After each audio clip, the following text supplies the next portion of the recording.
He was the youngest son of the Marquis, dismissed and expendable. Driven by vengeance, he overturned empires, and when all he desired was fulfilled, he welcomed death. But destiny had the ultimate sequel. He was reborn, and realized his mission wasn't over. Now he himself determines the future. Will his second life be about vengeance, or something greater? Let's find out. Standing in the middle of the battlefield, the main character Jack thought. He turned 34 years old, and different thoughts began to visit him. He looked at this living hell in front of him and wondered when everything went wrong. If he had found the sword a little earlier, then his sister would not have been sent to the Empire. If so, then the monster under his name would not exist. If so, did he meet the mentor who changed him and taught him everything he knows now? The time spent with her is the best thing he had. She is a creature that brought grace into his life. If he knew that he would regret it, he would behave better. After all, in fact, he wanted something completely different. While he was resting, he heard footsteps behind him and immediately turned around. An armed young man approached him with his army, but his hand was shaking. Jack mentally noted that he was a poor guy. Even in such a state, he was holding on to the sword. He chuckled and reminded him that he had said that he would not fight with children. He does not understand words? The boy said that he killed his father, and he was stunned for a second, and then he looked down and smiled, saying that he did not remember it. The boy called him a monster and a real monster, and he thought about it. He had heard this word so often that it no longer affected him. His body continues to fall apart and ache in pain. His muscles are contracting, and his brain, ready to melt right now, sends a signal that it is time for him to end it all. But he wants to wait a little longer. He looked at the boy and asked with a smile, "Is he a monster? He, who killed all the masters, single-handedly destroyed the great empire of Tolkien, exterminated the imperial family, he calls him a monster with exclamations. Does he know how many people died from his sword?" The boy became nervous and remained silent. An MC said that hundreds of thousands died from his sword. And he's a monster? He's as much of a monster as he is a human.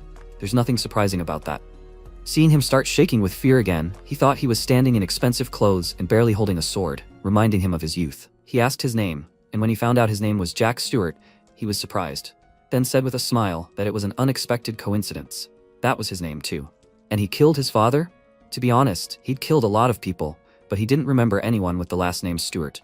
Jack couldn't take it anymore and burst into tears, saying he wasn't a good father, but he needed him. MC thought it was amazing. He was even jealous. He didn't apologize to him for killing him, but decided to do him a favor. He pointed at him and told him to kill him with this sword.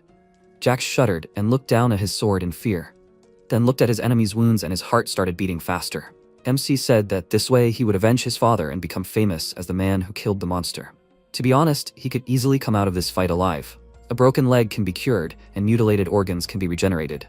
But he doesn't want that. He hurried the young man, saying that there was little time. Or does he not want to become a hero? Finally, Jack made up his mind and took a few steps towards him, raising his sword over his head, and he closed his eyes, expecting a blow. But it never came. His hands trembled and stopped, and then he dropped the sword from his hands and fell to his knees in front of him and burst into tears. MC was slightly surprised, although the result was obvious. This child would not be able to kill him. However, he still decided to praise him and patted him on the head, asking if he thought he would be able to live happily after killing him. Heroism imposes obligations on a person. He would have to devote his whole life to exploits. Let him not live in regrets like he did. He was still young. Jack cried even harder and nodded, and he thought it was strange, but he really felt sorry for him. He told him to tell the others that the demon was dead and the war was over. And then the young man, wiping away his tears, asked why he, having so much strength, lived like this. Jack dropped the sword from his hands and asked, and really, why did he live his life like this? Having lost his strength, he fell and thought that this was the end. He felt it. He felt how he stopped feeling his fingers, and his body was like a balloon, letting out air. Everything was swimming before his eyes. They began to close on their own. Everything happened slowly. He forgot how to breathe, and the sounds around him ceased to exist. He wondered if he could change his sad end, if he started all over again. This was his last thought before falling asleep. He saw his father, who always doubted whether he was his son, and the face of his mother, who died shortly after he was born. His sister, famous for her beauty even beyond the empire, and his older brother, who bullied him. All his memories came back to him. Jack Volunteer. He forgot this name and became a soldier who crossed an entire continent. Thoughts about his life filled his head. It was hard for him to understand if this was a dream or reality. Did he die or was he killed? What if he just saw memories before his death? But he looked in the mirror and saw a little of himself. The Second Continental War that he started, his victory in it, and his ruthless rule that made him a monster among monsters. Driven by the desire for revenge, he destroyed the Tolkien Empire, which dominated the Western continent, and killed everyone who bore that name. He started wars and ended them with victory. Success accompanied all his goals. Accepting the approaching death was easy for him, because he had no incentive to continue living. His heart was already starting to stop when suddenly he found himself here. He looked in the mirror and stretched his face, not understanding at all how this was possible. This is not black magic or an illusion. Did he really go back to the past? But how did this even happen? The Volunteer Marquis family was famous in the Tezra Empire. They were one of those who openly sympathized with the ruling power represented by the Emperor. He was the third child in the family, the youngest. The young Marquis of the Tezra Empire, if this title was enough for him, he would have lived a great happy life. Everything is very simple, but not for the Volunteer Marquis. And since he was back in the family estate, he decided to go out and walk in the garden, where roses grew, and there was a small gazebo for tea, surrounded by water. The rose garden is a small extension to their estate. It looks very beautiful from the outside, but in reality, it is a kind of place of exile. A place needed to protect the youngest child from the support of the family and vassals. That is what the rose garden really was. He sat down on the steps and looked at the sky, and was distracted from his thoughts by the butler who brought him a drink. He was the only one in the entire estate who truly appreciated him and always supported him, and his name was Ron. He looked at him with a grin and said that the Ron he knew was always a little sneaky. He didn't pour poison in here, did he? He took the glass with the drink, and the butler, excitedly waving his hands, began to deny everything and was slightly outraged that he even thought so. But Jack was only joking. He smiled and thanked him for everything. After which Ron himself laughed and left him alone with his thoughts. Besides him, there were 11 more people in the rose garden. One of them was Ron, who had just brought him tomato juice, and the remaining 10 were guards assigned to keep an eye on him. In any case, he was not interested in anyone else here, except Ron. He wondered what he should do now, and began to enjoy the silence of the garden and the singing of the birds. He felt that this was all real. He didn't know that he could go back to the past, and only an hour had passed since he realized the state of affairs. Of course, this can be considered a second chance. In the present, he is only 14 years old.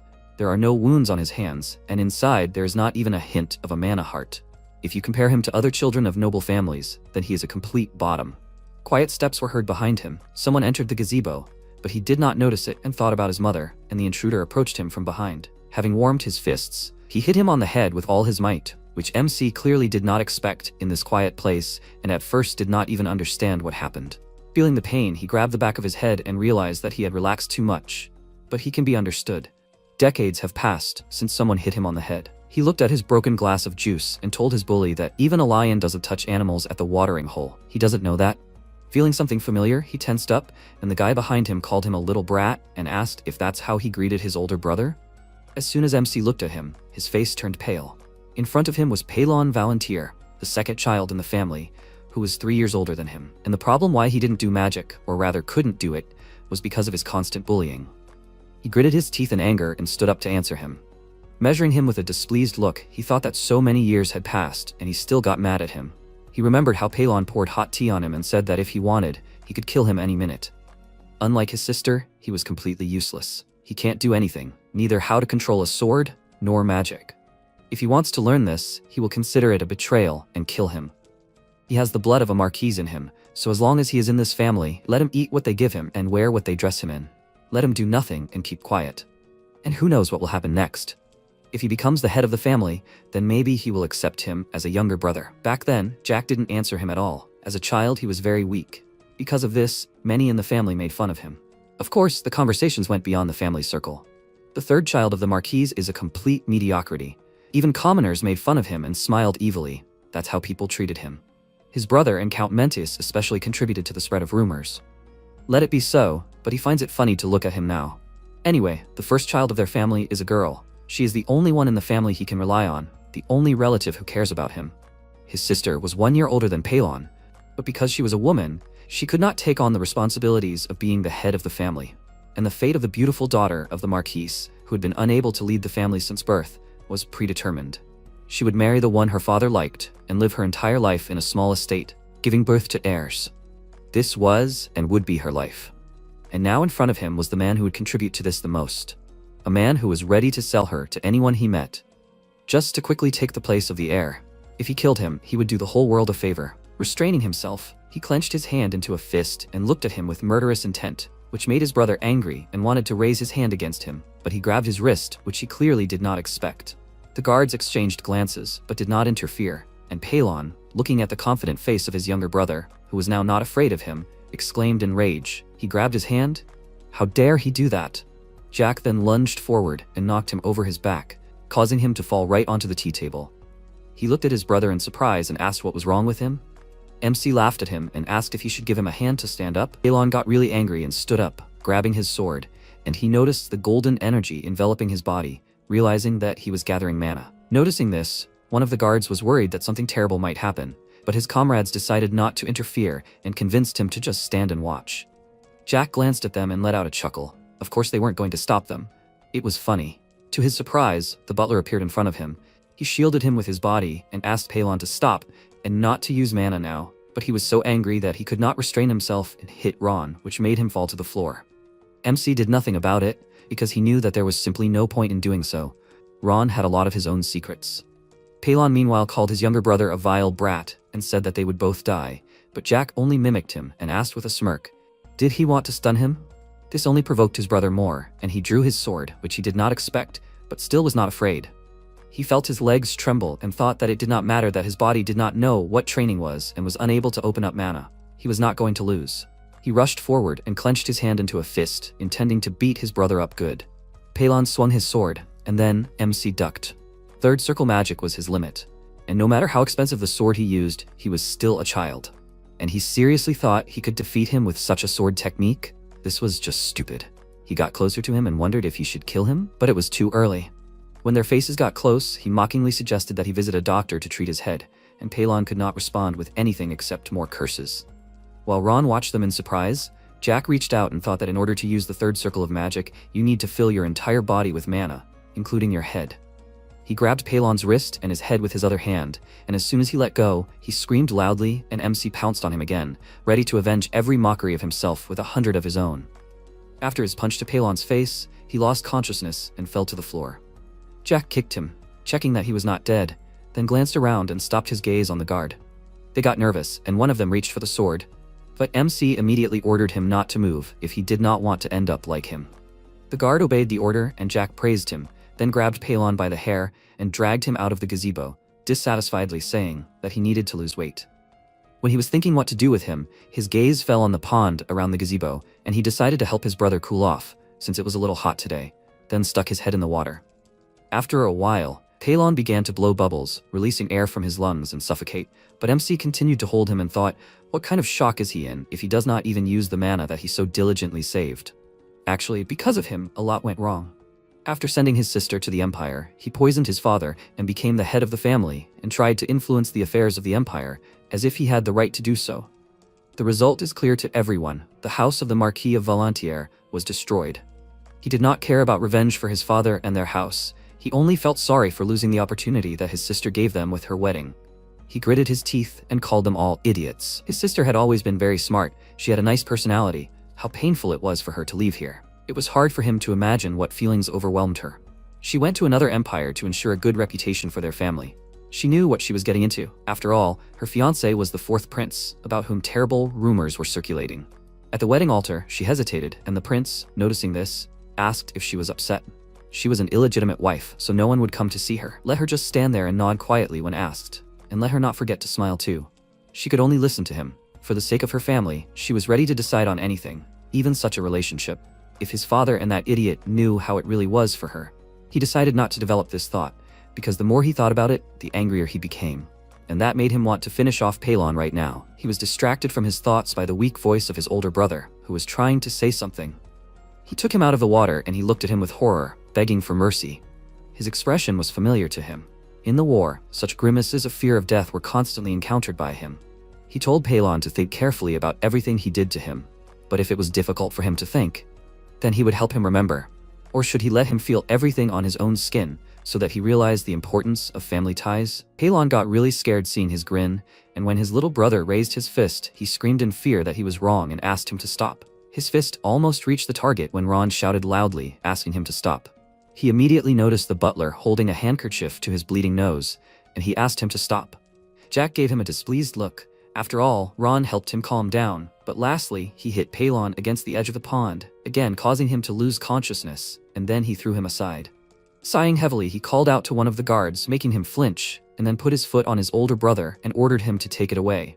He's still alive, let him take it somewhere. While the guard was grooming poor Paylon, who got what he deserved.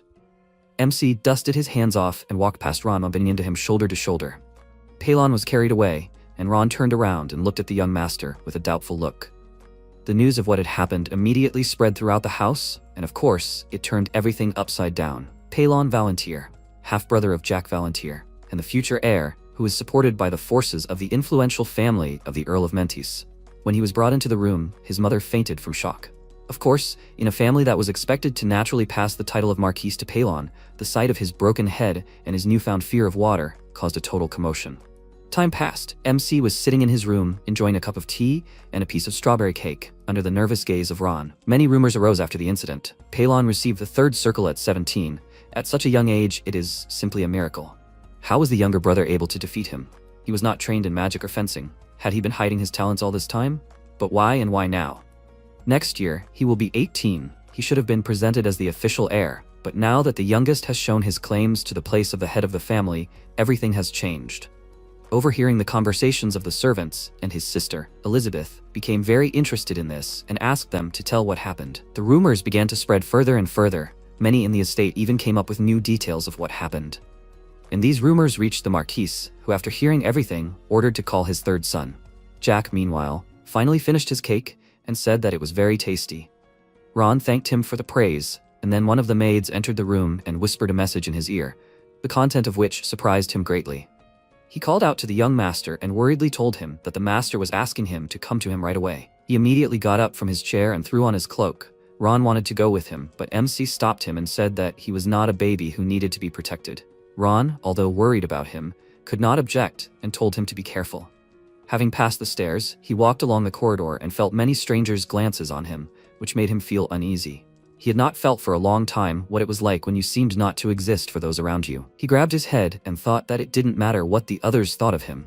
He hoped this would end quickly. He approached the doors leading to the Marquis's office and was about to go inside, but the guards blocked his way.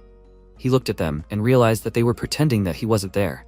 He chuckled at how stupid it was and called out to the knight, but no one answered. Then he hit him on the leg a few times and asked if he was blind or mute. The guard gave him a displeased look, and he thought that in the past he would have immediately run back after seeing this. But not now. He smiled and told the knight to relax his face before he split it in half. The knight couldn't ignore him anymore. He didn't expect the once cowardly boy to talk to him like that now. Jack hit him in the knee, causing him to fall, and said that he wouldn't tell him twice. The Marquis had called him.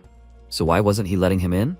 The knight immediately stood up and said excitedly that he could not answer this question, and he sighed, asking with a gloomy face, "Does that mean he should wait?" He decided that there was no point in standing here and waiting to be called. He was a nobody here anyway.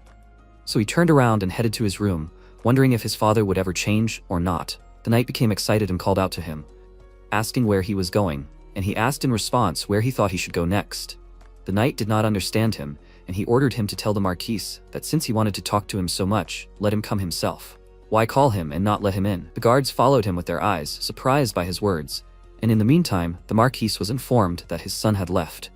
Surprised by this turn of events, the Marquis tore himself away from his work, and just in case asked, "Is this true?" His subordinate confirmed this, and he smirked, then stood up from the table and picked up his cane, noticing that his youngest son had changed a lot. MC, meanwhile, was sitting in the rose garden and drinking tomato juice, waiting for his father to come. Soon, he noticed a crowd of people on the bridge, and his face immediately twisted in displeasure. His father was walking towards him, along with a couple of servants and his wife. Even his face showed that he was an old, stubborn donkey. Surprisingly, he remembered him exactly like this. His father came up to him and measured him with his eyes, and he thought that sometimes he tries to think that he doesn't exist at all. In his past life, he tried to kill him when he tried to run away from home. He is a man who is capable of selling his own child for the sake of his own reputation. Too greedy for power, and too incapable of achieving what he wants. That is the Marquis of Valantier. Why would he call this creature a father? He slouched in his chair and greeted him with displeasure, and he asked what was wrong with him. He frowned and asked what he meant. The Marquis began to get angry, and then his wife exclaimed, "How dare he treat the head of the family like that?" Jack mentally called her a barking cur, and then told the Marquis that he had come a long way. Would he like to come inside? Or would they talk right here? He threw the saucer aside, under the surprised looks of the servants. And when it broke, the Marquis lost his temper and began to emit mana. A stream of energy extended from his hand to his body, and he realized that he was trying to check if he had a mana heart. Of course, now it was not. The Marquis felt that there was something empty inside him, and said that he saw that he had a talent for martial arts. Why hadn't he shown himself in this before? MC told him in his mind that he had weakened, and without thinking about the answer, he said that it just happened that way. Because of this, his wife lost her temper and continued barking like a small, angry dog.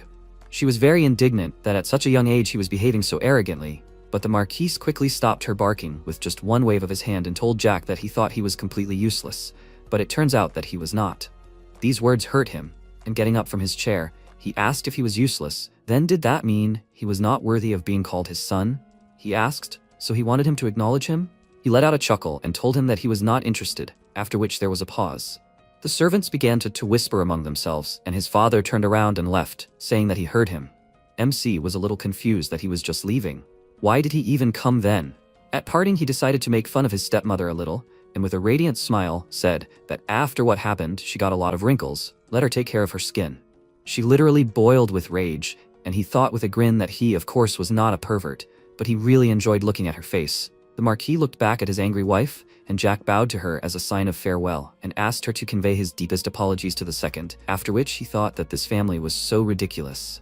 He returned home and closer to the night received the news that he was sentenced to solitary confinement for 20 days for the mess he made in the house. Ron was shocked by such news and exclaimed, "What happened while he was gone?" Drawing a still life, MC discontentedly asked him to stop yelling and finally shut up. He stood quietly while the second mocked him. And now he is angry? He became curious about solitary confinement and continued drawing flowers, thinking that he had already been sent to the rose garden, and now this. They wanted to forbid him from going outside? Ron said that there was only a month of vacation left at the academy. What was the purpose of this confinement? Jack's hand trembled. He realized that he had completely forgotten about the academy. He was 14 years old after all, which meant that he had to attend the Imperial Academy. All aristocrats of the Teslan Empire had to study there.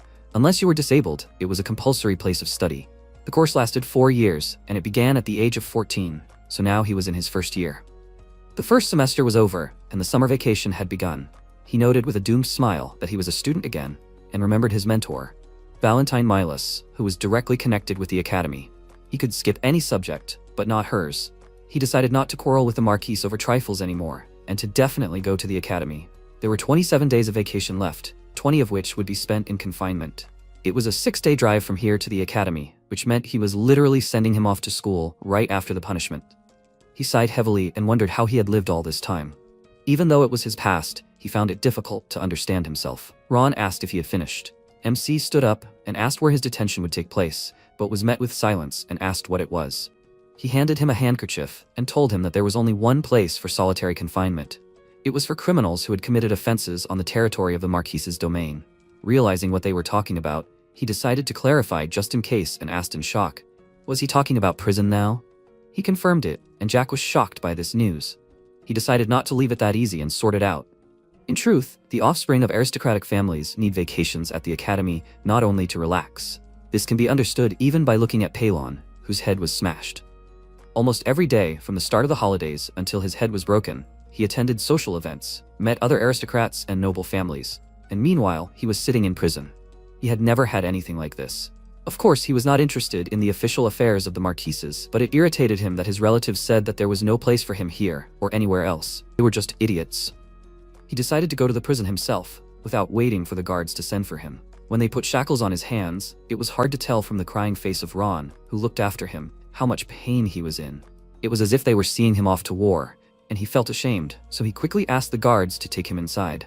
And now, sitting on his bunk, he thought that they cared about him so much. A bed, a toilet, 3 meals a day.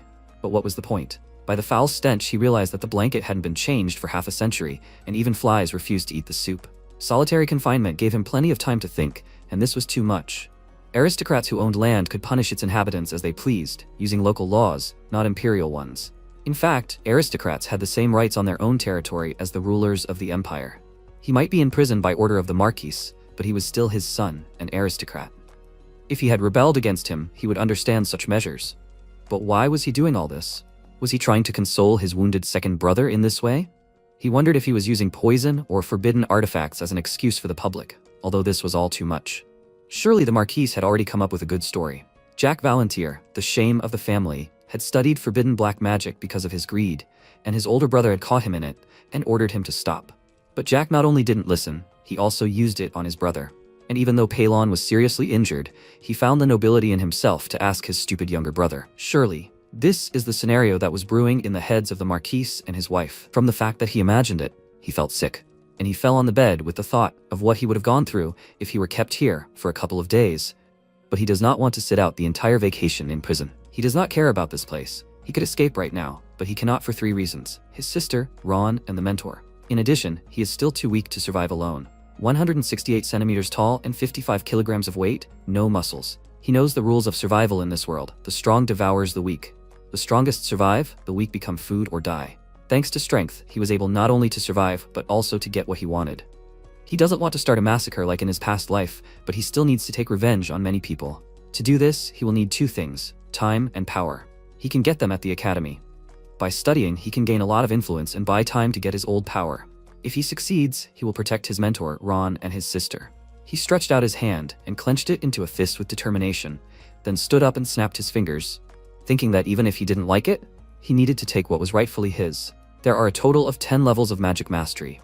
From the 1st to the 3rd circle, for those just beginning to learn magic. From the 4th to the 6th circle, for experts. From the 7th to the 9th circle, for those who own magic at the highest level. The 10th circle is for people who are called masters or superhumans. In any case, it's even good that no one is here. He used magic and put his hands to his chest, thinking that it takes 2 hours to cast the 1st circle. But at this age, he is such a weakling. In his past life, he started studying mana at 17. He smiled and started playing with magic, and then he heard footsteps and immediately dispelled it because he can't get caught doing this. The footsteps seemed strange to him, like the sound of shoes. He thought it was Marquis coming and lay down on the bed, pretending to be asleep. But he noticed that the sound was not as heavy as usual. The sound of heels stopped near his prison cell, and then a familiar voice called out to him. He immediately jumped out of bed and thought that it was the person he could only meet in dreams in his past life, Elizabeth Valentier. She called him with tears in her eyes and stretched out her hands to his face, asking if he was hurt. As soon as he saw his beloved sister, he also burst into tears and thought that she was still as beautiful and kind-hearted. He realized that he had not heard his name from her lips for so many years, and smiling, pressing his sister's palm to his face, answered her that he was fine. He was not injured. She asked why he used black magic. She could have taught him ordinary magic. They intertwined their hands and she said that she was so sorry. He should have stayed at the academy. Why did he come home? Noticing that he was flying in his thoughts, she called out to him several times and asked if he was unwell. He wiped away his tears and answered her that he was just happy, after which he lowered his head, which made her even more worried. He told her that for once, that this was all real, and she asked if he was definitely okay. Having calmed down, he asked her with a determined look if she wanted to run away. They could go to a small village together and work in the fields. As soon as he started talking about it, her face darkened, and she called out to him. But he ignored her and said that he knew how the second one and his mother felt about her. They could leave everything behind and live in a quiet place. They would find someone who would truly love her. What was wrong with that? Wouldn't it be great to live in the countryside with the person you loved? How long could you stay under the oppression of the Marquis? She called out loudly, silencing him, and he looked at her in shock, after which she told him not to say that. He was their father after all. No matter what happened, he would remain their father. He loved their mother, and from that love they were born, so he shouldn't say that. She knew how he felt about him, and she would try to change it. So let him be patient for a little while. He believed her, right? He remembered that in his past life, she had said the same thing, and he realized that he had truly returned to his past. He smiled and said that it was so good to see her again, and she burst out laughing, noting that he was so cute. After that, he stood up and asked her to move away a little. Although she didn't understand why, she took a few steps back, and then he put his hand on his heart and used magic. Reaching out to the iron bars, he caused a small flash, which greatly surprised his sister. And then there was a grinding sound and a loud clang. The lock was broken. Elizabeth opened her mouth wide in surprise and asked, was he able to make a circle? But how? He silently walked out of the prison cell and hugged her, after which, with tears in his eyes, he apologized to her several times, which took her by surprise. Not understanding what was wrong with him, she pushed him away from her and asked, what's wrong with him? Did he eat something wrong? Is he sure he's okay? Seeing how worried she was about him, he smiled again and hugged her, promising her that this time it would be different, not like before. They wouldn't have to go back anymore. He would give her the life she deserved. She remained silent and hugged him back, and his gaze became fierce when he remembered what was going to happen next. After this, he would find out the truth about the fourth prince, who took his sister in her past life, and the truth would be worse than he thought, and it would make him a bigger monster than before. He put the prince in chains and came to torture him once again, but when he heard what he said, he was horrified. His sister's life, which no one knew about, was a complete hell. Of course, after this, He got angry and did not feel sorry for the prince after he did all this to her. Then he slowly and painfully dealt with him, and then with the entire Tolkien Empire, and all for the sake of his sister, because he is a good brother. In his past life, he ran away from home at the age of 17, but even after another 10 years, he realized that nothing had changed there. The Tolkien Empire disappeared, and with it, the Volunteer Marquises. After that, the Teslan Empire became the largest on the Western continent. Of course, the Volunteer House continued to exist nominally. When Elizabeth learned that her family was in prison, she immediately fell to her knees in front of the fourth prince and began to beg him to save her family. Since she was in a position no higher than a concubine, he just pushed her away. Of course, he rejected her request. But Elizabeth could not leave it like that. For 3 days and 3 nights she begged him for forgiveness, standing in the pouring rain, and when the sun finally appeared, the emperor and the prince came out to her and listened to her request. And this is how this story was presented to the entire continent, but only he knew the real horror behind those words. After they decided to listen to her, she was taken to the palace and thanked the prince and promised to do whatever he wanted. But reality did not match her expectations. He roughly pinned her against the wall and said that she seemed to have misunderstood. Let her not forget, he could always snap his fingers and destroy her entire family, but not now, of course. As long as she obeyed him, everything would be fine. In the end, Elizabeth became his toy. Both the prince and the emperor controlled her as they wanted. In this situation, the recognized wives could not stand aside. What happened next was obvious. Over time, the prince lost interest in her, and she literally became a hostage in the annex. And when he returned home in a hurry, he found that his family was completely destroyed. And for the sake of revenge, he had to become a demon to destroy all the members of the Tolkien family, everyone associated with them. The empress, the princess, the wife of the third prince, and the wife of the fourth. Families who supported them, even distant relatives. He wanted to erase every trace of Tolkien from this world, but this was too terrible a future. He looked at his sister with a smile, and she said that he should take care of his health. She would talk to her father herself. He agreed, right? He agreed and told her not to worry about him, thinking that this time everything would definitely change. After that, Elizabeth left the prison and went to her father's office, thinking that her brother had changed so much. Before he would have just tolerated everything, she remembered how tightly he hugged her and looked at the night sky outside the window, thinking, this is good, right? But the fact that he used black magic is strange. With the sixth circle, which she has, she did not feel any traces of it. But her father has the seventh, so it is easier for him. Those were probably the words of Marchioness. She knocked on the door, and the Marquis told her to come in. As soon as she was inside, she demanded that Jack be released from prison, and he asked why. She confidently said that he did not study black magic, and remembering his innocent appearance, she thought that this magic is very difficult. He would not have succeeded. Surely the Marquis just does not want the truth to become public knowledge. Her father took a sip of tea, and she said that he himself knew that he did not need the title of head of the family. He told her to continue, and she, realizing something, with a gloomy expression on her face, clenched her hand into a fist and said that, as far as she knew, this was a warning for her. He wanted to take another sip of tea, but stopped, and with a smile praised her for her intelligence. In fact, Elizabeth had long understood what fate was prepared for her. The life of a toy created to increase the status of the house, and this was a warning for her. What will happen to Jack if she refuses to follow the path prepared for her? Her father said that she herself knew that the younger one is not suitable for their family. When he comes of age, he will announce his death and send him far away to live under an assumed name. Hearing this, she was very happy and asked if this was true. He confirmed it, but told her not to forget her duty. His dog growled menacingly as she looked at him, got nervous, and told her father not to worry, after which he said that it was still strange that he could defeat the second one. After all, he already had the third circle. She was very surprised, realizing that her father thought that he didn't have a circle at all, and remembered what happened in prison, not understanding what it was then. The Marquis allowed her to let him out, and she bowed to him in gratitude and left the room. He continued drinking his tea, and she leaned her back against the office door and remembered her younger brother's offer to escape. She slowly slid down and quietly said that they can't do this. It's impossible to escape from fate. After that, she burst into tears. A new beautiful day began. MC woke up on his stinking bunk and thought that because of yesterday, he dreamed of his past life all night. Maybe this place gives him nightmares?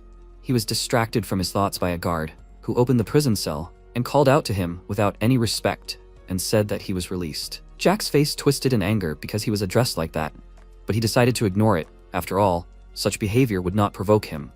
He said with a smile that he even wanted to stay here. It was quite nice here. He noticed his clothes in the guard's hands and thanked him for bringing them. But when he wanted to take them, he realized that he could not tear his clothes out of his iron grip. He looked at him with irritation and asked, Does he not want to give it to him? He thought it was amazing. He was going so far in his disrespect for him. An ordinary guard already treats the son of a marquis like that. The man said with a smirk that there were no shoes. So let him go like that, and not irritate him with questions. Then the tone of MC's voice changed, and he told him to repeat what he said. Because of this, the guard was taken aback, and then he started to press him, asking if he was his friend or something. The guard backed away. He was clearly nervous. He started to make excuses, saying that he didn't mean it at all, and Jack, calling him an idiot, ordered him to answer properly, after which he filled his fist with mana and hit him, repeating his question. He finally got out of prison, and when he was heading to his house, Ron called out to him, who was so happy to tears that he finally returned. He immediately ran up to him and worriedly checked him for wounds, and when he saw blood on his clothes, he burst into tears and asked how he survived there. He was covered in blood. MC told him that it wasn't his blood, after which he looked around and noticed that there were too many guards today. Ron agreed with him. There were 10 guards and 1 knight from the Iron Blood squad here today. Jack looked at them carefully and, noticing the knight in black armor, asked if he was from the Iron Blood squad. The butler confirmed this, and he mockingly called him a poor guy. Surely, looking after the little offspring of a rich family was not part of his dreams and plans. He even felt sad looking at him. He thinks he knows why he was in prison. Noticing his gaze, the knight approached him and bowed, asking him to tell him everything that happened in prison. He was surprised that he was so polite to him, and the knight said that he was told that he attacked a guard, broke his finger, and gouged out his right eye. Ron did not believe his words and asked why the young master would do such a thing. He nervously answered him that he just wanted to know why he was doing this to him. He had no right to do this. MC let out a heavy sigh at these words, and the knight looked at him nervously, and he asked if he really thought he could use the word right in a situation like this. He looked at him closely, and judging by his movements, the position of his legs and his posture, he was at least in the 4th circle. He said that he thought he was a dog mentis, but at least he knew his place. His words angered the knight, and he said that he was crossing the line, and he asked in response what was wrong with addressing a dog as a dog. Ron called out to the young master excitedly, but he ignored him and asked the knight displeasedly if he was only assigned to keep an eye on him and was not given any other orders, right? So he would be the one to clean up the mess. Let him not dare talk to him about rights. Does he want to get promoted? The knight asked if he continued to make a fuss, then what would happen to him. Jack told him that that was exactly what they were talking about now. Let him beg him not to do anything in front of him. The man had no choice but to agree, and MC said with a smile that he was glad he could think. After that, he headed into the house and told the knight to sort everything out there and come report. And if he had any problems, he could complain to the Marquis right away. He was not going to address him as a knight, so he would call him Chick. He could chirp whenever he called him. After that, he patted the butler on the back and invited him to come inside, and he ran excitedly after him, while the knight was deep in thought about the chickens. As they walked, Jack's stomach began to rumble, and he told the butler that he really wanted some meat today, and he volunteered to cook it. Finally, it was time for the meal. MC happily ate his steak and enjoyed the taste. He praised Ron for his cooking skills and, noticing his nervous look, said that if he wanted to tell him something, he should just say it. Don't look at him like that. Ron turned away and said that everything was fine, after which Jack smiled and, putting a piece of meat on his fork, handed it to him and asked if he wasn't hungry. The portion was big anyway. They could even eat together. He thought about it for a while, then shook his head and said that he couldn't share a meal with his master. But MC was very persistent, and he still had to agree. MC asked how his sister was, and he told him that she was doing as usual. Jack just smiled in response, then picked up some spaghetti with his fork and said that he was not a fool. He knew better than anyone how hard it was for her, pretended not to quite understand what he was saying, and after chewing his food, he said that he would come around from the other side. He was always a great cook, and all his memories since childhood were filled with him. When he had nothing to do, he would run into the kitchen to check if he was cooking something tasty. Ron said that he knew about it, and he pointed out that there was something he didn't know. He would clarify everything now. He is a mage of the 9th circle, right? As soon as this question was uttered, the butler tensed up, but did not deny anything. MC said that since he was on his mother's side, he should know what she was like. Unlike him, who did not have a chance to know her, since she died on the day of his birth. They say that his sister looks like her, which means that she was a good person too. And it is true. Ron remained silent and he asked, wasn't he trying to protect his mother? He just nodded silently, and Jack said that she just had a mage of the 9th circle in her retinue. If this was the plot of a novel, he would complain that the story is completely unrealistic. But it is true. He remembered that in his past life, he had fled from home, but not alone. He and Ron had tried to escape from the guards sent by the Marquis. They were knights of the Iron Blood squad, like the one he had met. The Marquis had sent them to kill his own son. The leader of the squad was a swordsman of the 9th circle. Ron made a difficult decision. He fought the commander and died protecting him. Returning from his memories, he told the butler that it was hard for him to accept that all this time he was a 9th circle mage and belonged to his mother's retinue. But he knew that she was an unusual person, although even the Marquis did not know this. Probably she did not tell him. However, he can pretend that he does not know anything. The main thing for him is to understand what kind of person he really is. Ron bowed his head and asked what he wanted from him. He replied that he could not trust anyone except him and his sister, so they needed to protect her. Ron said that the lady and Elizabeth at 18 years old are already 6th circle mages, so she is able to protect herself. MC did not agree with him, because she is too kind, even ready to die for others. But dying for the sake of family or honor is not the life he wants for her. The Marquis will like this. He plans to leave for the academy tomorrow, and he's not going to come back here if everything goes well. Let him stay with her for just 4 years, and then he can live his own life. Ron looked down. He didn't understand what he meant. And MC said that then he didn't need to hide behind him and be his shadow, but find what he himself likes. He asked why exactly 4 years, and he answered that during this time he would learn and protect his sister. The butler asked who he needed to protect her from. When he was about to answer, there was a knock on the door, and the young master, irritated by this, allowed the person to enter.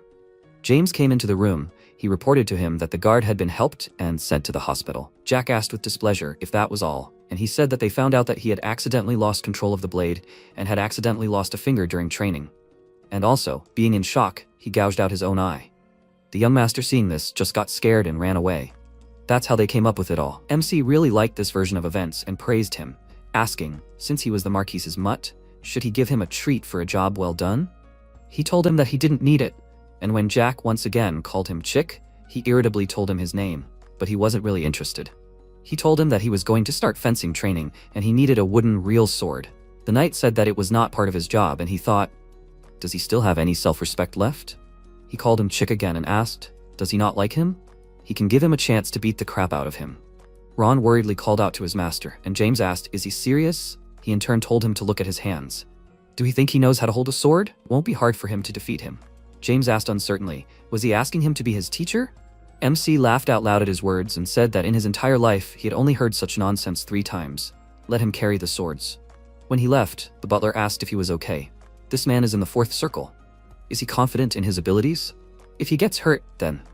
Jack did not let him finish and offered a bet on who would win, Chick or him. Ron thought for a few seconds, then said that it was better to bet not on losing, but on how many bruises he would have after the fight. MC noted with a smile that it was so interesting and asked what bet he would make.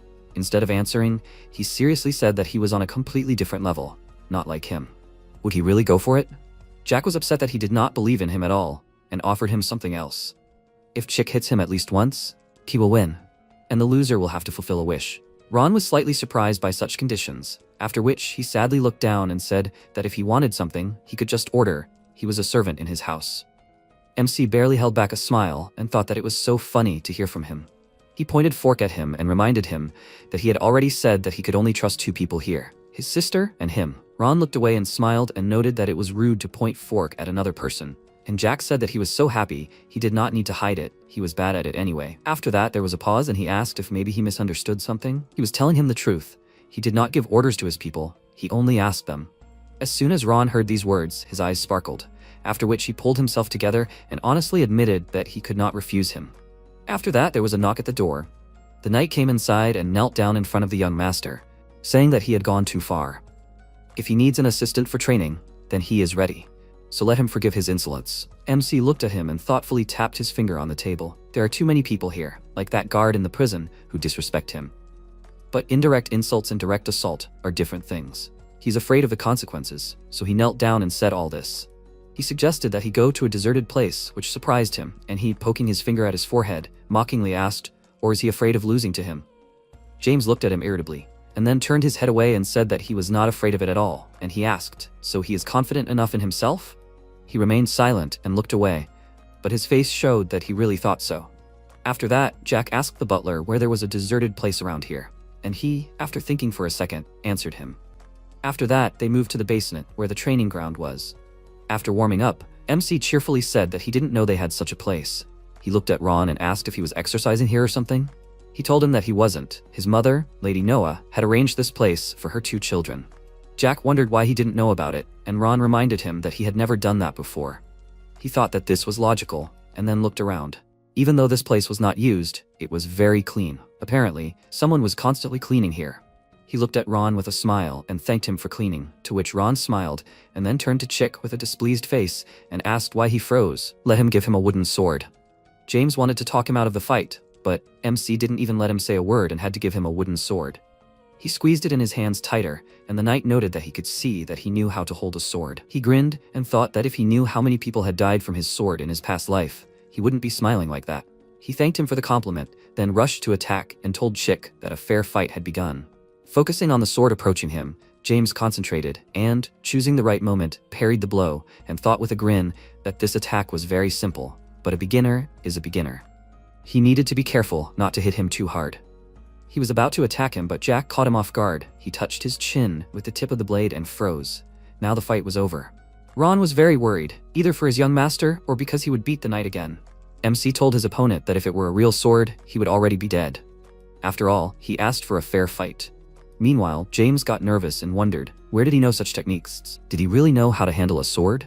Meanwhile, Ron watched the fight carefully and wondered, what was that? The knight was able to easily repel the attack, but the young master managed to get to his neck. He didn't think that at 14 years old he was capable of such a thing. He expected that everything would go something like this. The knight would disarm him right after the fight began and knock him to the floor. But everything turned out completely differently. He has an excellent stance, the right attacks and defense. Indeed, if he had a real sword in his hands, the knight would have died. Did something happen to the young master? He had never seen him with a sword, much less during training. Maybe he's gifted with talent? But that's out of the question. Even for a genius, it's too much.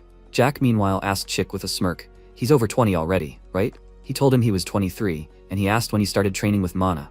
After learning that he was 18 then, he remarked that it meant he got to the 4th circle in 5 years. After that, he thought that he started training quite late, which meant he had talent. He took a closer look at him and saw the potential in him to reach the 7th circle, even the 8th. He could reach that level if he trained even harder, and he could also get the title of Knight Captain. He threw the wooden sword aside, walked over to the weapon rack and picked up a real one, thinking, isn't this funny? With such talent, he has to look after a child. He told the knight that he was starting to like him, and he was worried that he might get hurt by the real sword. He just laughed loudly in response, after which he irritably gave him one piece of advice. There is a difference between confidence and vanity. Does he really think that what happened was just an accident? James was wary. His words slightly angered him, and he, noticing this, said that this is why he is Chick. He beckoned him to himself with his finger, telling him to attack. And he, gritting his teeth in rage, pounced on him, and he mentally noted that he immediately rushed into battle. This is exactly the trait that prevents him from developing. Their swords clashed, but MC's blow was so strong that he disarmed the knight, and the tip of his sword was again at his neck. Jack noted with a smile that he died for the 2nd time today. The knight could not stand it and exclaimed in shock, how did he do it? He told him that he simply changed the direction of the sword during the attack. But James still did not understand how this happened. He decided not to tell him his secrets and said that it was just an advanced technique. Maybe he should show it to him again? James started to get angry about the whole situation, and with a red face he went to the weapon rack saying that he would also take a real sword then. MC meanwhile turned to the butler and winked at him asking, did he win the bet?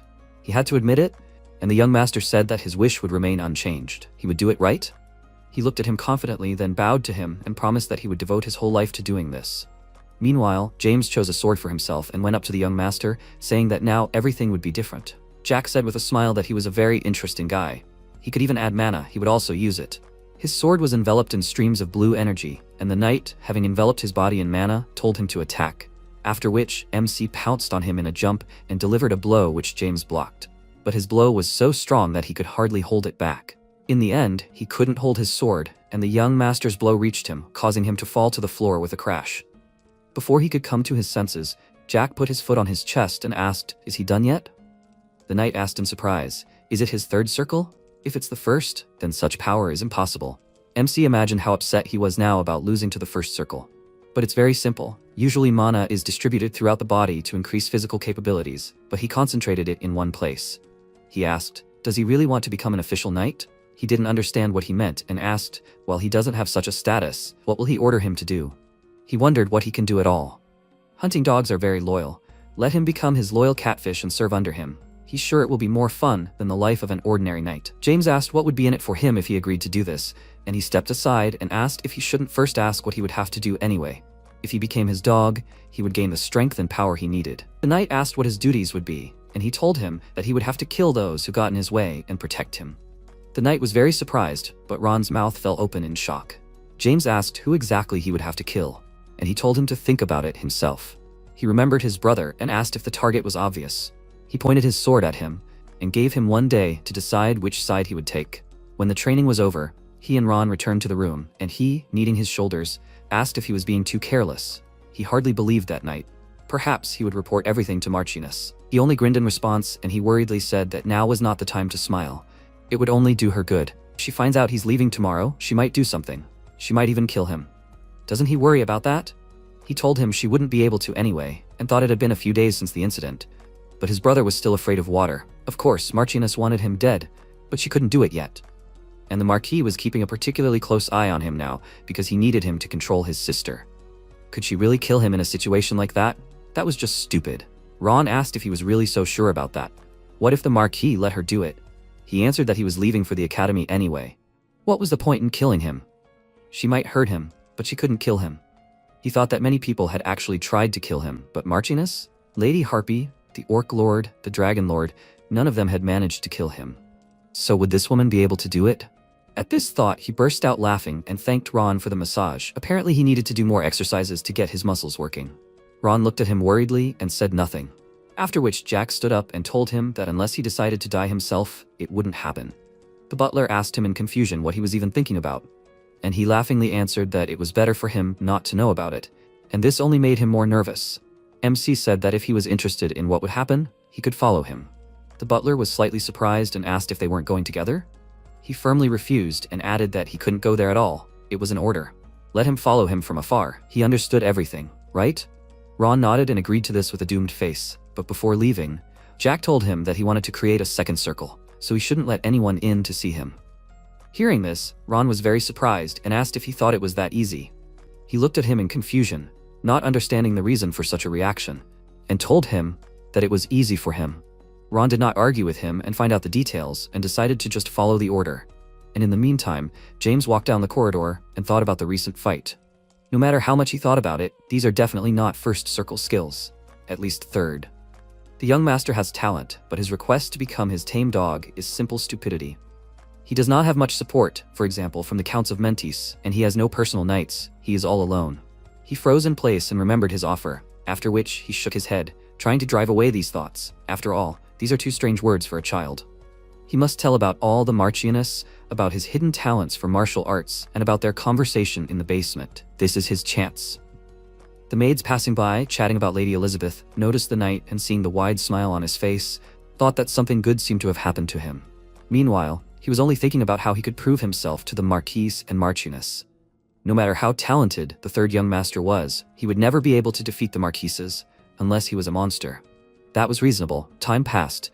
Elizabeth was sitting in her room, but not alone. She was morally suppressed by Marchioness. She reminded her that her mother was a commoner, but at least she left her a chance for a good life. Talent and the title of Archmage, is that so important? As long as she is her daughter, she has nothing but her appearance. She knows that, right? She nodded silently in response to her, and she offered her a glass of wine, telling her not to be so upset. Elizabeth lowered her gaze and said that she could not drink in front of her. The Marchioness, smiling, asked, "Really?" Then she emptied her glass and, putting it on the table, said, "It seemed that the eldest son of the Duke of Melon was interested in her, as was the middle son of the Duke of Ausenbul." Then she clicked her tongue irritably and, folding her arms over her chest, said that the middle son would not do. She would find her a better match, so she must be meticulous about herself. Or did she already have someone in her heart? She shuddered at this question and answered that this was not so. There was no such person. The Marchioness said, "Well, if there was, we would have to get rid of him quietly." By the way, the youngest thought of something amusing. Elizabeth asked, "What?" She said that he tried to lure the knight to his side. It was funny that he even imagined that such a thing was possible. This knight has long been on the side of the second son. Elizabeth clutched the hem of her dress in her hands, and the Marquise, throwing her hand over her head, laughed loudly, shouting, "Amazing! How he dreams of destroying them! What stupidity!" Elizabeth thought that it was because of his stepmother and father that Jack had such thoughts in the first place. He must be careful. Then she said, "I see," she thought, "or their hatred for Jack will become even more serious." The Marquise, continuing to laugh, noticed that even her stomach ached. She had not laughed like that for a long time. But Elizabeth, it was good that she understood her. She would continue to look for a suitable partner for her, so she just had to follow her own path. She rose from her seat, and approaching her, added, and again she would repeat it, just in case. She put her hand on her shoulder and then, stretching out her hands to her face, added, if she started dating a man behind their backs, she knew how it would all turn out, didn't she? Elizabeth's face sweat broke out, and, keeping silent for a moment, she replied that she knew and that she needn't worry. The Marchioness walked on and said that she was doing well. It was almost lunchtime, she could come down. She replied, of course, mother. Meanwhile, the maids were setting the table, and when everything was ready, the family began to eat. At that moment, the door to the dining room suddenly opened. Jack walked in and said, my God, everything is calm in the country, so why is there such a gloomy atmosphere at the table? Elizabeth screamed in fear, Jack! He put his hand to his chest and smiling said, he is their father's third son. Is there really no room for him? They need to dine together at least once. A few minutes ago, there are two main ways to manage mana. The first is to distribute mana throughout the body. This method helps to improve the body's abilities, enhance sensation, intelligence, and of course strength. The second way is to materialize mana by creating a form. Fireballs, ice arrows, demonic fire, and other types of magic. Ron is a 9th circle mage, a 4th circle knight. There are two reasons why people who use magic are divided into mages and knights. Here he is a knight. Of course, this means that he can use magic too. He was sitting on his bed, streams of mana burst out of his body. He looked at Ron, who was sitting next to him, and asked why he was looking like that. He answered, 2 months. Jack asked, what, 2 months?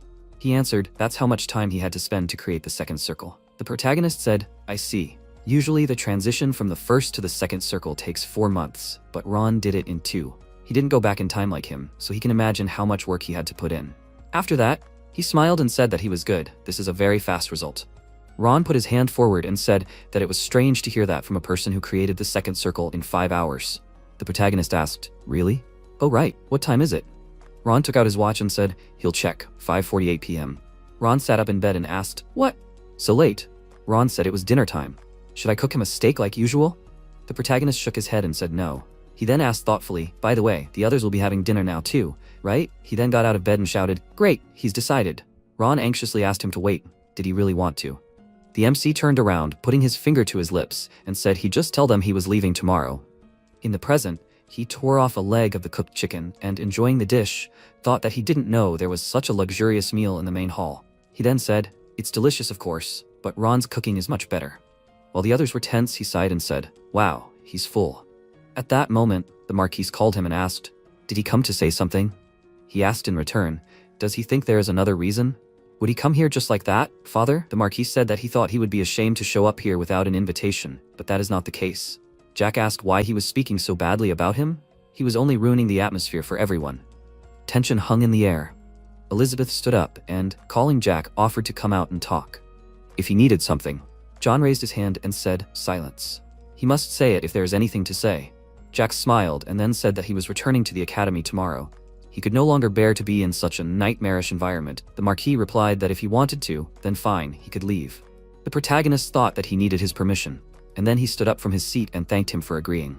After that, he added, by the way, brother, how is he? He trembled with fear, and MC, handing him a bottle, asked if he could not drink anything because of his fear of water. He imagines how thirsty he will be. Even if he treated him badly all his life, but a brother is a brother. Does he know how sorry he is for him? This is not water, but wine. Maybe he will drink a glass? With these words, he began to pour the liquid on the table, and Phelan jumped back in fear. The Marchioness, pointing her finger at him, shouted, little bastard, aren't you ashamed of him making a scene here? The hat is barking again. The protagonist turned in the opposite direction, waving his hand, said, that's it, he has nothing more to say. The Marchioness, clenching her fists, said, little brat. She will definitely not forgive him for this. He, approaching the exit, turned around and said, yeah, he will wait for her further actions. She shouted after him, oh, he is a bastard, a walking worthless thing. He should have been kicked out a long time ago. It's all his sister's influence. One of the workers looked at her colleague and said that she didn't think the third gentleman was capable of such a thing. The Marchioness continued to shout, how dare he talk to her like that? The maid agreed with her colleague. Better to clean it up before it gets stuck. Her partner asked if she thought so, but no matter what she said, the night passed peacefully. Of course, if you don't count the scolding from the angry sister. Sometime later, MC was riding in a carriage. The Marchioness's third son was leaving for the academy. So why did the procession look so modest? Not bad, of course. He was grateful that at least he could sit comfortably. By the way, this is that idiot Raison, the knight of the 6th circle, who is in charge of the procession. He is afraid to even look in his direction. The Marchioness must have given him a special order about him.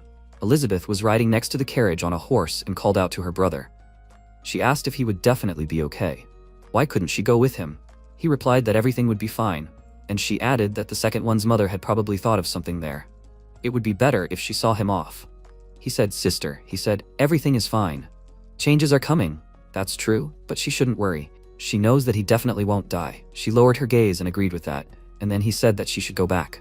How much longer was she going to go? Sighing, she answered, "Okay, but he should be careful." Ron, turning around, asked, would he really be okay? The situation at home was not very good. He thought that Ron and his sister had the same expression on their faces. He answered that everything was fine. He remembered their agreement, right? And then he whispered, "Tonight." Ron answered, "Of course, sir." Smiling, he said that he remembered, after all, it was his request. Jack, smiling, said okay, he must take care of her. They needed to go back already. They couldn't leave her.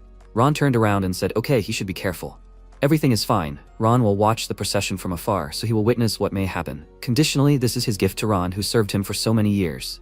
After that, the protagonist yawned and thought that he wanted to sleep. Maybe because the day is warm, he will lie down for a while. After some time, Raison looked through the window of his carriage. Day turned to night. Jack woke up and, getting out of the carriage, asked, "Is it night already? Why didn't anyone wake him up?" Looking at the workers, he thought that they would spend the night here. Then he looked at the night. Their eyes met. And after that, he smiled and said, "His chicken, so that's what he decided." He answered, "It happened that way." MC, holding his cane, agreed. It's his choice. What can he do? He spread his arms wide and added, "Could you expect anything different from the chicken? I'll have to accept his decision."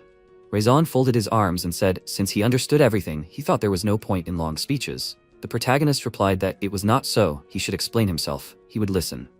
He replied that they would set up camp every night during the 4-day trip to the academy. The MC asked, "So what?" He smiled maliciously and replied, in the meantime, they would break his ribs, and when it was time to go on their way, they would heal him with a potion. The protagonist squeezed the hand holding the cane and said, "That's how." Raison added, "And another separate order from the Marquis. She knows that he can make a mana circle, so they are going to destroy it." The protagonist asked, "What?"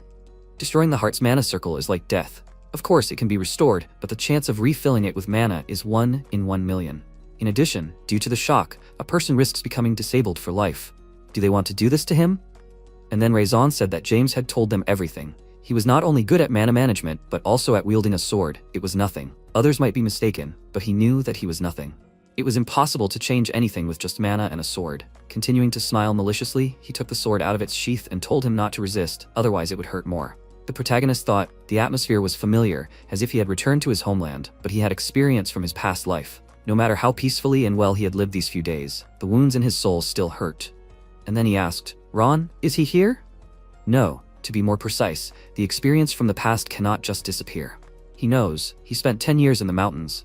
Raison, pointing his sword at him and licking his lips, asked, "What?" He answered, he met a mentor there, learned a lot from her, but when he came down after her death, he found out that a lot had changed. The Valentier family and their entire country were destroyed. Then he thought that he didn't care who died and why. Raison asked, "Third gentleman, what is he talking about?" He took out a weapon from his cane and said that he only cared about one thing, what happened to his sister. And she is smart and talented. He hoped that she would at least be lucky with her husband, since things didn't work out so well with her family. Meanwhile, Elizabeth stood on the balcony and looked at the night sky, thinking, is Jack okay? She hopes that nothing will happen. MC continued, if everything was okay with her, he would forgive them for everything they did. Then Raison laughed and asked, "Third gentleman, is he crazy from fear or something?" Well, he should try to defeat them with this toy sword. Jack, concentrating energy in the sword, walked forward and said, "And revenge, by the way, is much sweeter than he thought. So much so that it drives you crazy." Raison, he was right. Simple talent and a sword will not achieve anything. If he had already pissed off the Marquis and Marquise, one broken rib could have leveled it out. He held the sword in front of him and added, but great strength and outstanding talent can abruptly turn everything upside down. But will they be able to break his mana circle? He said that he will show them how fast the storm is. With these words, he swung his sword. Raison, perplexed, asked what kind of strange circle was this. At that moment, they all felt in their guts that if they did not kill him, they would die themselves. The protagonist added, "A strong and destructive wind will destroy everything in its path." With these words, he directed a cutting attack forward. Chicken up to this moment was confident in the correctness of his decision. Choosing the second master, with strong support from the side, was reasonable. It is better than choosing him who is not noticed by anyone. But what is happening now? At this moment, James felt that time was stopping and this world was coming to an end. The protagonist's sword broke, The remains of his energy were scattered around, and he said, "Ron, he must come here." The next second, he came out from behind the bushes and asked, "What was that? Why even servants?" The protagonist remained silent, standing surrounded by bodies, and then, breathing heavily, said, "This is a fencing technique that he learned in a state of transcendence. It is one of the 8, divided into characteristics by 4, he could say, but he still would not understand." Ron replied that he could not know everything about it, but it was more like a method of controlling magic than a technique. MC turned to the carriage and asked, "Is it true? By the way, does he have a potion?" "At least one," he asked, "Master." The next second, the protagonist coughed. Blood flowed from his mouth. Ron called him worriedly, and he said that it was nothing, he just had to give him the potion. Then Ron took the potion out of his inside pocket and handed it to the protagonist, who drank it right away. He said that if he didn't have it, he would already be dead. MC replied that he wouldn't die. Besides, he knew that he always had a potion with him in case of emergency, and that he wanted to give it to him, not to himself first of all, because he had done the same in the past. By the way, back then, in his haste, he couldn't tell him something, he was grateful to him. Why did these words seem difficult to him? In the past, he was a fool. Ron said he knows the future. That's what he was hiding from him, to be exact. The protagonist added, "Going back in time." He answered, "Exactly." Then the protagonist began to get to his feet, and Ron asked, "Is he okay?" The protagonist looked thoughtfully at his fist and noticed that it felt better very quickly. Apparently, it was an expensive potion. He replied that he thought it was okay, he would check. He stood up and walked towards the body, raising his sword. He took off his cape and replied, "Fine." Then he looked at the body and said, "The chicken is dead." He put his foot on its head and added, and he thought that he could grow something good out of it. Ron said, "As a knight, he made the right choice." MC said, "That's why he is a chicken. You shouldn't expect anything." "But Ron," he asked, "right?" He replied he wasn't surprised when he said about going back in time. "Isn't he curious?" He was surprised. "Curious?" Jack replied, regarding the future of his sister and the Marquis. Ron looked down and said, regarding the latter, he thinks his family will be destroyed. Judging by his reaction, it seems like it will be terrible. The protagonist approached him and said, to be honest, he would like him to pretend that nothing happened, but if something is really interesting, he can ask. "So what? He wants to ask a question?" He answered, "No need." MC pointed at him and yelled at him, "How boring he is." In response, he apologized, and the protagonist asked, is he not even interested in his future? He awkwardly scratched the back of his head and answered that he does not know. He will just live somewhere? It is not that easy to kill him anyway. The protagonist answered, "Easy." He was surprised. "What?" He confidently said that it was easy to kill him. Ron lowered his gaze and said, "I see." The protagonist told him not to be upset. Then he entered the carriage and said that he was going to rest. Ron agreed with him, and then he lay down on the seat. At that moment, Ron approached the body and extended his hand to his face, closing his eyes. With one attack, he killed 25 people. Although it is difficult to call it just an attack. He thought he had destroyed their hearts without touching them with his sword. How is that possible? And then he turned around and thought, "Sir, going back in time, what was his life like then? Will he be okay?" He was worried. After a while, MC suddenly opened his eyes when he heard his name being called. His face was covered in sweat. He sat up in his seat, breathing heavily. Ron was sitting next to him and asked, he took the potion, but did he really feel better? He asked, "Ron, is that him?" "Well, it's like that, you can lose consciousness from the pain." He answered, "I see." Then he handed him a bag and said that he had collected the knight's things. 5 elixirs, 63 gold and 40 shillings. The protagonist looked at him and said, "It's amazing that the Mentis guys carry so much money with them." Ron asked, "Does he want to drink the elixir?" MC took the bag from his hands and said that there was no point in that now. Then he handed him the elixirs and said, "This is for his elixir." Ron thought that it was not created by alchemy. He thanked him and thought to exchange 1 high-class potion for 3 medium ones. Then Jack got out of the carriage. Ron followed him and asked what he would do with the bodies. He replied that he would leave it here. Wild animals would eat it or someone else would clean it up. Ron noted that everyone would start to suspect unless he was here. The protagonist clarified, "Suspect? Who?" He replied, "The Marquis, of course." The protagonist put the bag in the suitcase and said, "Let it be. What will it do to him?" He replied that if he were in his place, he would have called him to his office immediately. The protagonist asked if they would bet. Ron turned away and said that he did not want to lose anymore. MC sighed and noted that he was very smart and then knelt down in front of him and said that he believed that he had his reasons for thinking so. The protagonist asked, "No one knows he's here, right?" He confirmed it. MC asked, "Is he sure?" He said he used illusion. He's probably cleaning the yard right now. Illusion is a magic that the 9th circle can use. Usually, those who can use it, or at least distinguish it, work in the demon forest, but you can never be completely sure of anything. He said that maybe the Marquis will interrogate him about what happened. If he feels danger, he should say that he is to blame for everything, and if anything, if he understands that he wants to kill him, he should tell him his words. Ron asked, "What?" He answered, If Ron or his sister dies, the entire Marquis family will be destroyed that day. Then he smiled and added, "Well, that's for emergencies. No need to look at him like that." Ron asked, "How can you not be worried?"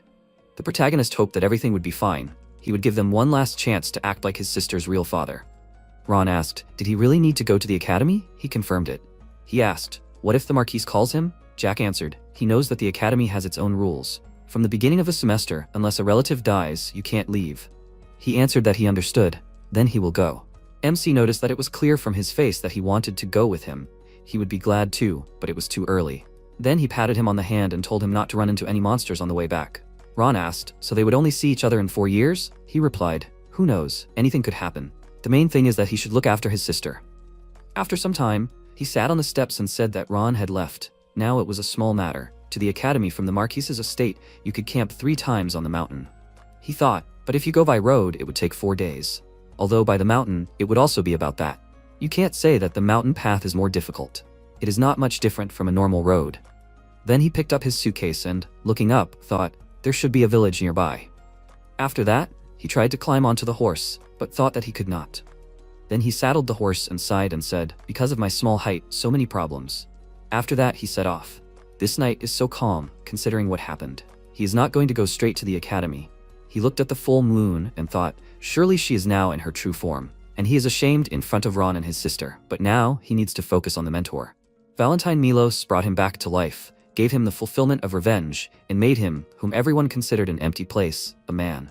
Let it be forgotten now, but she is one of the strongest black magicians. For those who remember, she is the most terrible memory. He thought, his heart has not trembled so much for a long time. After some time, Arbiola, the province of the Viscount of Arbiola, a vassal of the Duke of Osenbal. The protagonist stopped near the tavern and thought whether it is worth stopping here for the night. He looked at the children having fun and decided that, judging by the children's faces, this was a good place. After that, he entered the establishment. There were many noisy companies. Then he looked at the dog, who happily wagged his tail, looking at him. He asked what's wrong with him. Then he sat down at a free table and thought that he hoped that he would not quarrel with anyone here. James Arbiola came up to him and said with a smile, "Wow, who is their new guest? Has he come for dinner or to rent a room?" The protagonist, looking at her, thought, "A worker? More like a mercenary." Then he put down some coins and said that he wanted simple food, water, and 1 room. He left his sword by the horse. Please, she should take it there. James took the coin and smiling said that 1 shilling was enough. She would bring him the famous Arbiola apple pie and a steak. And what about some milk? Or did he want beer? He replied that milk was enough. Then the worker waved her hand and said with a smile that she would be back soon. He agreed with her. Not bad, he could stay and live here. Even though he was not from around here, she did not try to get more out of him. He stroked Arnold and thought, it is obvious, this is pre-war time. He looked at the dog's face and said, he can't even imagine what the future holds for this big baby. Then he sighed and thought, well, ignorance is bliss. Then he heard talk. Hey, did they hear? The man said, they say they plan to get rid of all the demonic monsters this time. The girl added, it seems they are even recruiting more mages to deal with them all at once. He asked, why is this necessary? Even Tulkun is not doing anything, and there are only 20,000 mana users. What's the point? It's like they are laughing at them. The protagonist already mentioned the Iron Blood Knights who are on a mission in the Demon Forest. By order of the Emperor, knights were selected from the guards of each noble family and went hunting in the Demon Forest along with the Iron Blood Squad. This huge forest stretches across a high mountain range called the Grand Canyon. This is a neutral zone. Many may think it is ordinary, but ogres, orcs, goblins, elves, harpies, and even dragons live there. Troll blood is used to make a potion. Ogre tendons are used as bowstrings, and iron monsters, Perex, serve as material for weapons and armor. Harpy feathers are used for women's jewelry, and elves are kept as pets because of their appearance. In the demonic forest, all these creatures are not dangerous, so everything that happens there is stupid human greed. He thought that they would lose this time, as it was there. He remembered. The detachment of iron-blooded knights lost 1/3 of their people, and the knights from the guard of the aristocratic families also died. A big loss. Because of this incident, the Emperor will lose the support of the people and noble families. Probably, from then on, problems will begin in the imperial family. About a year later, a civil war will break out. At that moment, the man at the next table loudly put his mug of beer on the table and shouted, "The whole problem is the Emperor. It's worth giving this power to help a person." Before he could agree, his comrade covered his mouth with his hand and asked, "Does he want to lose his head?" Well, he got drunk. The protagonist, leaning his face on his hand, thought, this is fearlessness. Many have lost their heads for insulting the Emperor and his family. Then he heard the continuation of the conversation. The man asked, by the way, have they heard about the 3rd son of the Marquis? What is it? He used black magic. Did they know? This fool. They even threw him in prison. What a joke. MC thought. Actually, he is here now. The man asked who he learned black magic from. Didn't black magicians die out? The girl, laughing, suggested maybe one aristocrat remained. He learned from him. At that moment, Jane approached the protagonist, holding a tray with an order in her hands, and asked what made him so happy. She put the order on the table, and the protagonist thought, did it make him happy? And apparently, he was laughing too. She sat down opposite him and asked, does he want to tell them? They are all bored here. He answered, nothing like that. It's just that this third son of the Marquis is a big fool. Judging by what they say, that's why he laughed. She, smiling, said, all people are like that. Gossip about things they themselves could not hear or see. He asked, and she? She asked, she? He asked how she judges people. She answered that she has to see everything for herself to decide for herself something there. Rumors are just rumors. He answered, but sometimes it turns out to be true. She asked, really? He answered, of course. Then he took a piece of pie and, having tried it, thought that it was not as tasty as Ron's pie, but not bad. Then she folded her arms and added, but she still thinks, if it turns out that the third son of the Marquis is quite a good person in life, then the rumors were still lying, right? MC looked at her silently, and she asked, is something wrong? He thought about the scars on her face, toned body, and the mercenaries around her. Then she cut the meat for him and handed him the plate, saying, here. She cut it so it would be easier to eat. He asked, is she the leader of the Adventurers Guild?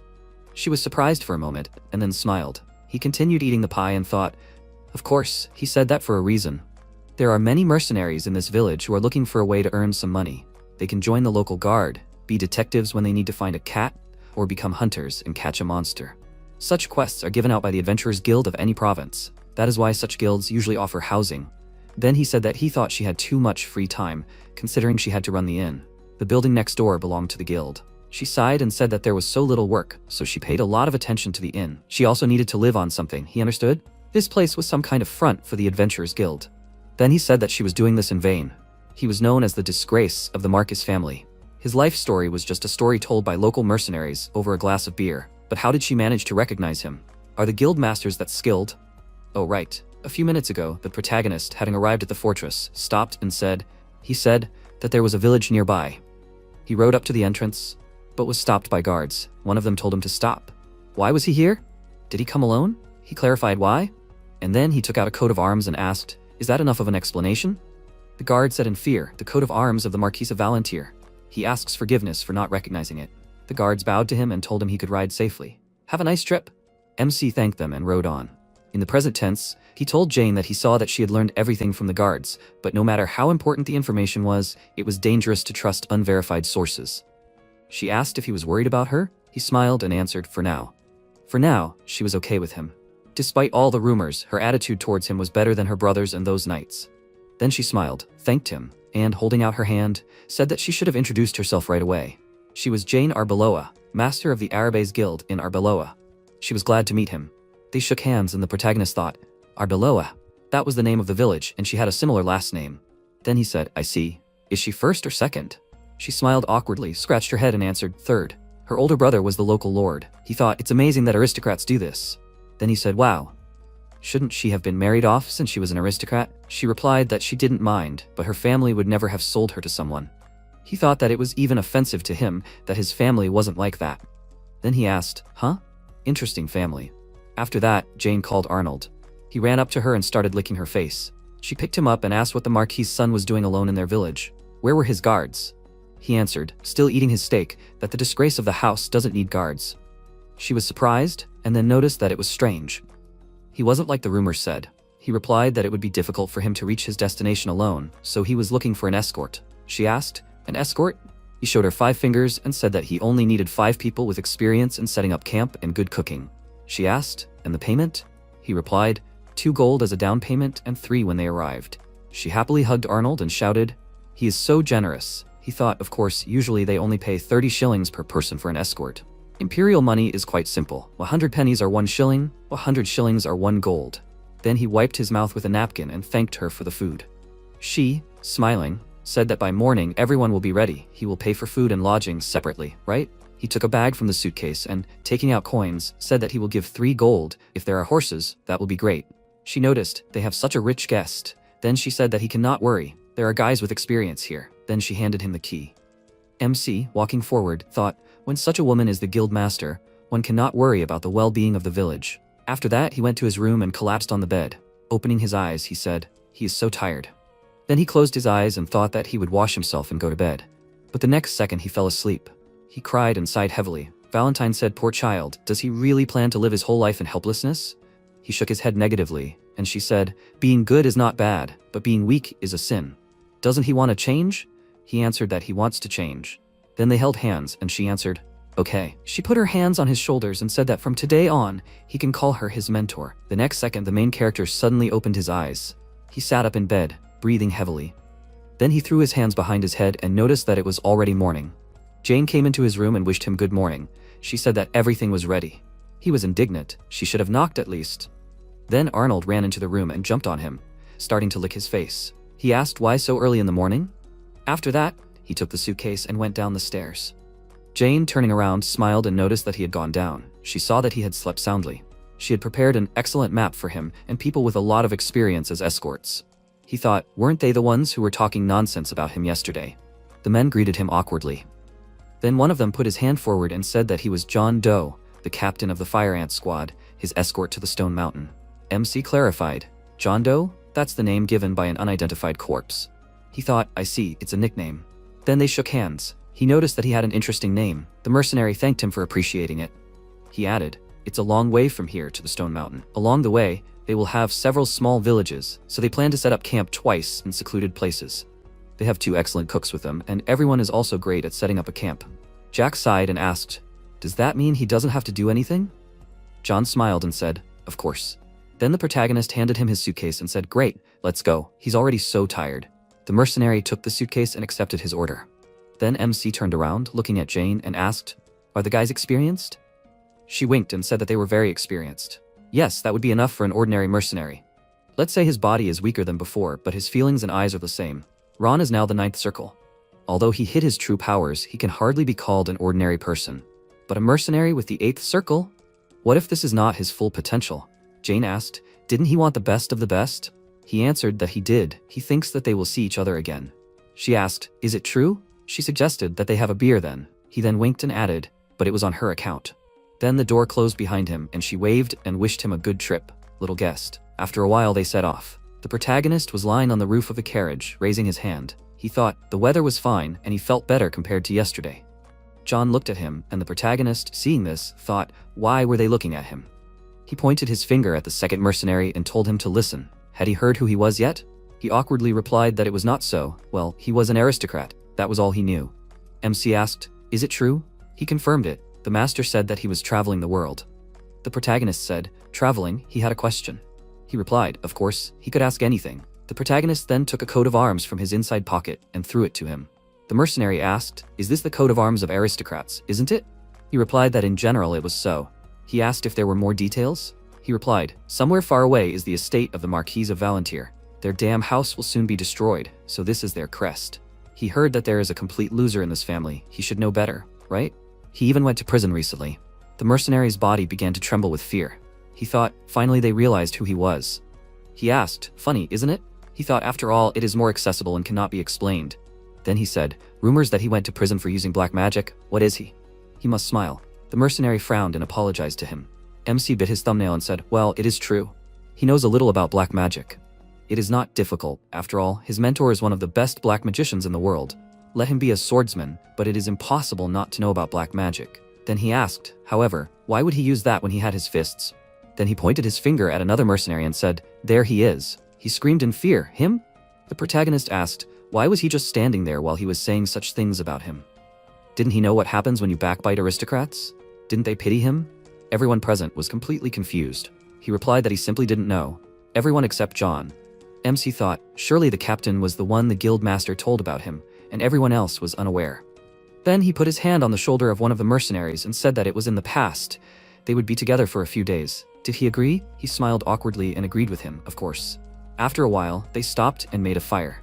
The mercenary, sitting down by the fire, said that now he was convinced that the rumors were just rumors. The protagonist asked, what is he talking about? He replied, he doesn't look like a typical aristocrat. Usually they are afraid that an extra drop of water will fall on them and spoil something, but he's not like that.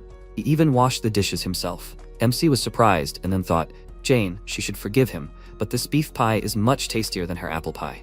Yorkshire pudding, pie and sausages. He wants to hire them in his kitchen. After finishing the meal, he thought that it was very tasty. Then he mentally apologized to Ron. He was also out of luck. After that, he said that you need to pay for a good dinner. Usually he is not easy to please. By the way, who is on guard duty tonight? The mercenary said that they will draw lots. Does he want to go with them? The protagonist answered, small children need a lot of sleep to grow well. Will he take responsibility if he remains short? He waved his hand and said that in that case, there is no need. The protagonist said he was bored and offered to tell stories. He would start first. The mercenary asked, seriously? He confirmed it, and then asked what he could tell them. Have they ever wondered how many dragons there are in their world? The mercenary was surprised. Dragons? Didn't the founding emperor exterminate them all centuries ago? That's what the founding myth said. In short, it said that the founding emperor Julius Teslan, along with 2 companions, killed all the dragons that inhabited the Western continent and built the Teslan Empire here. As time went on, the empire became smaller and smaller and couldn't be compared to the Tolkien Empire next door. That's the truth that everyone here knows. Then he said to let him think about it. 2 dragon lords in the Black Sea, a small dragon in the Tolkien castle, 5 dragons in the monster forest. 8 polymorphs that he personally knows, that's at least 16 living dragons. They find it hard to believe. Dragons are usually only spoken of in myths and legends. No one has ever seen one in reality. Then the MC smiled and asked, interesting story, right? Dragons do not stick their noses into people. They are bound by an oath, because of which they cannot approach places that threaten their lives. John asked, so the founding emperor did not kill the dragons? Jack answered, not all of them. He found a way to negotiate with him. Although it would be more accurate to say that everything worked out thanks to his 2 comrades, whose names are lost. John asked, what are these dragons doing now? He answered that in fact, their continent is not the only one in the whole world. In addition to the western one, there is an eastern one beyond the Black Sea. Little dragons have a lot of things to do, but the dragon lords have one mission, to protect the border in the Black Sea. John clarified, the border? He answered that he himself does not know for sure. The border was created many hundreds of years ago and separated the western continent from the eastern. All dragon lords must protect it. He himself is interested in what the world of dragons on the eastern continent looks like. The next second, the mercenaries laughed loudly, and one of them, putting his hand on the protagonist's shoulder, said, wow, sir, he tells a great story. They needed a companion like him. The protagonist, sighing, told him to let him go. Was he drunk or something? He answered, of course, he apologizes. The protagonist did not expect them to believe him. After that, he got up from his seat and said that they could not believe him. He approached the carriage, and the mercenary asked, was he going to sleep? He answered that he would wash himself and change his clothes. The mercenary said, while his guard was him. Before he could finish speaking, the protagonist waved his hand and said, no need, he could wash himself. After that, he put the lantern on a nearby stone, and then lowered himself into the water, sighing with relief. These stupid mercenaries did not take his story seriously. Even if they did not believe him, was it worth laughing at like that? Why? Why does he let them laugh at him? An MC who is forced to hide his true powers is boring. Then he closed his eyes and said, how refreshing. Now he is worried about John. Maybe he is a spy for the Tolkien Empire. He thought about it, a suspicious guy, and his behavior raises even more questions. This whole situation is like a huge puzzle. He asked for good mercenaries, but among them was an owner of the 8th circle. 8 circles are a lot. The captains of the Iron Blood squad have the same number. In other words, such a guy would be torn off with arms and legs. But he is just the captain of some poor and unknown squad. I wonder why? Then he said that there are more important things to do than this man. He was already able to recover a little thanks to the rest in the carriage and the elixirs. Then he thought that there should be no problem. He stretched his whole body and thought, in any case, he should go to his mentor. After that, he came out of the water and thought, but of course, if he turned out to be a Tolkien spy, it was better not to take him with him further. He put on his clothes and thought that he would have to ask directly. After that, he returned to the fire. John, paying attention to him, asked, is he ready yet? The protagonist confirmed it. He had to hurry, as an urgent matter arose. He asked, did something happen? Jack frowned and asked in response, does he not guess? He pointed his sword at him and said that he was the reason for his worries. How can a man with the 8th circle work as a simple mercenary? He is going to a very important place, a place that means a lot to him, and he is not going to bring a man there who is hiding something. One of the mercenaries asked in confusion, what? The 8th circle? But how? John raised his hand and said, more quietly, it is true, he has the 8th circle. So what? MC said that he told them an interesting story, and now he wanted to listen to him. He should tell him who he was and what he was doing here. He asked in return, and if he was against it? The protagonist said that in that case he would just die. Or maybe he was a spy for the Tolkien Empire? With these words, he looked at the mercenary standing behind him, and then said that woman, Jane, said that they would have a drink next time they met. but maybe he should suspect her too? John said that he didn't understand why he suddenly started talking about her. The protagonist asked, did he really need to explain? Didn't he wonder if he would buy her a drink before killing her? Well, this is getting interesting, right? John gritted his teeth in displeasure. He had come this far, but he wasn't using magic. He didn't know if it was on purpose or if he had something in mind, but it was for the best. Then the protagonist ran his hand along the blade of the sword and said that he simply had poor self-control, so there were two options, die or stay alive. After all, he would have killed him immediately if he had used the mana circle. It's simple, right? He gives him 1 minute, he must think carefully. The day before Jane's pub, John, approaching Jane, asked who such an interesting kid was. She pointed her finger at him and asked, does he not know? Valentier's third son. His family almost abandoned him, but he is not like the rumors say. You can tell from his eyes that he is hiding a lot. He asked to find an escort for him, so it is better for him to find out what is what. Who knows, maybe he will be able to change their lives. With these words, she took his hand. Not like the rumors say. It is unlikely that looking into those eyes, one can say that he is hated by his own family. What to do? MC asked. Well? Or is a minute not enough? John noticed that he does not like the aura around him. He's like a deer who met a lion. All his senses are screaming about danger. The whole situation is very strange. John wondered how he knew that he had the 8th circle. Did Jane really tell him something? Then he shook his head and was sure that she would not. He believes her.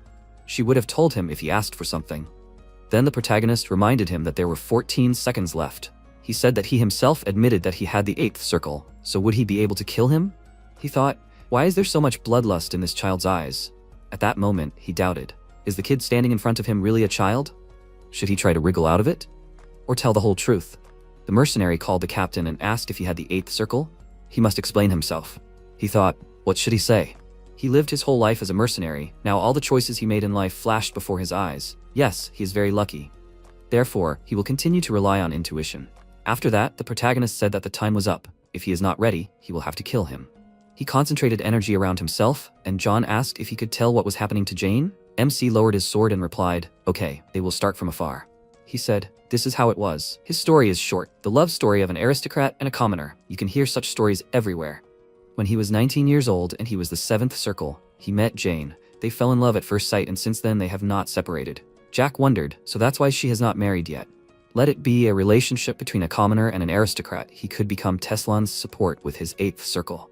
It is strange that he continues to work as a mercenary. He looks completely normal. Did something happen? Although, given her character, one can say for sure that her family is not interested in increasing power through marriage. Then he pointed his index finger at him and said, so Jane is the master of the Adventurers Guild in this small province, and he is just a mercenary? Does he seriously think that he will believe that this is all? John sighed and said that it was true. The protagonist wondered if he could be trusted. Such a simple story was easy to make up. Then he asked if they remembered his stories about dragons. I wonder what the Tolkien Empire would do with a dragon. John replied, how would he know about mythical creatures? MC smiled and looked at him, and then said, he thought he knew that masters are those who wear 10 circles of magic on their hearts, but even masters do not know that there is something more in this world. Monsters that use souls instead of mana as their power, transcendence. In 2 years, the Tolkien Empire's knight captain, Heinkus Begerman, will become a master and will be called the strongest knight on the continent. He will help forgotten stories about transcendence to become reality again. But the funny thing is that he himself will never be able to become one. It's a funny story, isn't it? John asked him to continue, and he added that he would replace half of his blood and bones with dragon blood, and obsessed with this, become half human and half dragon. Everything was immediately clear from their faces. This was not a funny story at all. John asked, and how is this connected with what is happening now? He answered, in the Tolkien Empire there is only one dragon for now. Even though they are practically immortal, you can't conduct many experiments with one dragon. Therefore, the Empire sends its predecessors to other countries in order to collect information and to find other dragons. John, laughing, hit himself on the chest and asked, but this is a story from a novel. How can you believe it? He should tell the other mercenaries this, in case they bite. The protagonist abruptly turned away and thought, well, it's hard to say by the reaction that he is a spy. After that, the mercenary asked, did his doubts disappear? He confirmed this, and then, waving his hand, added, good luck to him with the guild master. He is waiting for an invitation to the wedding. The next second, he sharply pointed his sword at the back of John's head. Sweat began to flow down his face, and then he put his hand on the hilt of his sword. The protagonist said that since he was the one who suspected him first, he would spare his life. He then grabbed his clothes and said that this was his last warning. If he wanted to do something against him, he would turn everyone, including him, into dust. The mercenary, watching this, said, Sir, Captain, they should calm down. They need to let go of their swords and talk. MC sighed. It seemed to him that they had become closer, but apparently this only pushed them away from you. Well, nothing can be done. The relationship between employer and employee is always like this. After that, the protagonist settled down on a chair in the carriage. Meanwhile, the mercenaries gathered around the fire. One of them asked, "What now?" John replied that he did not know. He asked why he, with his 8th circle, should remain a traveling mercenary. And he also said that 2 years ago he had a 4th circle. He replied that it was. The mercenary thought, it's a shame, of course, but he's a good captain. He even saved his life, so he won't be offended too much. And then he looked at him and said, "That's amazing. The 8th circle. Does that mean he's the best mercenary captain on the entire continent? Maybe he'll become the king of mercenaries?" John scratched his head and thought, what kind of stupid title is that? Since when can you become the king of mercenaries with the 8th circle? As far as he knows, there are as many as 4 masters among mercenaries. Then he replied that he doesn't think so. Another mercenary asked, so his words are true? John confirmed it. And he smiled awkwardly, scratched the back of his head and noted that this was shocking news, but he would survive. Everyone has their secrets. But why didn't he do anything? John remembered the events that had recently happened and thought, even now his hands don't stop shaking. It feels like he was on the verge of death. A little more and he would have shit himself from fear. Damn, he's an interesting kid, although dangerous. The whole continent is on edge right now because of the struggle for the throne in the Tolkien Empire. If spies and dragons appear in the current situation, it will only get worse. We need to find out more about it. A couple of days later, MC, smiling, sat on a chair in the carriage and asked, do they want him to tell an interesting story? John asked, what this time? He asked in response, what do they know about the Orc Lord who lives in the magic forest? The mercenary answered, basically nothing. Is he on the 9th circle? The protagonist asked, the 9th? That's not true. He thinks he's already on the 10th. John was surprised, and he said that they would find out for sure someday. He still wanted to tell the story of the past. John clarified, about the past? The protagonist continued, if you count by imperial time, then about what happened 23 years ago. He really loved weapons. Do they know about the relationship with the Harpy lady? The mercenaries replied that they did not know, and MC smiled and said that it was difficult. After all, it is generally accepted that the relationship between orcs and harpies is not very good. Not very good, on the verge of war. But he thought that the mercenaries who are constantly hanging around in this forest for money should know at least something. These 2 races are considered the strongest in the magical forest. They are even called the protectors of the forest. There is one reason why they were given such a nickname. It's simple. They are very strong. It is strange to hear that the Orc Lord and the Harpy Lady are in such a relationship, right? In general, initially they were not enemies, just neighbors. At that time, Blackman became the Orc Lord and began to increase his power. But they know, the problems began 5 years later. He asked, problems? The protagonist smiled and added, when everyone found out about the relationship between Blackman and the Harpy Lady, people, harpies, orcs. All races ultimately strive for the same thing, power. They want it. Some harpies and orcs wanted to overthrow their rulers. Of course, the operation to overthrow had to be secret, but in the end, the stupid plan went to waste. They know that they still rule? John said that's true. But then, why haven't relations between the races improved yet? Jack continued, after the end of the internal uprisings, Blackman and Villa decided that their people were more important than love. John thought about it. He didn't understand if everything he was saying was true. He said it was interesting. He thought that one thing was for sure. Decades ago, harpies and orcs were not as dangerous as they are now. For some time now, these 2 races have been gaining strength. 10 years ago, they were first called the strongest. MC added, the harpies were able to steal and concentrate the orcs' secret fighting techniques, and the orcs learned elementalism from the harpies. That's how the large races inhabiting the forest were able to master each other's secret techniques. Blackman and Villa directly contributed to this. After that, the 2 races completely distanced themselves from each other and became the main ones in the magic forest. If one day they met the orcs or harpies, they should try to tell them his story, then maybe they wouldn't be killed right away. John smiled and thought that he didn't know if it was true or not, but he'd better pretend to believe it. Then he said, if that happens, definitely. Would he like some jerky? He handed the food to the protagonist, and he agreed. After tasting the dish, he said it was delicious, and John, smiling, said that Jane made it herself. Meanwhile, the Marquis, perplexed, shouted, what? His subordinate said that all the guards accompanying the 3rd Master were found near the province of Arbiola. They conducted an investigation. Most likely they were killed by high-level magic. The Marquis wondered, did this happen at the time when the Ironblood Knights were absent? Maybe the Emperor? Or the Duke? If not, then who? He will need to conduct a personal investigation. Then he said, Gonzalez, they must definitely find the culprit. He answered, of course, the Marquis. Then he asked, by the way, why did he mention the younger one to me? Did he really survive? He answered that they did not find him among the corpses, and thought that he might have escaped. The Marquis closed his eyes and said, then he must know something. He must use all his strength and find out everything. Gonzalez accepted his order and then walked to the exit.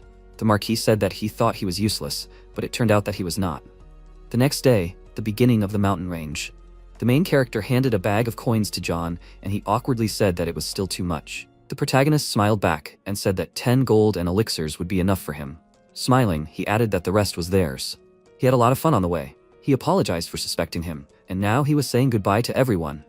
They should be careful on their way. The mercenaries looked at him in surprise, and he asked why they were frozen. John put his hand forward and said that he might be crossing the line, but he should let him say something. MC asked what? He answered that being a mercenary is not as bad as it seems. The protagonist asked what? He answered that he does not know everything, but he will say what he is sure of. The third son of his father, rejected by everyone, he does not want to boast, but he has seen the end of many people who were in the same position. So, the protagonist scratched his head and asked, does he want him to become a mercenary too? He replied that he had already said that it was not such a bad job. He placed his hands on the protagonist's shoulders and added that if you avoid dangerous missions, you can see the whole world and earn good money. Where else can you get such experience? The protagonist pointed at him and said that maybe they didn't understand, but he had figured it out already. That night, if he had only wanted to, he would have been dead already, he should know. Even if he was not an 8th circle mage, he should have felt the proximity of death. He replied that he knew, that's why he was asking. He himself did not yet realize the scale of the possibilities. He smiled and placing his hand on his head, added that he didn't care about it anymore. In a world where everything is decided by whose sword is sharper, many hide their true strength and intentions. He thinks that it was mostly his fault. MC closed his eyes and thanked him for his words, but he will pretend that he did not hear anything. Then he motioned for John to bend down, and he added in his ear, he would only say this to him because he thought he was special. In a few years, a great disaster would come to the Western continent. He had better hide. He was surprised. Hide? He replied. He wouldn't understand his words now, but he had to remember it. It would be a serious mess, so he shouldn't sell himself for a few gold pieces. Money was important, but not more important than life. John smiled and agreed with him. Then Jack patted him on the shoulder and smiled and said, okay then. He walked on and said he was doing well. He was free. The next second, John shouted at him to wait. He put his hand to his chest and asked if he could ask his name. The protagonist was surprised. He knew who he was, so why would he say anything else? Jack, he could remember it like that. And he? He replied, Dynastismo. The protagonist said okay and then smiled and suggested they meet again sometime. After a while, he pushed off the ground and jumped onto a hill. He was breathing heavily and then looked ahead from above, said that it seemed to be close. He continued jumping on the rocks, and then said that his body was still too small and he could not jump so far. After a while, he reached a cave and with the help of his ability, illuminated the path in front of him. Stopping near a stone wall, he realized that it was definitely here. He put his suitcase down, putting his hand on the wall. He realized that his mentor was behind this wall. Then he discovered this place by accident. He wanted to leave his family. It was too heavy, too pressing. In the past, all his thoughts were about this. And then, he opened the bottle and splashed the liquid on the wall. He thought that there was one thing left.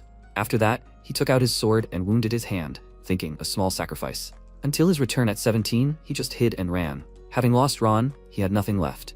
Then he stood near that wall with tears in his eyes. He pressed the blade to his neck, then threw it away and continued to cry loudly.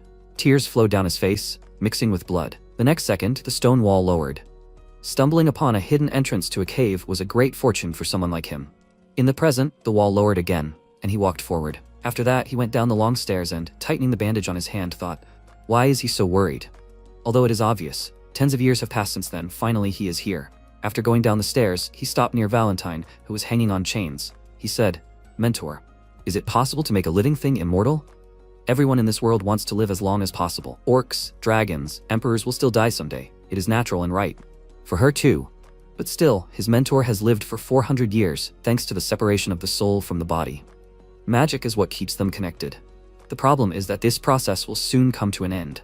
In her past life, after meeting him, she lived only 10 years, but this time, everything will be different. Yes, in this life, they have 13 years. Valentine was surprised. A mentor? He thought that he had wanted to hear her voice for so long. She asked who he was. He put his hand forward and asked, does she not want to guess? She asked, is he making fun of her? She will not ask twice, he must answer. He, smiling, said his dear mentor. She used to be so mean. He missed her very much. She was surprised her? He confirmed it. She said that she did not know him at all. Strange. Did he know who she was? He answered, of course. He looked away and thought, how could he not know? The time they spent together could not be called an illusion. Of course. Only he remembers everything. And then he said that she was the heroine of their world, who brought the end of the era of honor and began the era of humanity. Valentine Milas, he is her student from the future. She was surprised. From the future? He confirmed it again. And she asked, shouldn't he know that she doesn't like predictions? He answered, of course, because any prediction is subjective from the point of view of the one who makes it. The mentor said, then why does he say it like that?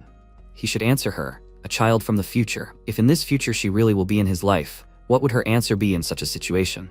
He scratched the back of his head and said that she would tell him to disappear. She noted that he was not bad, he should open his tent with predictions. He objected, what is she saying? The mentor. She said that she is nobody to him. He thought as before, here we go. He said, then nothing can be done. He thought that she is exactly as he remembers her. After that, he suddenly pulled his sword out of its sheath and pointing it at her, apologized for having to go so far, mentor. He began to concentrate energy in his weapon, and Valentine noticed that he was using aura. He replied that he understood that he was behaving wrongly, but she could punish him later. She asked him to wait. Really, if these chains were destroyed, this place. Before she could finish speaking, MC said that he knew he would break this, and then everything would collapse, but there was no choice. After that, he pushed off the ground and swung his weapon. Julius Teslan, whom everyone calls a hero, locked her here. He promised that he would return one day. But this traitor did not keep his word. 10 years, 20, 50. Yes, she finally realized that she was abandoned forever. The next second, the protagonist flew forward, swinging his sword. The chains were covered with cracks and then broke. Valentine, perplexed, said, it's made of dragon bones. She flew down, and the protagonist put his hand forward, shouted, mentor. He caught her in his arms and said that he was not like Julius. He would prove it to her not with words, but with actions. Then he looked at the opening in the cave from above, and she said that the walls were starting to collapse from the blow. He told her to grab onto him. After that, several stones flew at them, and he, raising his sword, began to cast a spell. The land on which he stands belongs only to him. Let nothing block his path forward on his land. This is one of the 4 basic defense techniques, the mountain of the 4 great elements. With these words, he thrust his sword into the ground. The stones flying at them flew in different directions. A bright flash illuminated the space. Everything around was covered in smoke, and Valentine asked who he was. He smiled, answered that he had already said he was her student. He let go of his sword and she sat down in front of him and asked him where he got so much power at his age. He replied that for her student, even if he was from the future, such power was nothing. They would spend the next 13 years exploring the world together. She stretched out her hands to him, and he thought that she always checked whether a person was lying or not in this way. He thought that he was not sure that this technique was accurate. She asked if he was really from the future. He replied that he had most likely returned to the past, and she said that it must be true. He smiled and said that she finally believed him. The next second, he fell helplessly to the ground, and she said that it was strange to start their relationship with so much power. He said it, but if he had not done so, she would not have believed him. She asked if he really thought that they could be friends after what happened. He replied that he saw nothing wrong with being friends as a mentor and student. Valentine said that despite his pain, he could still argue. He smiled and replied, of course, she taught him that. By the way, his name is Jack. He hopes that in this life they will also try hard together, mentor. After 5 days in the province of Osenbol, MC wondered how they managed to not talk to the mentor for 5 days. He asked if she was still thinking. In response, the girl simply remained silent. The protagonist asked displeasedly, did she have to pay for her words? Valentine answered that at first she could not even imagine that he was from the Teslan Empire. And she also does not understand how at such a young age he can control the magic of souls. To get such power. The protagonist thought with a smile, did she really want him to finish the sentence? But if he does not say anything, she will definitely hit him, like in his past life. He explained that there are powers that only a few have. The girl answered that this is true, but his soul has thousands of dead. MC noted with a smile that he would like to tell what happened in his past life, but she did not talk to him for 5 days. Valentine added that there is more blood on his hands than on hers. Did he even think about it? The protagonist, having bought food from the seller, asked about what. She asked, why was he given a chance at a second life? The protagonist thought about it, that it was true. He had been thinking about everything for so many days, but the very fact of his return. He remembered his past and said that he thought about it and came up with nothing. Let her not look at him as if he had returned himself. Perhaps the one who did this has a goal. And if he has a goal, then he will show up. Valentine asked, what if he does not show up? MC, smiling, treating the dog with food, answered that he will simply live on. The time spent with her is most important. The girl noted that he knows how to pour honey into ears. So what is his plan? The protagonist said with a smile that he should find himself comrades. He thought that he needed people. Then, 5 days ago, when he took the mentor with him, he had to drink 2 elixirs of the highest class. But the pain did not stop for another 5 days. His body is still bad, so he will need good protection. He asked with a smile if they should go shopping. The teacher agreed and they went to the store. MC smiled and noted that he needed to buy a new sword. Suddenly, Charlotte crashed into him from around the corner. She dropped her basket of flowers and, having fallen, noted that she was in pain. Let him forgive her, she's just in a hurry. The protagonist smiled and extended his hand to her and replied that he himself was not looking around. Is she okay? Suddenly, he thought that he could start with her. The girl began to pick flowers and replied that she was okay. It was good that she was not hurt, but she was spilling everything. The protagonist called out to her and, holding out a bag of money, asked if she wanted to work for him, more precisely, work with him. Charlotte exclaimed in shock that he was offering her to work with him. MC agreed and, having given her the bag, said that he would give her this. The girl looked inside and, seeing many coins, handed the bag back in shock and said that she could not accept such a large amount of money. The protagonist thought that, apparently, for her it was a fortune. He asked how much money she wanted. Charlotte answered that 1 coin would be enough for her. The protagonist took the bag and gave her the coin. She excitedly handed him the basket and noted that these were now his flowers. After that, the girl ran away and MC thought that here was his first ally. Valentine noted that she had not seen vampires for a long time. He agreed with a smile and added that he did not expect to meet a vampire here. Suddenly it dawned on him and he asked again in surprise, "A vampire?" The mentor asked in bewilderment. Was that not why he chose her? The protagonist answered that this was not so. He just thought that she would be able to reach the 10th circle. The girl said that his stupidity amazes her. She will have to teach him a lot. He agreed with a smile and said that he hoped that she would live a very long time and teach him a lot. Valentine replied that everything depended on him. The protagonist noted that she had not changed at all. She thought that it was strange because she had definitely seen her face somewhere before. The girl remembered how she met the vampire and wondered what she remembered. She did not think that the inhabitants of the forest appear here. Lately, so many amazing things had been happening. Valentine noted that she knew where to buy a sword. MC exclaimed with a smile that then they should go together to their common goal. After some time, they came to the sword shop, and he thought that vampires are a special race, like dragons. The saleswoman pointed to the sword with a smile and noted that this sword is very light, so it is convenient to travel with it. The protagonist, not listening to her, thought that about 10 years ago, there was a war between dragons and vampires, and the reason is power over the demonic forest. Of course, the war ended with the dragons winning, and most of the vampires had to leave the forest. Surely that girl ran away from there too. Or she's the child of those who ran away. He is not particularly interested in wars. He chose a sword and the saleswoman exclaimed that this was an excellent choice. This sword was made by a special blacksmith from a special material. The protagonist replied that she should give it to him then. She happily said that this was a wise choice. Let him keep the sword, she wishes him good use. MC called out to the mentor and noted that he had already decided who would be his first comrade. She replied that she did not understand at all what all this was for. So she would ask, is he sure? He smiled, leaving the store, saying that he understood her doubts, but perhaps this would not only be useful for him, but also help her open up. Valentine asked in surprise, was he not doing this only for his own plan? The protagonist found the vampire and, after greeting her, thought that she asked this for a reason. It was 400 years ago. Since the teacher has dragon blood, many people, including the emperor, made a pact with her that no race should interfere in human affairs. It was after this agreement that many races moved to the demon forest. But it was 400 years ago. The emperors who supported the agreement have long been buried in the ground. No matter how strong he was, time is stronger. But even after the agreement expired, other races could not get out of the forest. The dragons, who were bound by the bonds of the agreement for another 2 years, began to forbid other races to go out. If they were not allowed, then the others would not be able to either. They watched everyone very closely. The teacher's law continued to apply, so he had to kill all the dragons. Perhaps in this life he could save them. MC called out to her with a smile and noted that she should not burden herself with responsibility. She nervously asked what he knew about her. He replied that he knew a lot. After all, he was her student. The girl replied that let it be as he said. She will say only one thing, let him not feed his blood. The protagonist didn't understand what she meant. He happily noted that she was a child, and children are supposed to be fed only with delicacies. At this time, Charlotte remembered the meeting with him with a smile and wondered what she needed to answer him. After all, he wanted her to become his assistant.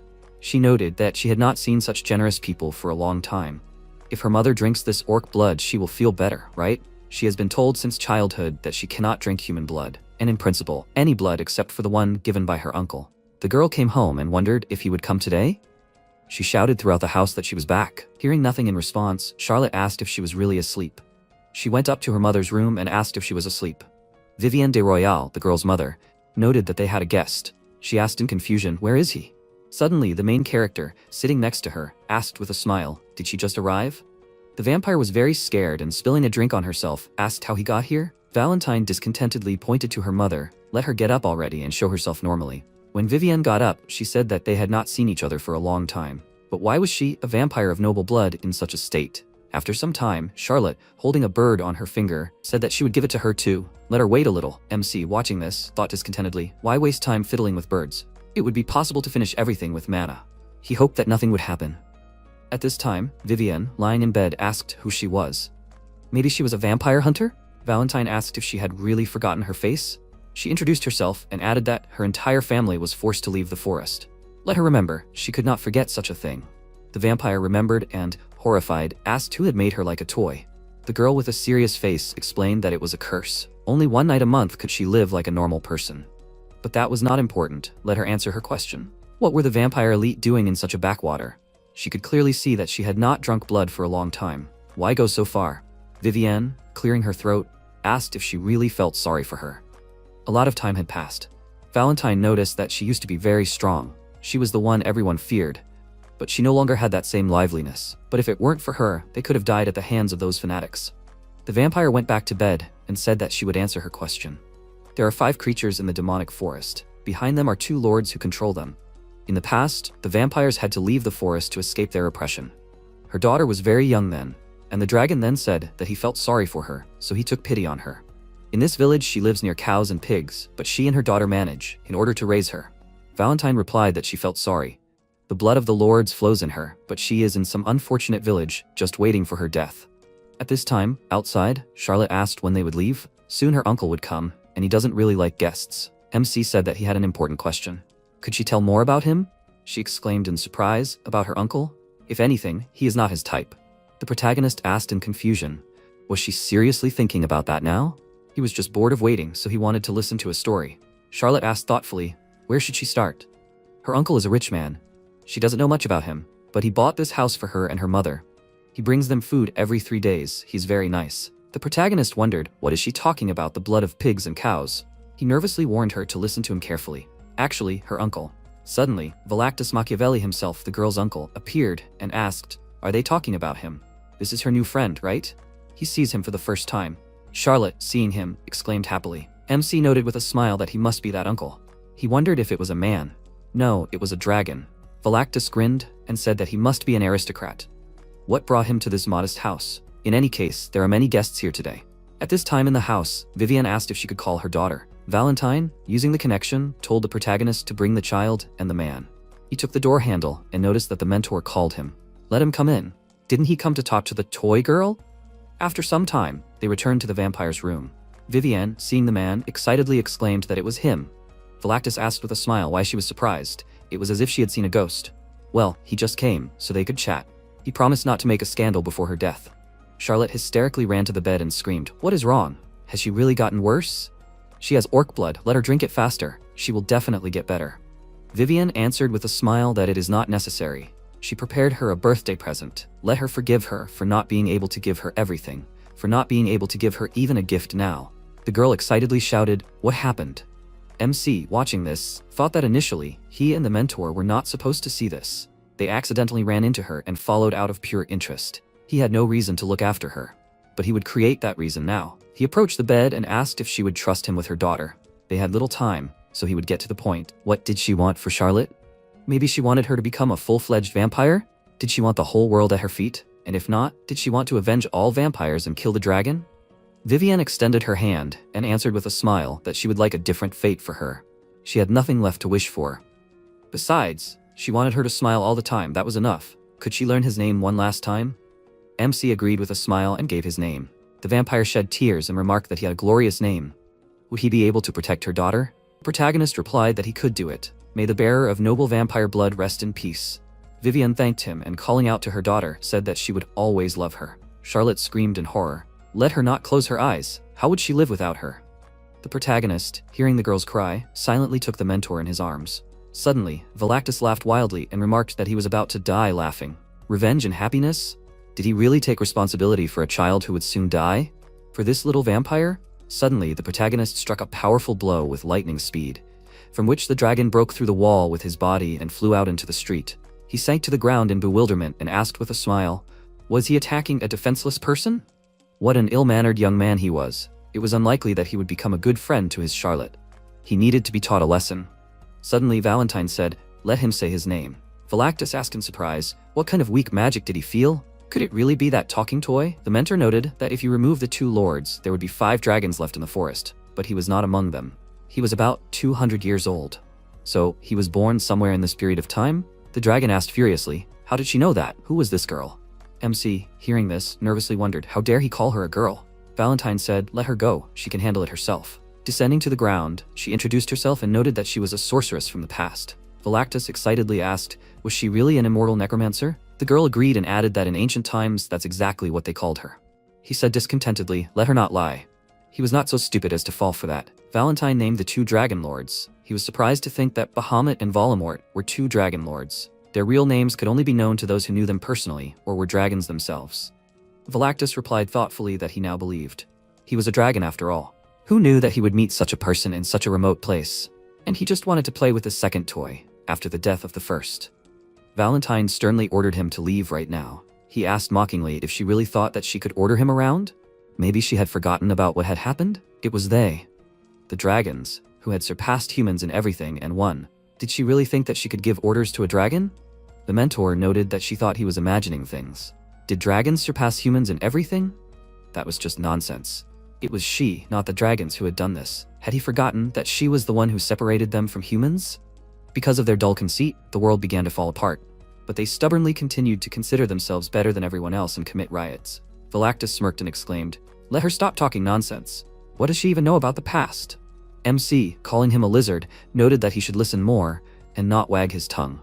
If he was so cool, then why did he tremble when he heard the name of a mentor? The dragon furiously attacked him and shouted that he was a fearless bastard. He would show him his place. The protagonist calmly dodged and delivered a powerful kick, from which he flew into the wall. The protagonist approached him and, lifting his chin with his foot, said that he should no longer dare to think himself better than the mentor. Phylactus nervously replied that he was a dragon, which means he is better than them. Humans are just worthless. MC noted that if he continued like this, he should close his eyes and he would simply kill him. The dragon grabbed him by the leg angrily and threw him into the house, shouting that he was nobody, so he should not dare to hide behind Valentine and consider himself better than him. The protagonist, shaking himself, said that it was very dirty. Ron would have fainted right now. He called out to Charlotte and noted that now he understood. Her uncle was the last non-entity on this earth. The girl began to cry, but the protagonist picked her up and pointed out that she should look at this wretchedness. He exterminated her family, killed her father, and played with her mother until her death. He knows that her mother gave him an answer, but he needs her permission. Her word will decide everything. He will show how responsible he can be and how much power he has. MC took out his sword and jumped high, and then tried to strike. Phylactus dodged and a fight broke out between them. He noted that the expectations were so high, but his technique was trivial. Suddenly, the dragon looked at the ground and saw his hair cut off. The protagonist said with a smile that he did not mean to ruin his face. Now he looks good. He exclaimed in rage that he was a fearless bastard. He would not hold back anymore. Phylactus used the skill Wind Cut and sent it straight at him. The protagonist calmly reflected his technique with his sword. The dragon screamed in wild shock. How did he do this? Valentine, watching the battle, wondered, was he able to repel the dragon's magic? Suddenly, MC made a dash, grabbed him by the face and stabbing him into the ground, noted that now he remembered. Because he could not understand. He is the son of Luca Machiavelli from the Forest of Monsters, right? Phylactus asked in horror, how does he know his father? The protagonist thought with a smile that his father was one of the 5 dragons that controlled the Forest of Monsters. In his past life, it was he who had cut off his head. But he had not seen this guy in his past life. Perhaps someone had killed him, or he was simply hiding somewhere. He noted that it was surprising how similar his character was to his father. Phylactus asked in wild shock, who was he? MC explained that he was the first and last student of Valentine, whom he had mocked. He asked fearfully, how could a human stop his magic? The protagonist thought with a smile, was this a dragon, the most powerful creature in the world? He pointed his sword at it and noted that he was giving him 5 seconds. Let him apologize for everything he said to the teacher. Did he understand that? Phylactus asked in horror, what would happen if he refused? The protagonist answered that he would grind him into dust that no one would ever be able to find, just like he did with the others. He started the countdown, and at the last second, the dragon suddenly made a dash and thought that he did not like this. He needed to get out of here quickly. First, he would tell the other dragons everything. The protagonist, watching this, thought that he really escaped. He got into a fighting stance and, starting to use the skill, asked that he did not want to go so far, but what to do. Soul Sword, Concentration, the first of the 4 techniques, Heaven. Phylactus, seeing the terrifying aura of the ability, asked in fear, what is this? Who did he actually get involved with? Having entered the skill space, he asked in fear, why can't he escape from here? What should he do?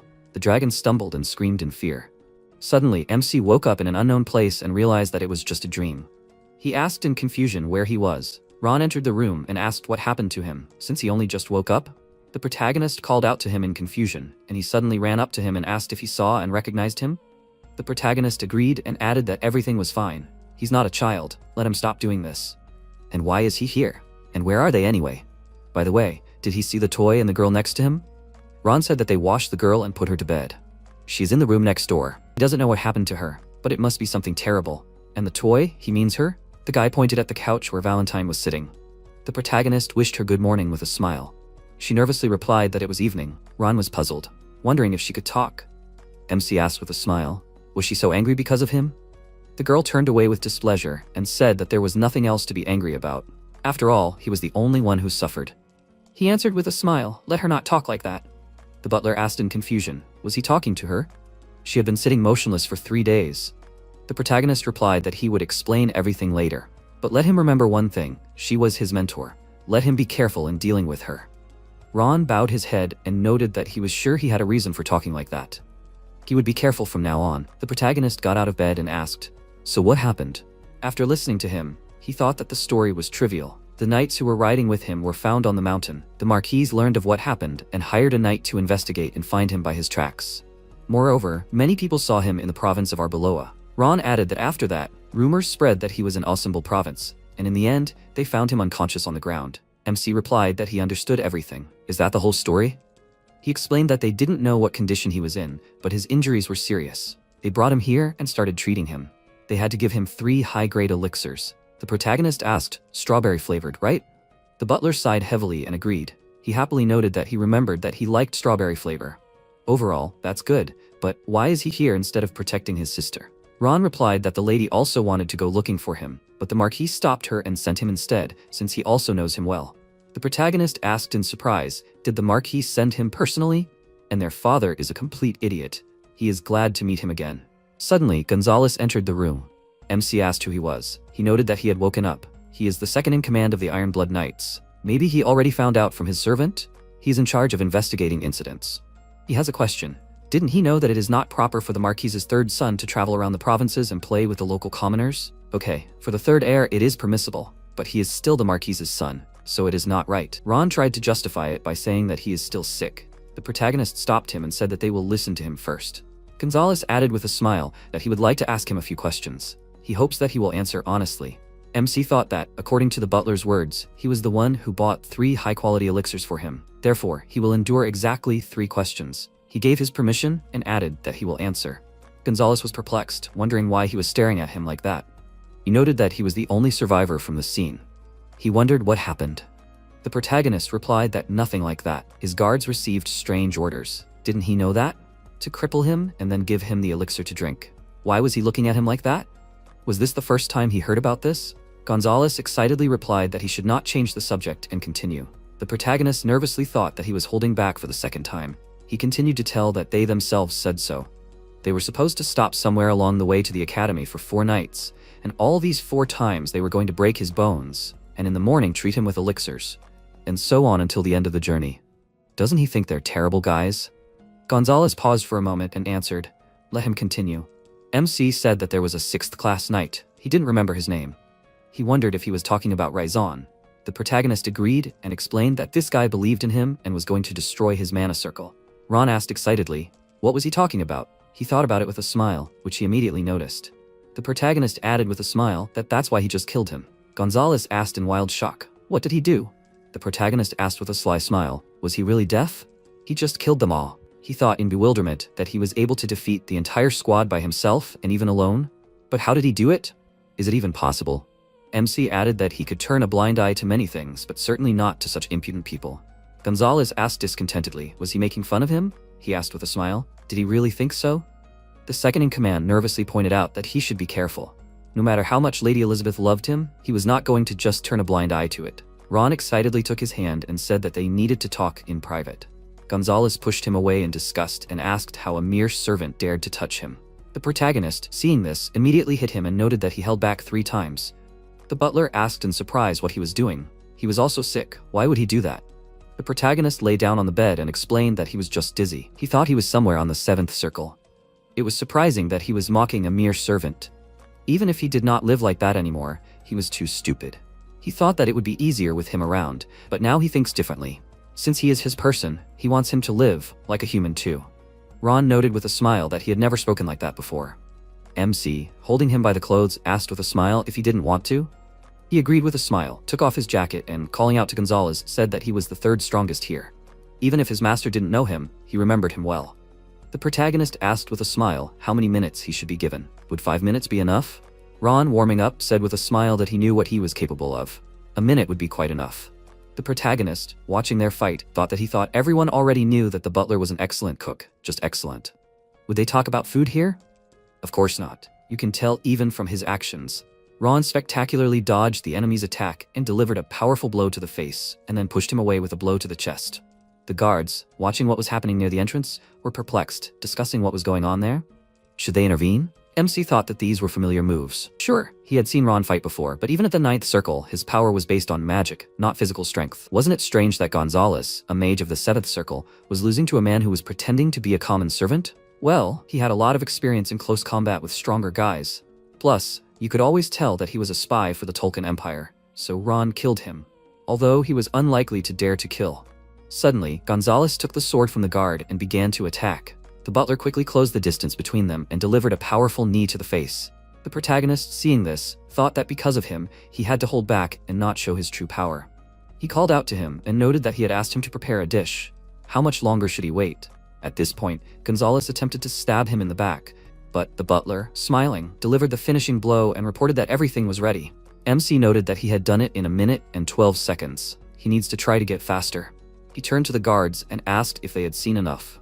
Now let them get back to work. They apologized excitedly and began to carry out the order. The protagonist walked up to the deputy captain and, grabbing him by the hair, said with a smile that they would now talk face to face. He has a cool name and good skills, and his father trusts him. Gonzalez said that he and this crazy servant.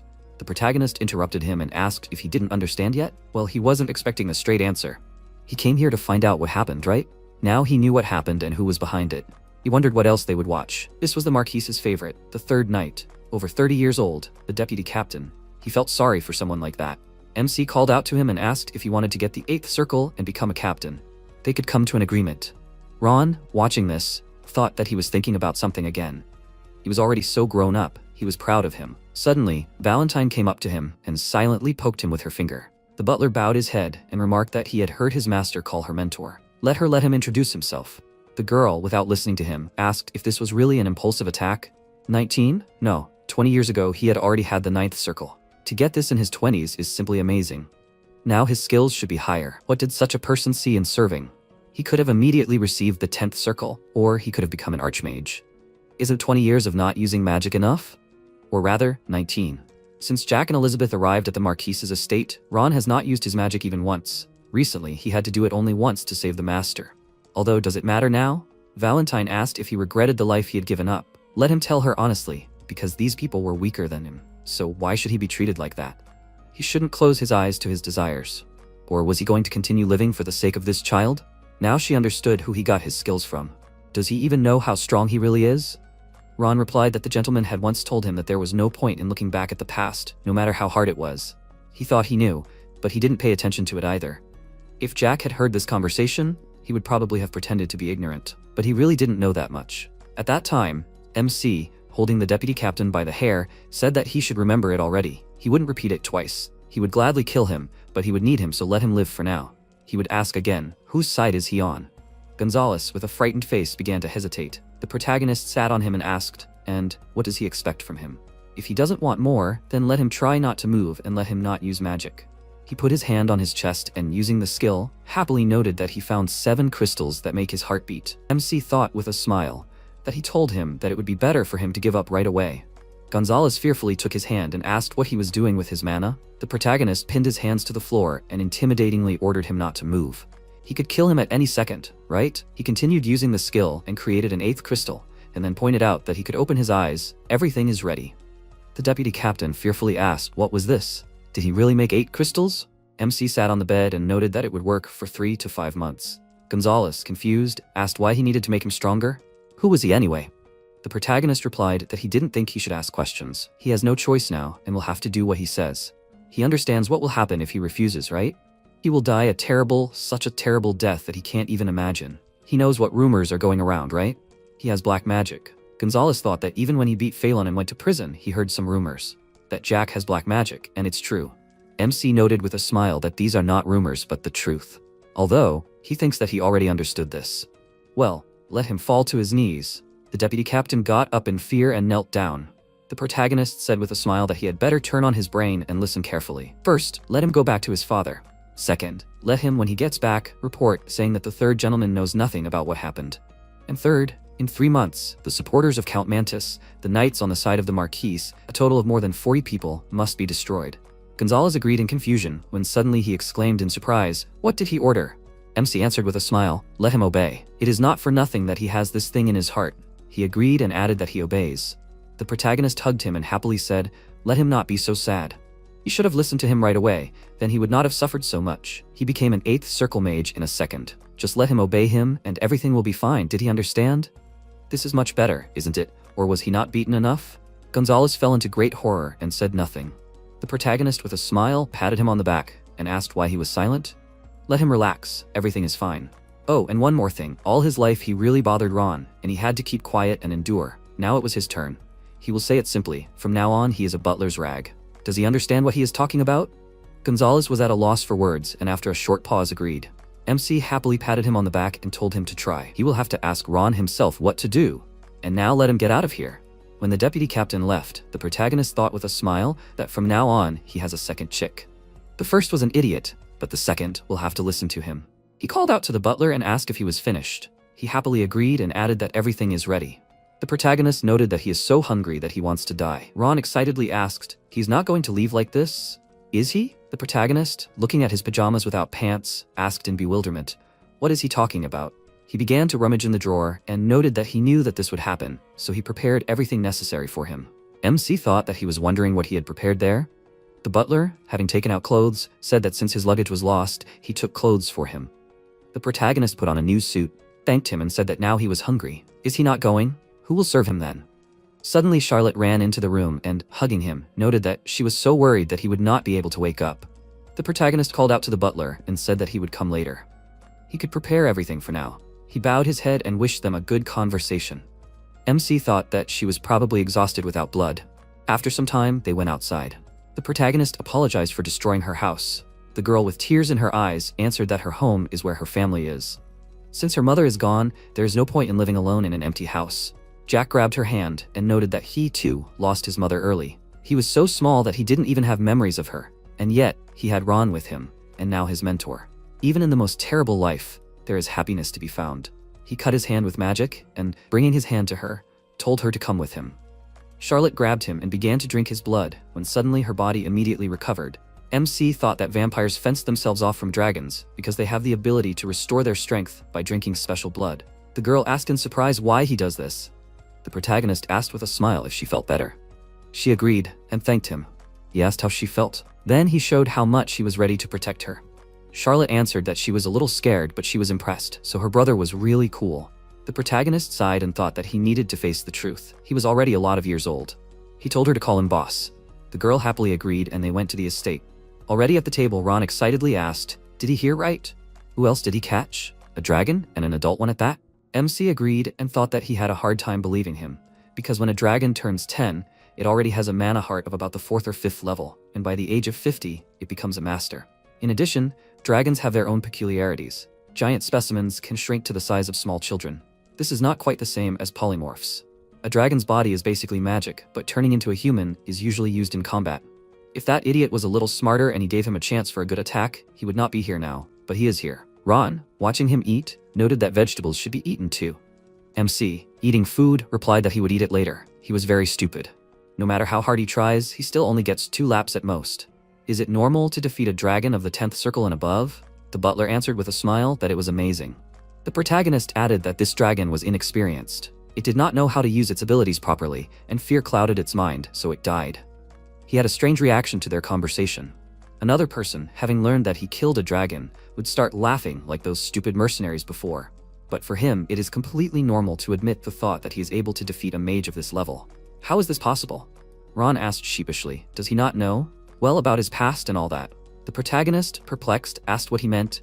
Is he hiding something from him? The butler excitedly explained that there is something he does not know. The conversation will be long. Does he mind? MC, taking a sip of his drink, answered that he does not mind. He thought that despite everything, this butler was very dear to him. In his previous life, even when they ran away from home together, he did not tell him about his past. It was better for his secret to remain a secret. He only wanted to know one thing. The protagonist called out to him and said that he would ask one question. Ron, bowing his head, replied that he would do anything. He wondered if he had any connection with the Tulkun Empire. Maybe he was a spy? The butler replied that this was not the case. He had nothing to do with them. The protagonist smiled and noted that this was good. He thought that it would be better to clarify just in case. Still, he hoped that he was not putting too much pressure on him. Is that right? Well, he was smiling, so everything should be fine. By the way, it was time for him to develop his mana circles. When he used magic, he almost died. He needed to develop his physical form and mana circles like before to become stronger. First, he will have to study at the academy, and then we will see. Suddenly, Valentine, who was sitting opposite him, noted that he really is her student, since he was able to use the black crystal. MC thought that in this world, only he and the mentor know about this black magic. Others do not know. Because it was the mentor who created it during the time that made her famous. In other words, during the wars, it was then that she began to use the black crystal. If you engrave a vow on a magic circle and do not keep it, then not only the circle, but the whole body will explode. This terrible magic made her even more famous. Valentine asked what kind of vow he engraved on his circle, and what does he need anyway? The protagonist replied that it was just a backup for him, his sister, and Ron. The butler shed tears and admiringly noted that he did not understand what he was talking about, but thanked him for doing it for him too. The protagonist thought that for some reason he became very emotional after talking to the mentor. Suddenly, Charlotte entered the room and said that the maids had tormented her. MC chuckled and noted that she had come just in time. Let her sit down. Ron, pouring a drink into her glass, asked if she was hungry. The girl happily answered that she was not, and all thanks to the boss. The protagonist called out to him and said that he would like to send her to the academy. Is it possible to do this? The butler noted that he sometimes forgets that he is a simple servant. The protagonist agreed with a smile and added that he is very special. So, can't he, as an all-powerful person, arrange this? Ron thoughtfully answered that he does not know. The protagonist replied that he will figure it out himself then. He leaned towards him and quietly said that you can't blackmail people. MC asked with a smile. What blackmail? He's not some kind of bandit. Charlotte asked in surprise, would she go to school? He agreed and added that he wasn't joking. The girl noted that he liked to do such things. The protagonist thought that it would be a pity to waste such talent. Even if she didn't have any mana circles yet, he could help her reach even the 10th. And then, like him, she would become a very capable mage. He would need to talk to Gonzalez and get her into the academy. The only problem was her age. You can enter the academy from the age of 14, but she was only 11, which meant that nothing would happen that way. Charlotte excitedly asked how she could enter the academy. MC answered with a smile that she shouldn't worry so much. She would study there anyway. A few days later, they arrived at the academy. Ron, rolling out the portable luggage, noted that he had collected everything he might need. He should definitely monitor his health. If something happens, he should send a letter. The protagonist thanked him and asked if he could ask him for something. He would like to leave all the housework to him. The butler asked if he wanted to focus entirely on the academy. The protagonist pointed at Gonzalez and remarked that he was completely stupid. He thought that was true. He couldn't say that he had any outstanding mental abilities. He could even get rid of him. The MC continued that he had a job for him and that he would need to supervise its execution. Ron asked again in confusion. Did he need to supervise? He agreed and said that it was time to take out all the trash from his house, little by little. The butler excitedly asked if he meant the vassals in the family of Count Mantis. The protagonist agreed with a calm face. Ron excitedly added that then Lady Elizabeth. He remarked that his sister was very kind. She would never dare to do such a thing, so they needed to help her change. He's afraid that the atmosphere at home may have a bad effect on her, so he needs to look after her. The butler sighed and agreed, noting that he has changed a lot. MC smiled and soon they entered the academy grounds. Valentine said that he has good subordinates. He replied that Ron is a friend, not a subordinate. And she, in fact, too. The teacher smirked and said that he should not make her laugh. Charlotte, seeing the academy building, exclaimed with delight that it was her first time in such a place. The protagonist said with a smile that she could look around. She would have to come here often. Suddenly, a maid approached him and said that she was glad to meet him.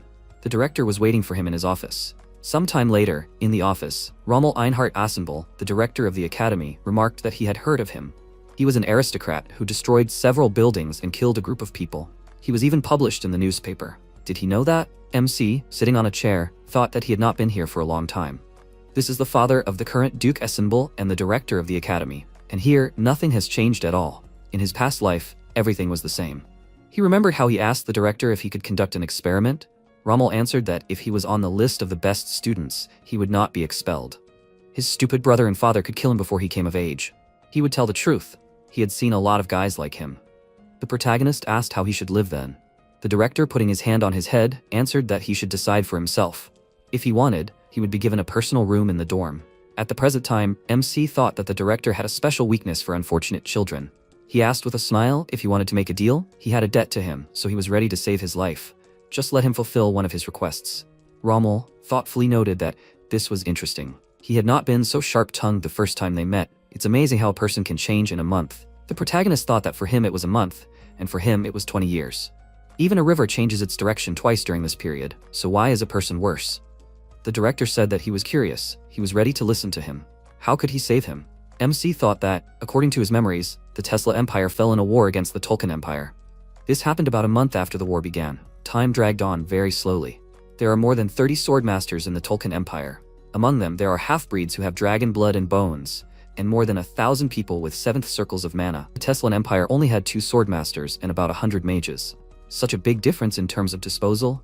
Only a month? If he were the captain of the Tolkien army, it would have been over in 3 days. The Teslan Empire was able to hold out for so long thanks to the director. In the detachment of battle magicians led by General Rommel, there were more than 700 people. They suddenly appeared and started fighting for Teslan. If everything was fine with him, the empire would have lasted for 2 months. Nothing happened. It was just a betrayal. The most shocking and terrifying. The protagonist said the name Marco. The director immediately asked in surprise, how dare he say his name? MC explained with a smile that he is a spy of the Tolkien Empire. He replied that he is currently working as an assistant instructor at the fencing school. He is a knight of the 6th Circle and a vassal of the Duchy of Asenbul. He is very loyal to him. The protagonist asked with a smile, is this true? Rommel asked with a serious face, is he really accusing the vassal of Asenbul now? He replied, let him not make him laugh. In a few years, he will stab him in the back. Of course, he should not trust a child, but later he will regret it. The director with a serious face noted that he was warning him right away. Let him not do something for which he could not take responsibility. He would pretend that this conversation did not happen and let him leave. MC, with a smile, put his hand in his pocket and thought that he was trying to save his life, and he took out a necklace and, putting it on the table, said that he was not some chatterbox. If he did not understand anything now, he could call him when he was ready. After some time, Rommel called him. Marco, standing next to them, noted that he called him. The protagonist called out to him and said with a smile that he was a good boy, but he no longer needed to send information to the Tolkien Empire. He got very nervous, but suddenly changed his face and menacingly asked what this meant. The protagonist with a grin said that his head was not working. But what happened to his hearing? Or is he thinking of deceiving him? Marco, with a smile, noted that he was that same Jack, the problem son. He sees that he has problems not only with his body, but also with his head. The director sympathizes with him, but treating him as a spy is a terrible accusation that will be punished. MC stood up and, having struck him in the face, noted that there was a lot of dirt in his words. Marco asked, turning to the principal, what was going on? He managed to dodge the kick at the last moment. Then Marco shouted, turning to Jack and swinging his arm to hit. How dare he behave like that in an educational institution? The protagonist calmly dodged the blow, and he asked in shock, was he really able to dodge? The protagonist thought that he could see how the opponent was overflowing with 6th Circle mana. MC thought, powerfully hitting the opponent, that this was his greatest weakness. Jack shook off the remains of the chain from his hands and asked, while the principal sat with a shocked face, he was not badly injured, was he? Now it's time for him to confess already. The protagonist grinned and said that he looked pathetic. He should confess already, pretending further was pretty stupid. Marco asked, breathing heavily, what did he mean? The protagonist put his hand on his body with a smile and thought that the 6th Circle mana can only be obtained if you go through severe pain. If you destroy something that a person has worked hard to achieve, it will remain in his memory forever. MC said threateningly that he would ask a question. If he lied, he would destroy all of his mana circles one by one. He looked at him with horror on his face. Jack said with a smile, first question, he is a spy for the Tolkien Empire, right? Marco looked at him in shock and shouted, shaking his body, that it was not true. He did not understand why he was talking about spying. The protagonist destroyed the mana circle and said, while his opponent screamed in pain, that it was the wrong answer. After which the protagonist happily noted that he had 5 mana circles left. MC asked, is he a spy? Then Jack looked at him and thought that it was difficult for him to say it out loud. The protagonist asked, is he really going to keep silent any longer? Hasn't he realized the seriousness of the situation yet? He should know that if you lose your mana circle, you practically have to die to restore it. However, he is not that kind, so he placed his mana in his heart. If he wants to create a new mana circle, he will be pierced by terrible pain. It is better to just die, right? Maybe he is curious to know why it is better to die, because he will not be able to get a mana circle anymore. Although, as an option, there is one way to restore an already destroyed circle. He will tell you about this method. He must listen carefully.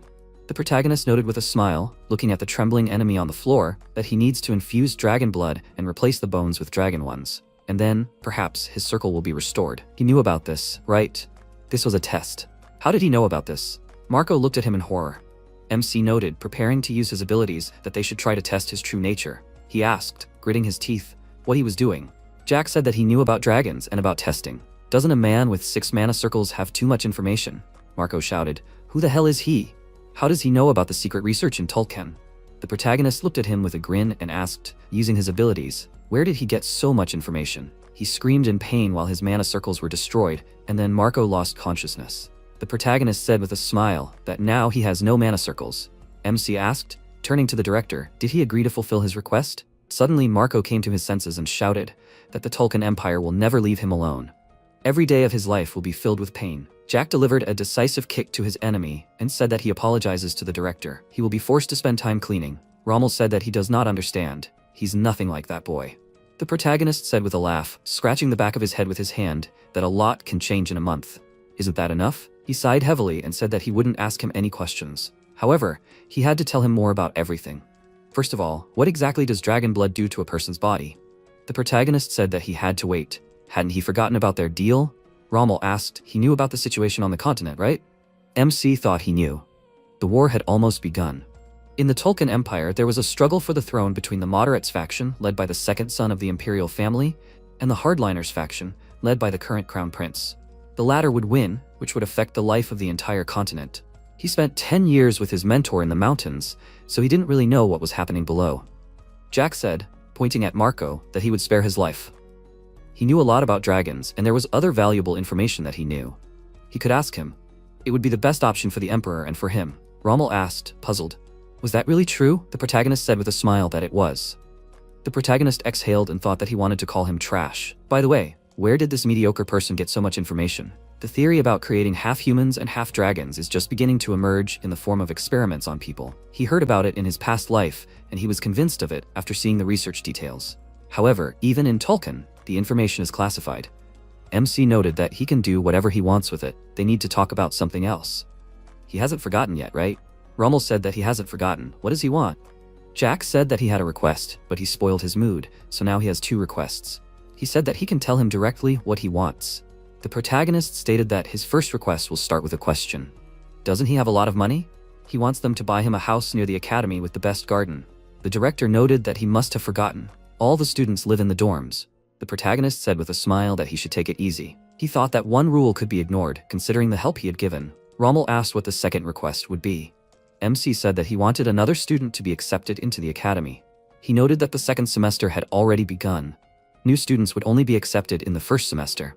Jack crossed his arms and said that, however, he was the principal. Rommel asked if he was talking about the girl sitting by the door.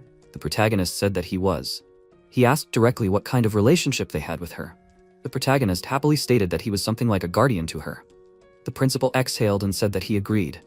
MC thought, holding back his laughter, why did he exhale so demonstratively? After a while, Jack went outside, and Charlotte happily shouted that it was the boss. The protagonist stroked her head with his hand and asked if she had waited long. She asked if she could study here now. The protagonist said with a smile that it was natural. Charlotte looked at him happily, and then lowered her head. MC knelt down and asked what was wrong. Why was she sad? She would have fun there. She whispered that she hadn't counted on it. The academy was only for select people. However, as far as he knew, she wasn't even human. Jack asked, what difference did it make? Charlotte looked at him puzzled. The protagonist asked if she was ashamed to be a vampire. Did she want to become human? She thought about it and her face changed. The protagonist thought that he had no right to say this, but he felt very sorry for her. She came from a family of aristocrats who ruled over all vampires. However, now most of her family had been destroyed, her father had been killed, and Charlotte was left with only her mother. MC exhaled and said that she should stop worrying about her origins. There was no need to separate humans and vampires. Charlotte was her name. He had to keep his promise. Jack took her hand and said that that's why she had to remember that he was responsible for her. If she wants to be a queen, he will make her a queen. If she asks to restore her race, he will help her. If there are problems, he will solve them. So she can't allow such thoughts anymore. Charlotte said that she is grateful to him. However, her mother said that nothing in the world is free. The protagonist looked at her with a puzzled look, and then he said with a smile that it is true. She whispered that she has nothing to give him. The protagonist noted that this is temporary. However, one day he will ask her for a favor. She will only have to fulfill this request. Charlotte happily declared that she will definitely fulfill his request. She will gladly help him. MC noted that it is time for them to go already. They need to carry the suitcases, and then they can take a walk. She loudly agreed. A few minutes ago, Rommel noted that he understands. He thinks that today or tomorrow he will be able to arrange for her to enter the academy. He will organize their house outside the academy in 2 hours, but it will be difficult to live alone in a large house. He will send him some people to help. Jack said with a smile that he does not mind and will be only glad about it. He thanks him for taking care of him. After a while, the protagonist thought, apparently he uses this as an excuse to follow him, although it does not matter to him. The protagonist asked, looking at the doll, why is she looking so attentively? The teacher noted that he said very correct words. His views on racial differences and respect for the individual come first. She thought he was a pompous idiot. MC thought with a change in his expression, was this a compliment or a reproach from her? Jack exhaled and said that he would consider it a compliment. She asked, are they there yet? At that moment, they saw a fighter who was diligently honing his skill, swinging a sword. Jack thought that he had commendable tenacity, although he did not care about it. Suddenly, the teacher grabbed his ear, and he asked, what's the matter? She said that they need to see. After which they sat down on a bench. The protagonist thought, why does the teacher want to see this? Judging by his face, this fighter is about 17 years old, and he is very tall. He wants to see how much mana he has. The protagonist looked at him dumbfoundedly after using his ability. MC thought, is this really possible? Jack noted that he was a 4th circle fighter, but had the strength of a 2nd circle fighter. He looked cool, but he wasn't. What was she interested in him for? The teacher asked what was wrong. Was he worried about her taking on a new student? The protagonist said that wasn't the case. He was a 4th circle fighter, but he was actually weaker. He wondered why she had decided to watch him. She noted that he could see general characteristics well. However, he couldn't see anything else, right? The protagonist asked if she meant his physical fitness. The teacher looked at him silently. After a while, the unknown fighter continued his hard training. Charlotte said that this guy had been training for a very long time. It seemed that he could pass out at any moment. The boss should pay attention to his bruises. MC said that she was right. The teacher asked if he still didn't understand what she was hinting at. Jack thought about it and noticed that one of his circles was broken. The protagonist thought that it was difficult to restore the destroyed circle. It was almost impossible. It was unlikely that someone else had done it to him. It was as if the fighter had tried to destroy his own circle. She noted that this was what she liked about him. And one more thing. The protagonist asked what she was talking about. The mentor said that she saw no point in telling him anything anymore. MC thought that he guessed what she was talking about. The mentor liked more than just his physical strength. The basis for any dark mage is death, destruction, and endless revenge. The tenacity to restore the destroyed circle, the willpower to lift the sword over and over again despite the great wounds, and also the hatred hidden inside him. After which Jack turned to him. The fighter asked what he needed. The protagonist crossed his arms and noted that he was straining his arms too much. His right arm was too tense. He should try to swing his sword more accurately, unless he wanted to die, of course. Besides, he was too focused on his destroyed circle. Shouldn't he protect his heart first? He looked at him, dumbfounded. The protagonist said that he should try to change his attitude towards what was happening in his head. The fighter asked who he was. MC sighed heavily and said that he was his spectator. Wasn't he ashamed to be so weak with such a physical form? He looked away in embarrassment. Jack looked at him with a puzzled expression. The protagonist handed him a bottle of red liquid and said that it was for him. The fighter asked, holding out his hand, was this really an elixir? The protagonist noted that it was, moreover, it was a top-level grape-flavored one. He asked in surprise, but why was he giving it to him? MC happily stated that he was doing it for no reason. Jack thought that he could give away one elixir. After all, Gonzalez, although an idiot, was quite rich. The protagonist asked what his name was. Thanos introduced himself hesitantly. The protagonist said that he wished him good training. He tried to say something. MC asked what was the matter. Thanos asked if he could find out his name. Jack introduced himself with a smile and said that it was time for him to go. Perhaps they would see each other again. The mentor noted that only he could conduct conversations so badly. Charlotte said with a smile that the boss looked really cool. The protagonist sheepishly said that he was pleased to hear that. The mentor said that he was not listening to her at all. After a while, Thanos watched them go, holding an elixir in his hand. Then he shouted in surprise, was he really Jack? Thanos thought that they were telling him that he was just an idiot, the son of a Marquis, capable of only eating and breathing. It seems that these are the rumors going around about Jack. Everyone knows it. However, since the beginning of his studies at the academy, he has had no equal in academic performance. He does not understand anything. In the first semester, he had the worst grades in all subjects. Maybe it wasn't the Marquis' son? Sometime later, at the estate next to the academy, John Doe, the director's servant, noted with a smile that this estate was built specifically for the Duke's guests. If he needed anything, he could inform their servants. The protagonist thought that he was the director's servant. His name was John, the same pseudonym of a man famous for his cruelty. The protagonist noted with a smile that this was wonderful. The Duke's estate was on a completely different level. It was a home for aristocrats, but it felt like he wanted to interfere with the succession of the title in the Valentier family. Is that true? He said that his personal feelings were completely unimportant. He did what his master ordered. MC said that he really was just a servant. However, is that polite? John asked what he was talking about. Jack said that he was hiding his true identity. He wondered if the director knew about it. His face changed, and he said that he did not understand what he was talking about. The protagonist exhaled and noted, scratching the back of his head with his hand, that he also had a strange hood covering his face. Why did he meet so many idiots lately? As far as he knew, there were very few holders of the ninth circle in the kingdom. Apparently, luck was on his side. He wanted to know, could that also be a spy? They looked at each other in silence for a while. Then John laughed and asked how he figured it out. He used his abilities and said, changing his appearance, that he even stopped the flow of mana in his body. The director's request to watch him surprised him. The protagonist thought that in fact he was Bellamy Crag, the master of the Teslan Kingdom magic tower. In the war between Teslan and Tulkan in his past life, it was he who stayed by the director's side until the end. Bellamy thoughtfully asked how he figured out that he was a polymorph. MC said, exhaling, that he would not have guessed before, but quite recently he had the chance to kill one polymorph. He said that he was the master of the magic tower and the rector of the faculty of magic, and he was just a student for now.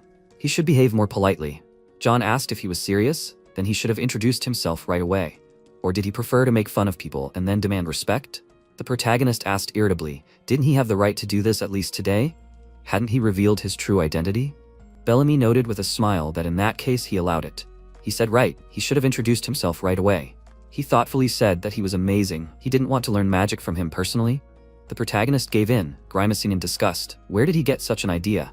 MC stated that he already had a mentor. Bellamy asked, was it Elizabeth?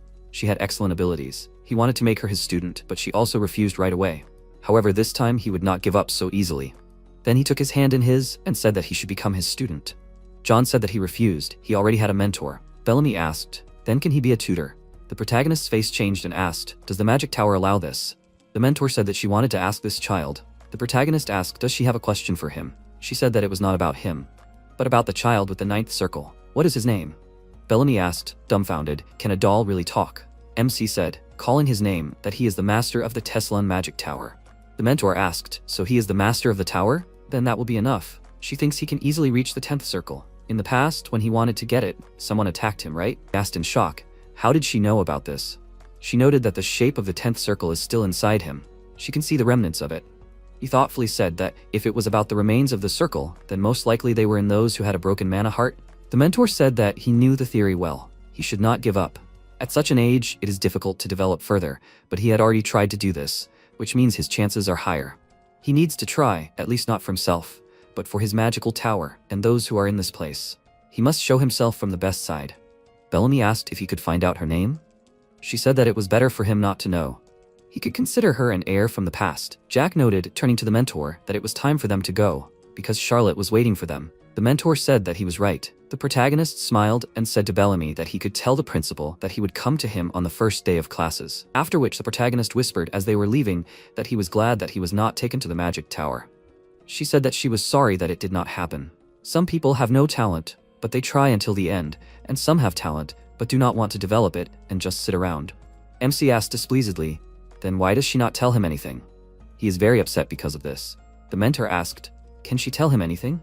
He used Dark Release on Gonzalez. She thinks that she has nothing more to teach him. Jack thought that she is right. Dark Release is the last technique she taught him.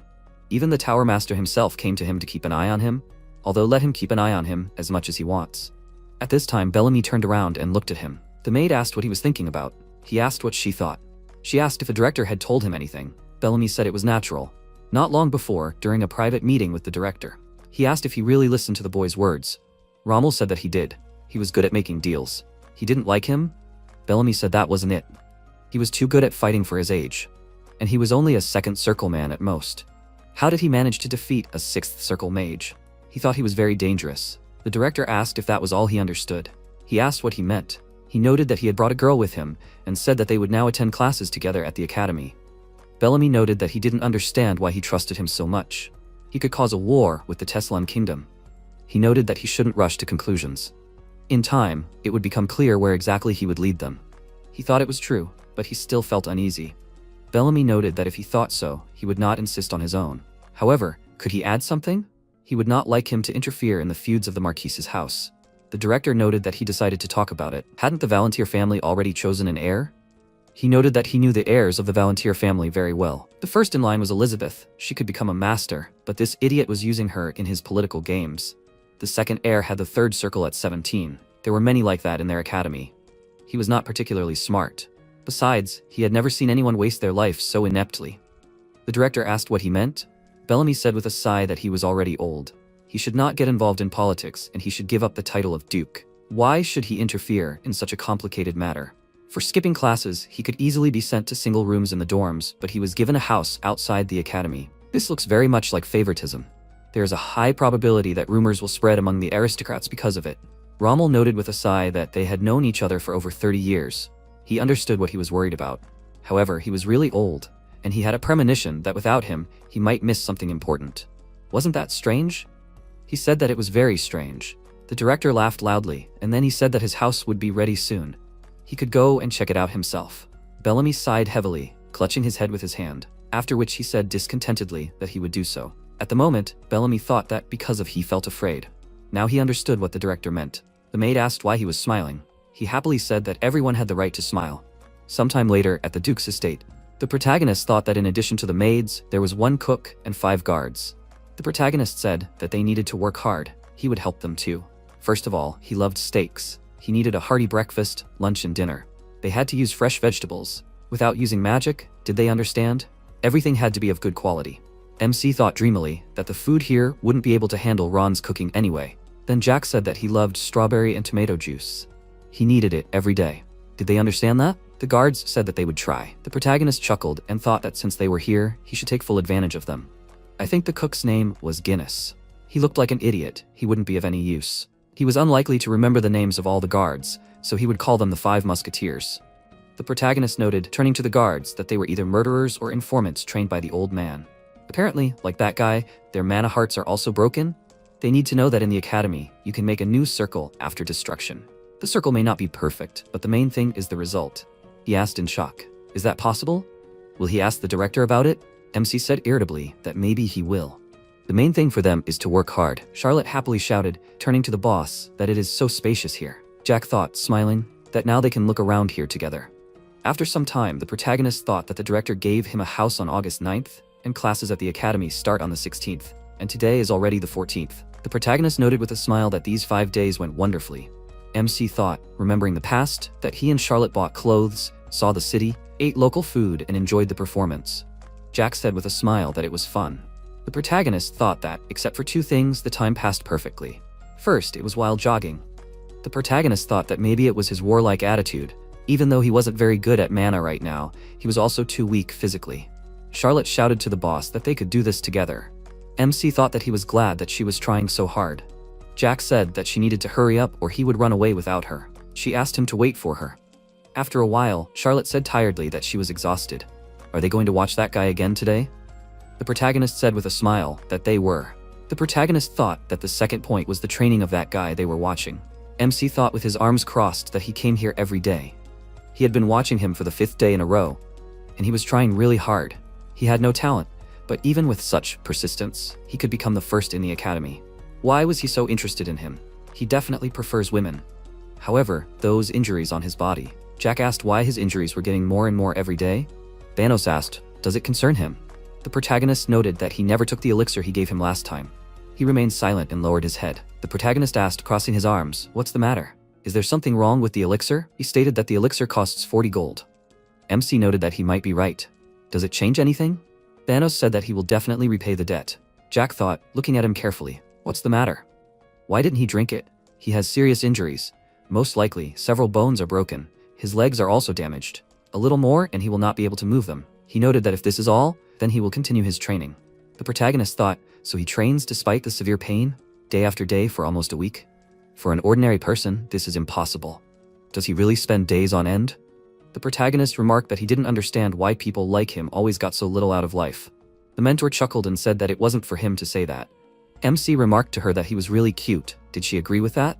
She said that she did. But did he really think that? She felt sorry for him. As her student, he should know how much hatred and greed he was filled with. Jack said that he understood that. The mentor remarked that it might seem like it was driving him forward, but it was the opposite. If he couldn't control it, it would be his downfall. His power was growing, but at the same time he was regressing. Wasn't that pitiful? The protagonist thought that he had seen enough of him, so it was time to decide whether to take him along or not. Thanos had no talent, but he had another quality. The protagonist then addressed him by name and asked why he was raising his sword. Thanos looked at him in surprise and said that he wanted to become the best swordsman on the continent. MC wondered if he was really being sincere. Jack looked at him in confusion and then laughed out loud. He turned away and said that he could laugh as much as he wanted at his dream. The protagonist said that he was not laughing at his dream. The protagonist thought that he could not understand how great the greed in his heart was. However, he now understands it. MC turned to him and Thanos asked what was wrong. Jack happily asked if he would mind becoming his new dog. At the same time, Charlotte ran down the hallway with a teapot in her hands and said that they must be thirsty. She noticed that they were standing next to each other and asked what they were talking about. Jack asked him with a smile if he wanted to be his dog. He was very surprised by what he heard, and the protagonist asked if he wanted him to repeat his offer. Thanos looked confused and said that he didn't think he heard right. Did he just call him a dog? The protagonist looked at him with a smile and said that he heard right. So he agreed to be his dog. He was still confused by this and said that he didn't understand what he was even talking about and he didn't think it was something good. MC was a little surprised by his intelligence and asked if not a dog, then how about becoming food? This confused Thanos even more, and he looked at him with a confused expression. He thought about it and asked if he meant that he would be his follower? The protagonist with a happy smile said that he had something like that in mind. Thanos looked down with a sad expression and said that he was just a commoner. The protagonist looked at him calmly and asked what was wrong with that. He said that he had nothing, not even money. He still didn't care and asked what was wrong with that. Thanos said that he had heard of the Volunteer family. He didn't seem like the type of person from the rumors. MC thought with a small smile that he should have heard of him at least in the academy. He clenched his fist tightly and said that he had no money or talent. He should find someone more worthy. He didn't think he could be of any use. Jack chuckled at that and thought it was cute that he was worried about him for no reason.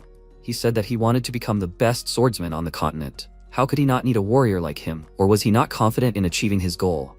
Thanos said that he knew about that. He didn't have the gift of mana.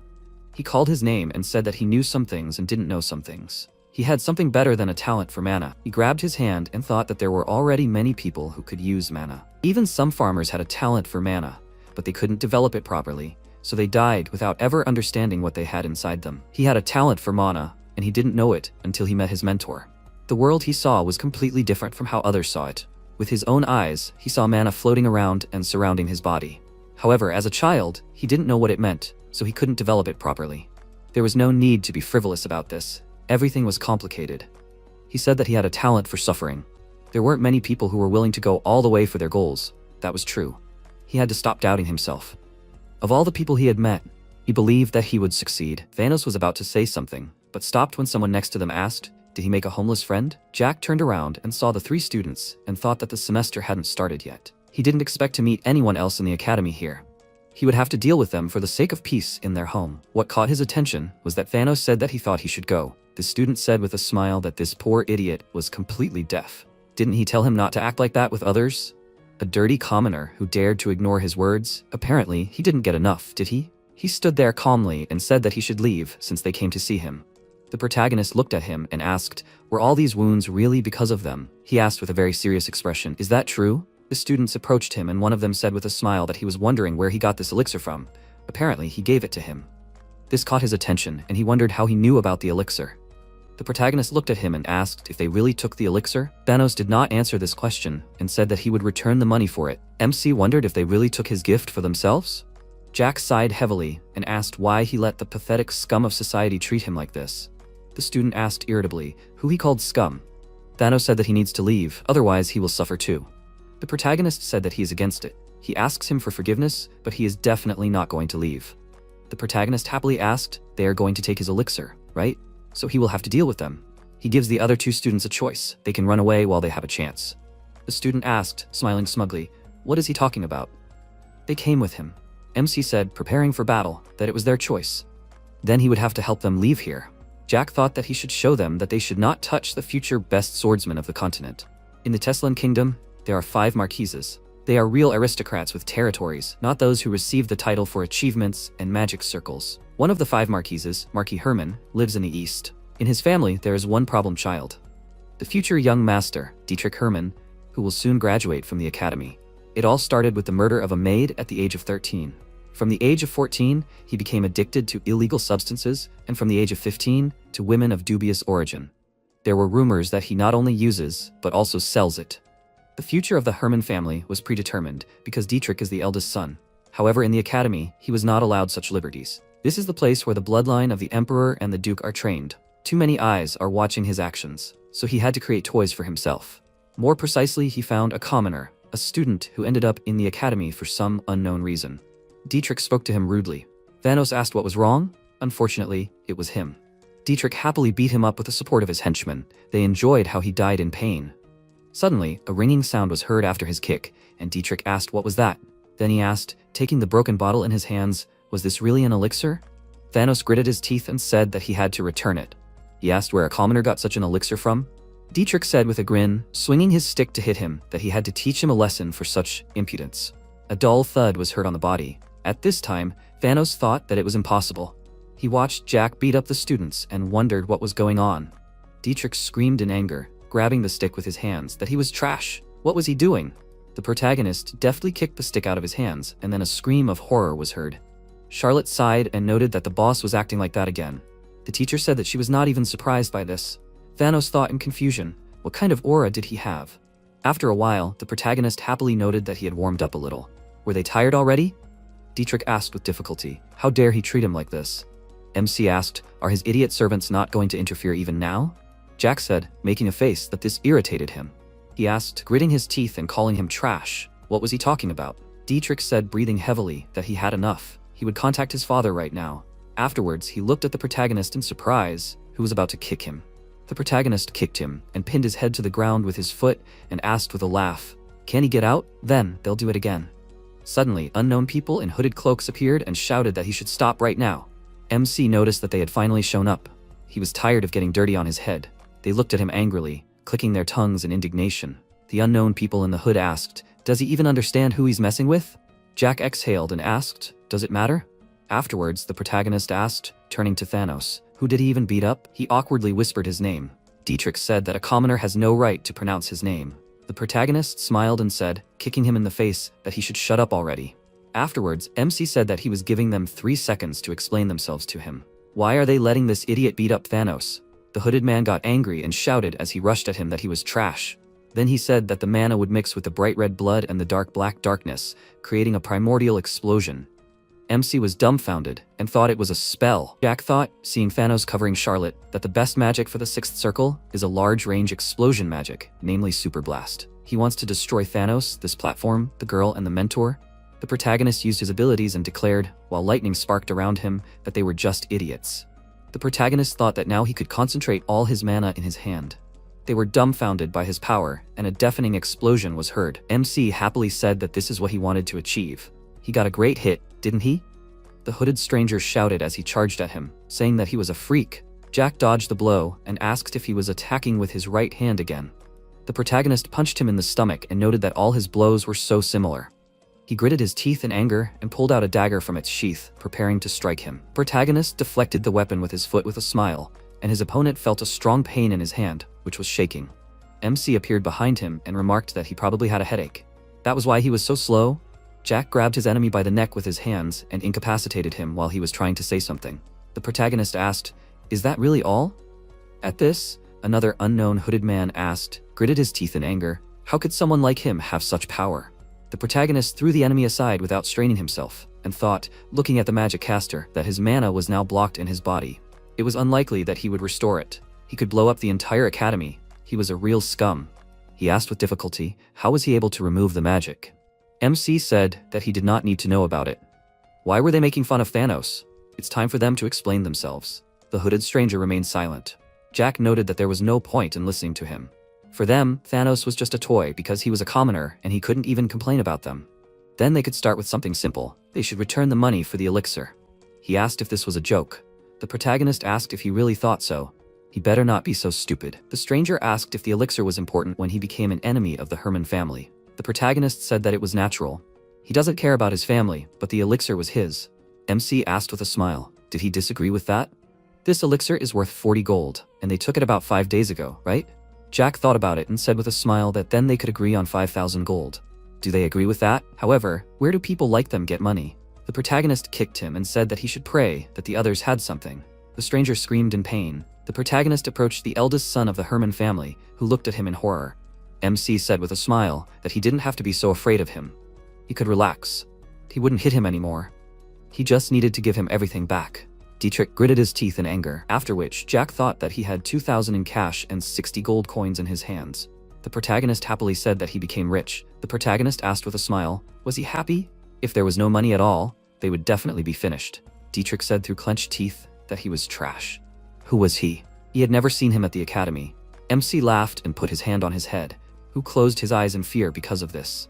Jack asked with a smile, saying his name. His name is Dietrich, right? Although it's a little late, but it's time for him to introduce himself. He shouted in surprise. Was he from the Volunteer family? The protagonist thought that everyone already knew about him, as if he was a celebrity. Dietrich asked in shock, how was that possible? He was Phelan's younger brother? The protagonist thought that was amazing. Now he realized what kind of friends his older brother had. Now he enjoyed bullying him even more. MC said that he didn't bother ordinary people, but people like him were an exception. Jack kicked and said that they only had the family name. Without that, who were they? Didn't he use the mana of higher-level magic users to transfer it into his mana circle? He himself can't do anything except bully those who are worthless. The protagonist said with a gloomy expression that he could consider himself lucky. When they turned 20, he would personally dispose of their bodies in the lake behind the academy. He had to remember. His name was Jack, and he lived in a mansion near the academy. If he wanted to take revenge, he would wait for him there. However, he would not stop next time. The protagonist thought with a laugh, noticing the shameful sign of fear in the student, that he was an idiot. After MC said, turning to the vampire, that they should go, Charlotte happily said that she would listen to him. Jack noted, turning to the fighter, that he could come too. His offer still stood. When he made his decision, he would wait for him at the estate. The protagonist added with a smile that they had a good cook in their house. He would be able to eat meat every day. Thanos looked at him puzzled.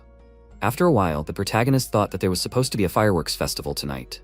There would be magic exploding in the sky. He had nothing else to do anyway, so he would go and see it. In the province of Essenbell, a few days before the start of the semester, they always held a fireworks festival. It was a great opportunity to welcome new students and transfer students. MC thought that even though he had seen some disgusting things today, it was usually not that bad at the academy. Most of the aristocrats had graduated from here, including the emperor, 2 dukes, the emperor's wife, and the princesses. They were all academy graduates. Usually, graduating from the academy guarantees a successful job placement, and if you cause trouble, then expulsion will not be long in coming. Was it 4 or 5 years? In the past, during this time, the name Teslan had been erased from people's minds. He hoped that they would all disappear soon. The teacher said that it was terrible. Jack asked in surprise, did he really say that out loud? She noticed that she was talking about what had happened. The protagonist asked, was she talking about the academy?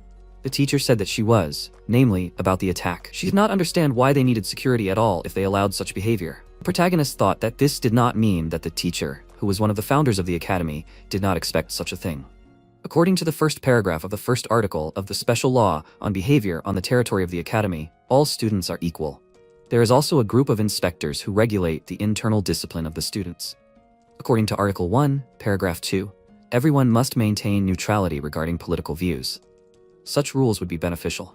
MC noted that ideologies are distorted over time, and the norm is set by those who have time to settle in. She exhaled in displeasure and said that however she hid something. Jack asked what she was talking about. The teacher said that it was about the blood and bone of the dragon, as well as the Tolkien Empire. The protagonist said that she meant it. The protagonist awkwardly asked, should he tell? However, it would take a long time.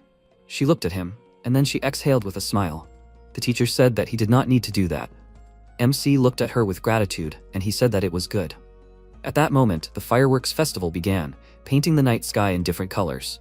People were enjoying the festival, and Jack thought as he watched, he hadn't lived in a world like this for a long time. Charlotte asked him, calling him boss, how he was able to fight so well. The protagonist said with a smile that he just had a lot of experience. She looked at him, puzzled. Then Charlotte asked, so he killed a lot of people? The protagonist said that's right, quite a lot. She asked, so he really came from the future? MC said that you could say that. Or to be more precise, he went back 20 years. Jack thought that he seemed to have talked about this with Ron. Then he said that he died by accident. The protagonist asked, does she want to know the truth? He saw her for the first time in this life. He had been to that city quite often, but he had never seen her there. More precisely, he had only met vampires in the monster forest. Does she understand what he is talking about? Charlotte's face changed and she remained silent. The protagonist thought that when Vivian died, Blacktoes told him that he had come to kill Charlotte. This means that Charlotte from her past life died when she was only 10 years old. MC asked with a smile why she was interested. She could say directly what happened. She said shyly that she just wanted to fight well like him. Jack thought that he knew this feeling. A painful past and a heart that longed to change something.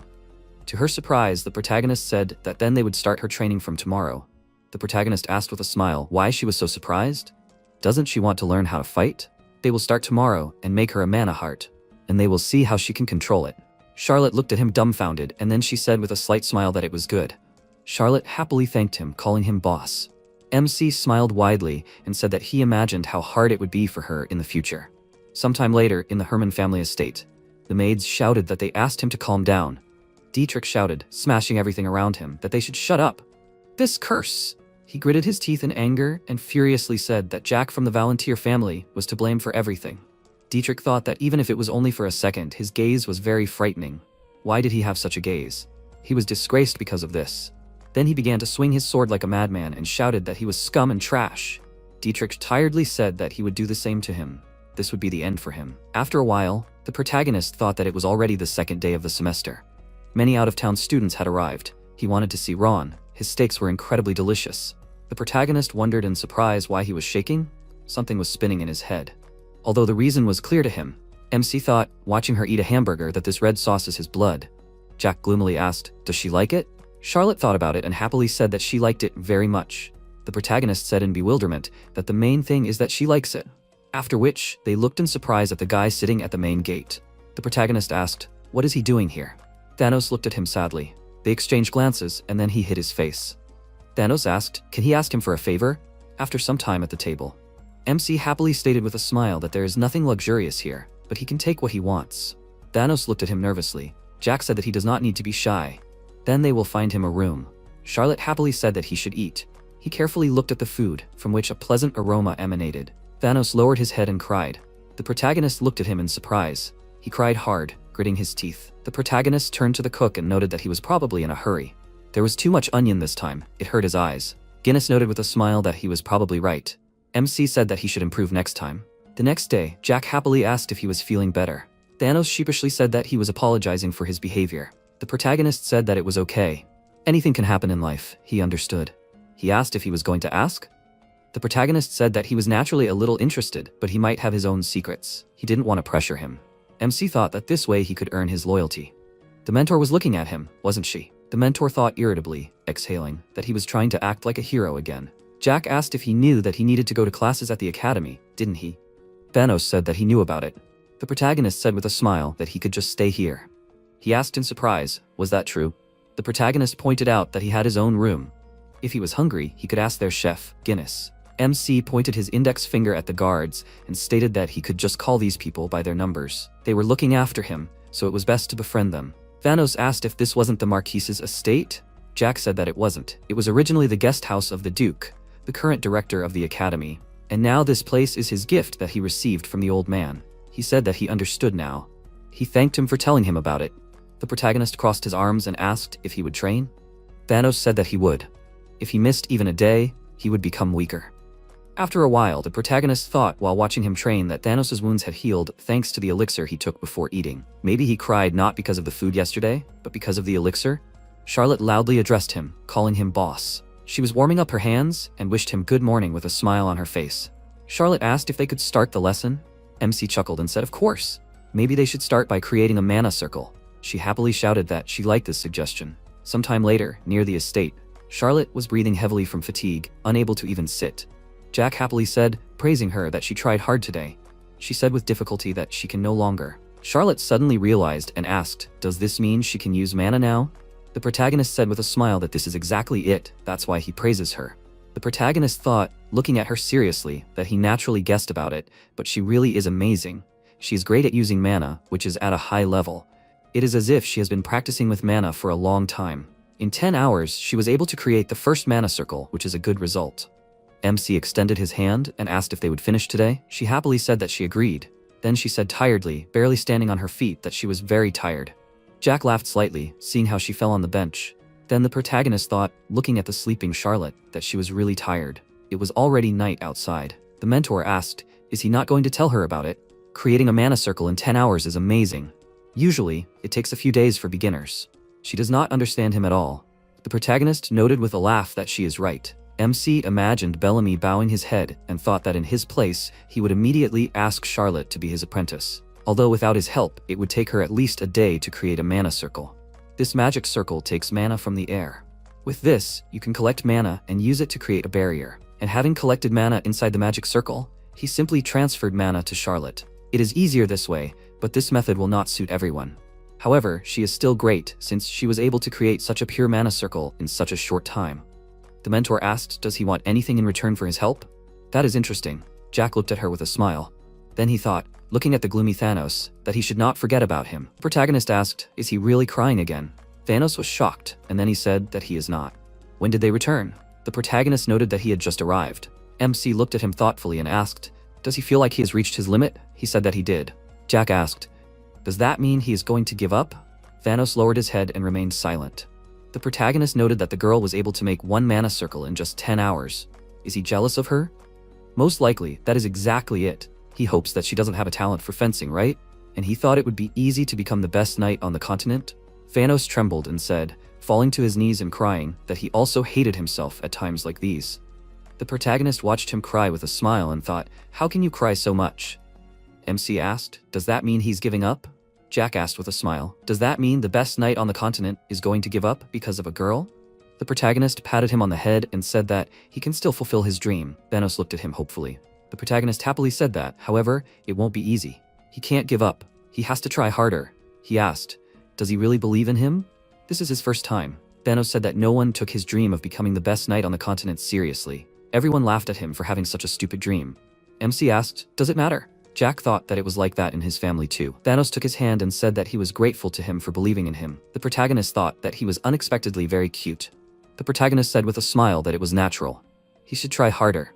His experience tells him that only skills never betray.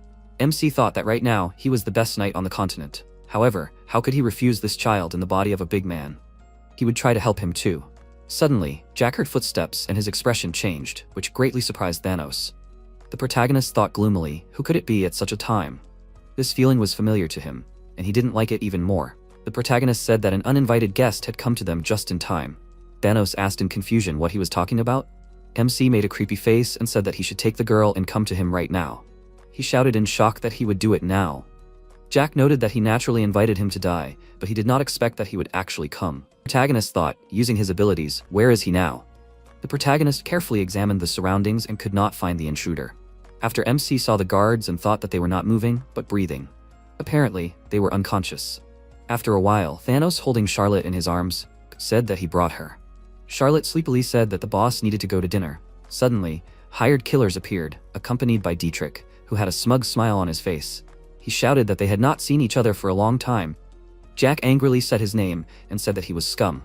The protagonist said that he warned him not to come back. Dietrich thought that he was from the Hermann family. He is the future Marquis of the Great Eastern Province. Power rules the world, and the power of his family will soon be his, so why should he leave the annoying Jack alive? Of course, there might be problems with Duke Rommel, but Jack was the one who struck first, and there are witnesses to that. This will cause a second clash between their families.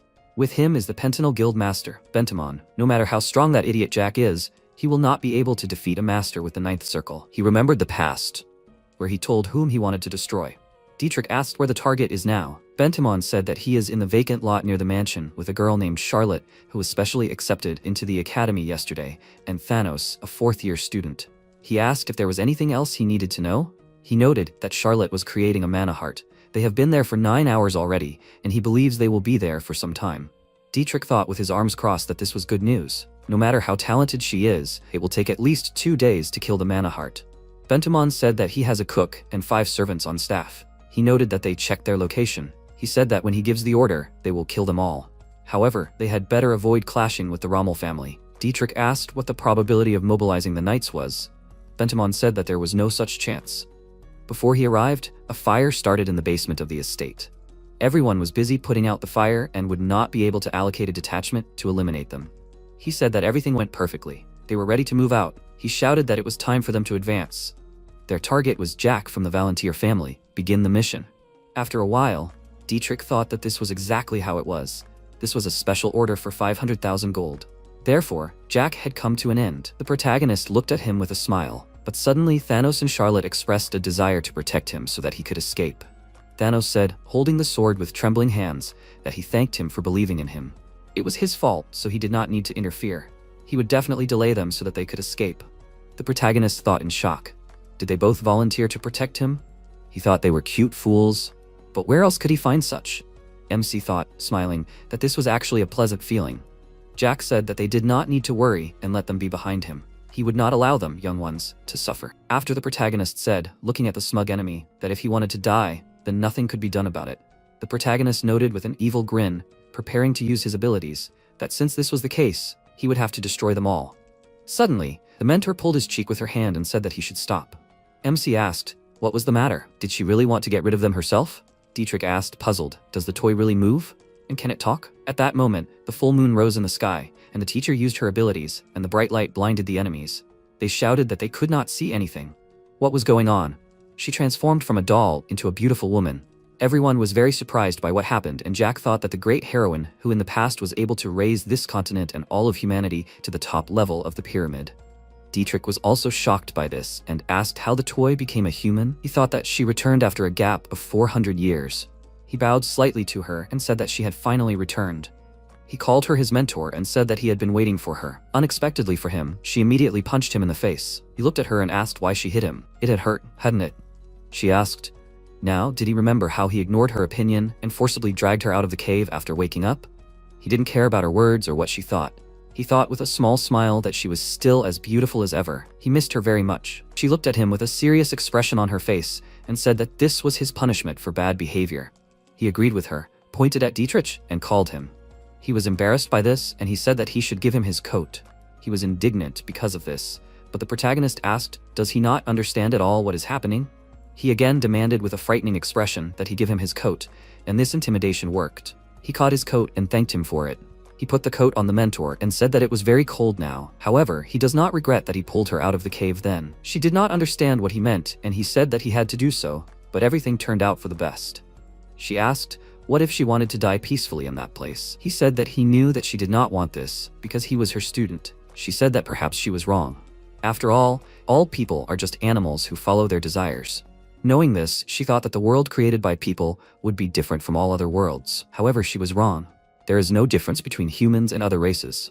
So that day, he pulled her out of the cave because she herself subconsciously wanted it. MC agreed and said that he knew that his mentor had not made bad choices in the past. However, having trusted someone she shouldn't have, she was never able to fully see what she had been striving for so long. She agreed and said that in the end, this cave became a prison that she created for herself. It seems that now she is indebted to her student. Dietrich looked at her with a very scared look and wondered, was she talking about him now? Jack thought that it seemed to him that she did not consider him her student, but just a naughty little child. That is very nice. The mentor raised her hand and said that since they came to eliminate him, she asks that they not hate her when there is nothing left of them. He became indignant because of this, pointed his finger at her, and loudly asked why they were still standing there. They should kill them now. The teacher released dark energy and said that the black resin that would cover the earth and paint the sky would return to this world at her command. At the same time, somewhere in the Empire of Tulkan, a man drank wine from a glass, but felt something strange and began to cough. A servant who was standing nearby asked Mr. Beggarman if something was wrong with him. He said that he was fine. He thought that it seemed like he had had such an unpleasant feeling recently. He stared at his glass and said that he must have imagined it. At the same time, on an island in the Black Sea, the creature said that there could be no doubt. The past energy of the soul and the present, it is too obvious that it belongs to Valentine Milos. There is still a hole in his heart that this woman left. He would like to forget her, but he can't, probably because she is still alive. A person cannot live 400 years. How much longer will this woman rule their world? At the moment, the protagonist was staring at the large skull that appeared next to his mentor. This creature opened its mouth wide and released a very strong energy. Dietrich looked at it with a very scared look and wondered, what is this? He had never seen anything like this. The people he brought with him began to disappear and screamed loudly in fear. He watched his legs disappear with a scared expression on his face and thought that now he understood. This is death, so this is how he will die? He began to scream loudly in fear and looked at her with tears. The summoned creature began to stretch a long bone arm towards him. He said loudly that he can give them money. Maybe they will still agree on how much they need? He is ready to offer 100 gold, but asks to spare him. Valentine did not listen to him, and the creature killed him anyway. When it was all over, she turned around with a calm expression on her face. Charlotte looked at her with a very scared look and asked, "She is the final boss, isn't she?" They looked at each other for a few seconds, silently, with a tense expression. The teacher extended her hands to them, which scared her very much, but she only stroked her head and put her hand on Thanos' shoulder. She said her name and said that she inherited the noble blood of her ancestors, and he was a warrior who was moving forward. He must not give in to anger and his desires. She said her name with a smile and said that she was the teacher of this stupid student from the past. She hoped that they would take care of him. He looked at her with a surprised expression and said that she said everything correctly, except for one thing. The boss is definitely not stupid. He worriedly waited for her answer, and she said with a smile that it seemed that she was wrong, and he was right. MC looked at them from the side, surprised by her answer, and wondered what happened to the teacher. He walked up to her with a joyful look, and said that he was really very smart. Valentine poked him in the forehead with a very displeased look, and he thought that she was still so angry. She said that she needed to talk to her disciple, so they should leave them. They were both still afraid of her, and immediately agreed with her.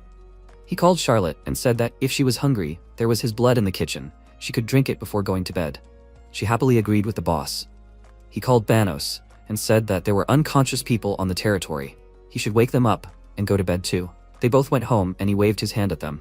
He asked with a smile, "They are loyal and good people, aren't they? They really are quite fun."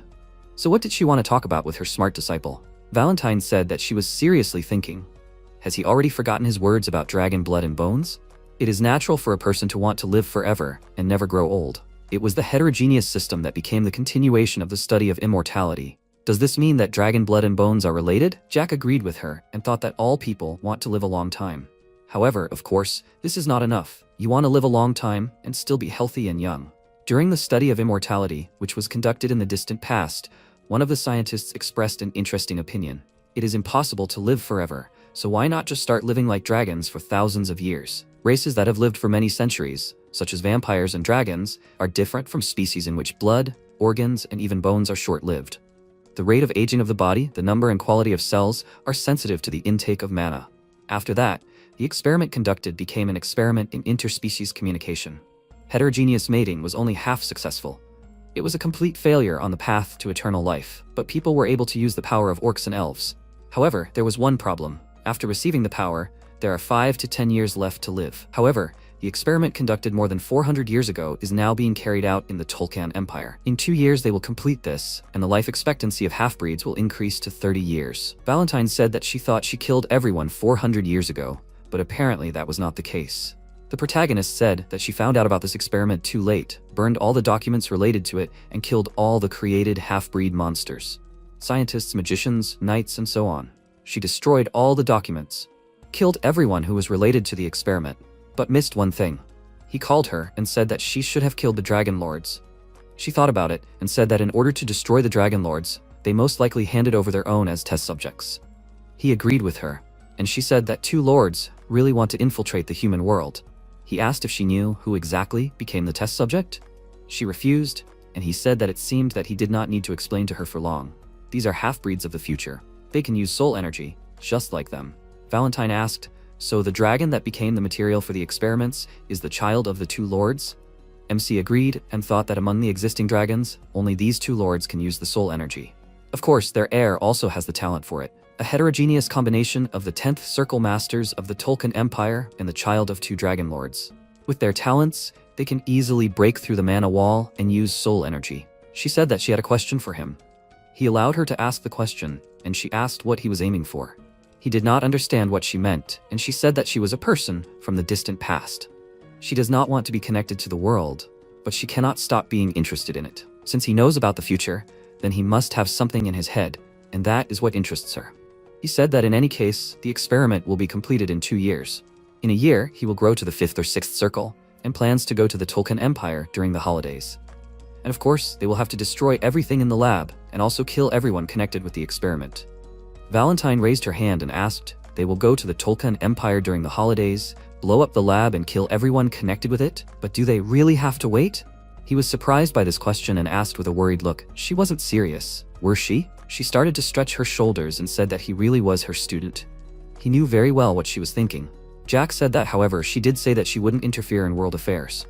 She said that she just had to make sure that everything was over herself, so it seemed right if she interfered this time. He sighed with a slightly dissatisfied look and thought, what does that mean? She wants to go to the Tolkana Empire right now. He can't even stop her. After all, she's his mentor. Besides, she's right, for the Tolkana Empire, the explosion of the lab would be a huge problem. More precisely, for the radicals who want to unite the continent. The reason is that the radicals are conducting experiments on interracial relations. Now she doesn't remember the grudge from the past, which has forever remained only with him. In fact, if he thinks about it now, they really irritate him. He called his mentor and asked if she could open another space. He needs one very good sword. She waved her hand with a small smile and said that he even knows about it. She waved her hand, left a trail of energy in the air, and said that he really is her student.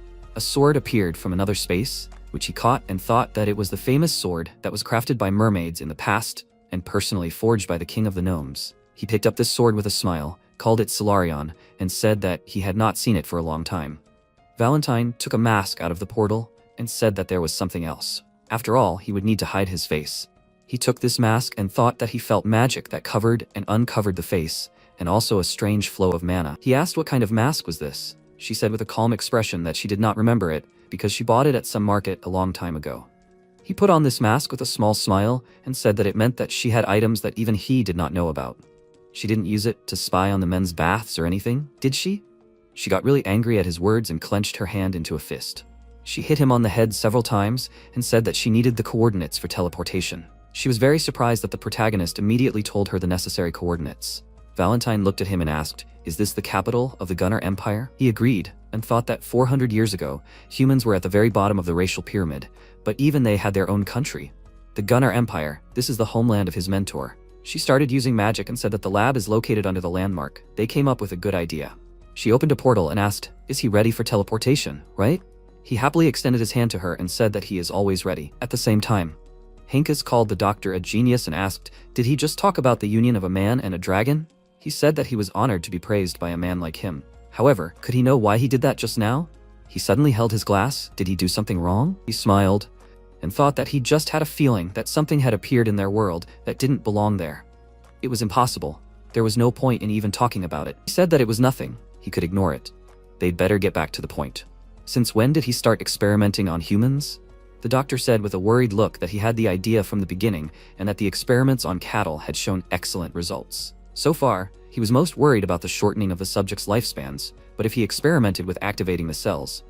Henkus asked with a serious expression when he could start. He was very worried, and said that in fact, as he saw it, he was as interested in the experiment as the crown prince. It was difficult to find materials for experiments now. He asked calmly, so he needed test subjects? He immediately agreed, and said that he was better than those who had a talent for magic. He immediately got up from the couch, called the girl who was standing next to him, and said that he had one question left. What would he call a person who would be created from the union of a dragon and a human? The doctor suggested calling such people half-breeds, and he said with a smile that he liked it. He was about to leave, but stopped and asked, did he agree with someone to meet here? This confused him, and he said that he did not do anything like that. He asked, then whose mana flow is this? This is clearly the master's energy. At the same moment, a strong explosion occurred next to them, and he immediately put a barrier around himself and protected the people who were standing nearby. The doctor was hurt because of what happened and asked, what is happening here? The man asked with a worried look, is this attack ending? Inkas looked at him and said that not yet.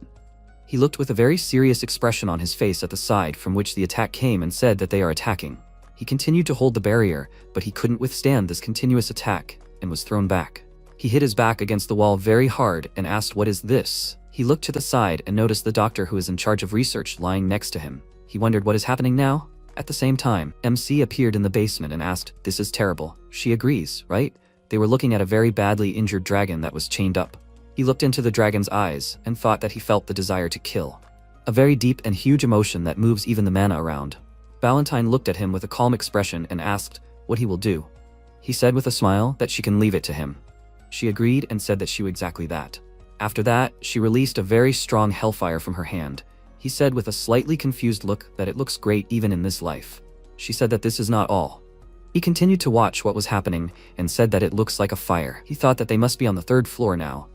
Who would have thought that these were the remains of a civilization that disappeared hundreds of years ago? She shook her hands with a calm expression and said that she had cleaned up everything around. Is there anything else left? He said with a small smile that there was nothing else. He looked at the dragon with a small smile and thought that it could roar. It turned out to be quite cute. In his past life, on the contrary, he begged to kill him. He took his sword out of its sheath and asked. Of course, this time everything was different, but some things needed to be done, right? He jumped up to the level of this dragon and delivered several quick blows with his sword. After these blows, cut chains fell to the floor with a loud sound. Because of this, the dragon fell to the ground. Jack stroked it and said that for some reason he thought that this was for the best. It's just that 18 years had passed. What should he say? He sat down next to him, continued to stroke the dragon, and said that it looked very exhausted. He continued to stroke the dragon and thought that this was what the one who begged him for death was like. He asked, does he want to live, right? Abandoned by his parents as material for experiments. Once in the wrong hands, he gave away his flesh and blood. Does he know what his situation is called? He is no better than livestock. They made armor out of his skin. They used his blood and bones for interracial experiments. If it didn't work, they tried again and again. Of course, no one cared about his opinion. In the end, he will go crazy. One day, he will lose his will, forget the insults, and just beg for death. Does he want to be used and die? The dragon began to cry and he said that he can live in another faraway place. A small dragon with no name, his will is most important. He will ask one last time, does he want to live in another place? The dragon was about to say something, but he interrupted and said that he can't hear him. He needs to speak louder.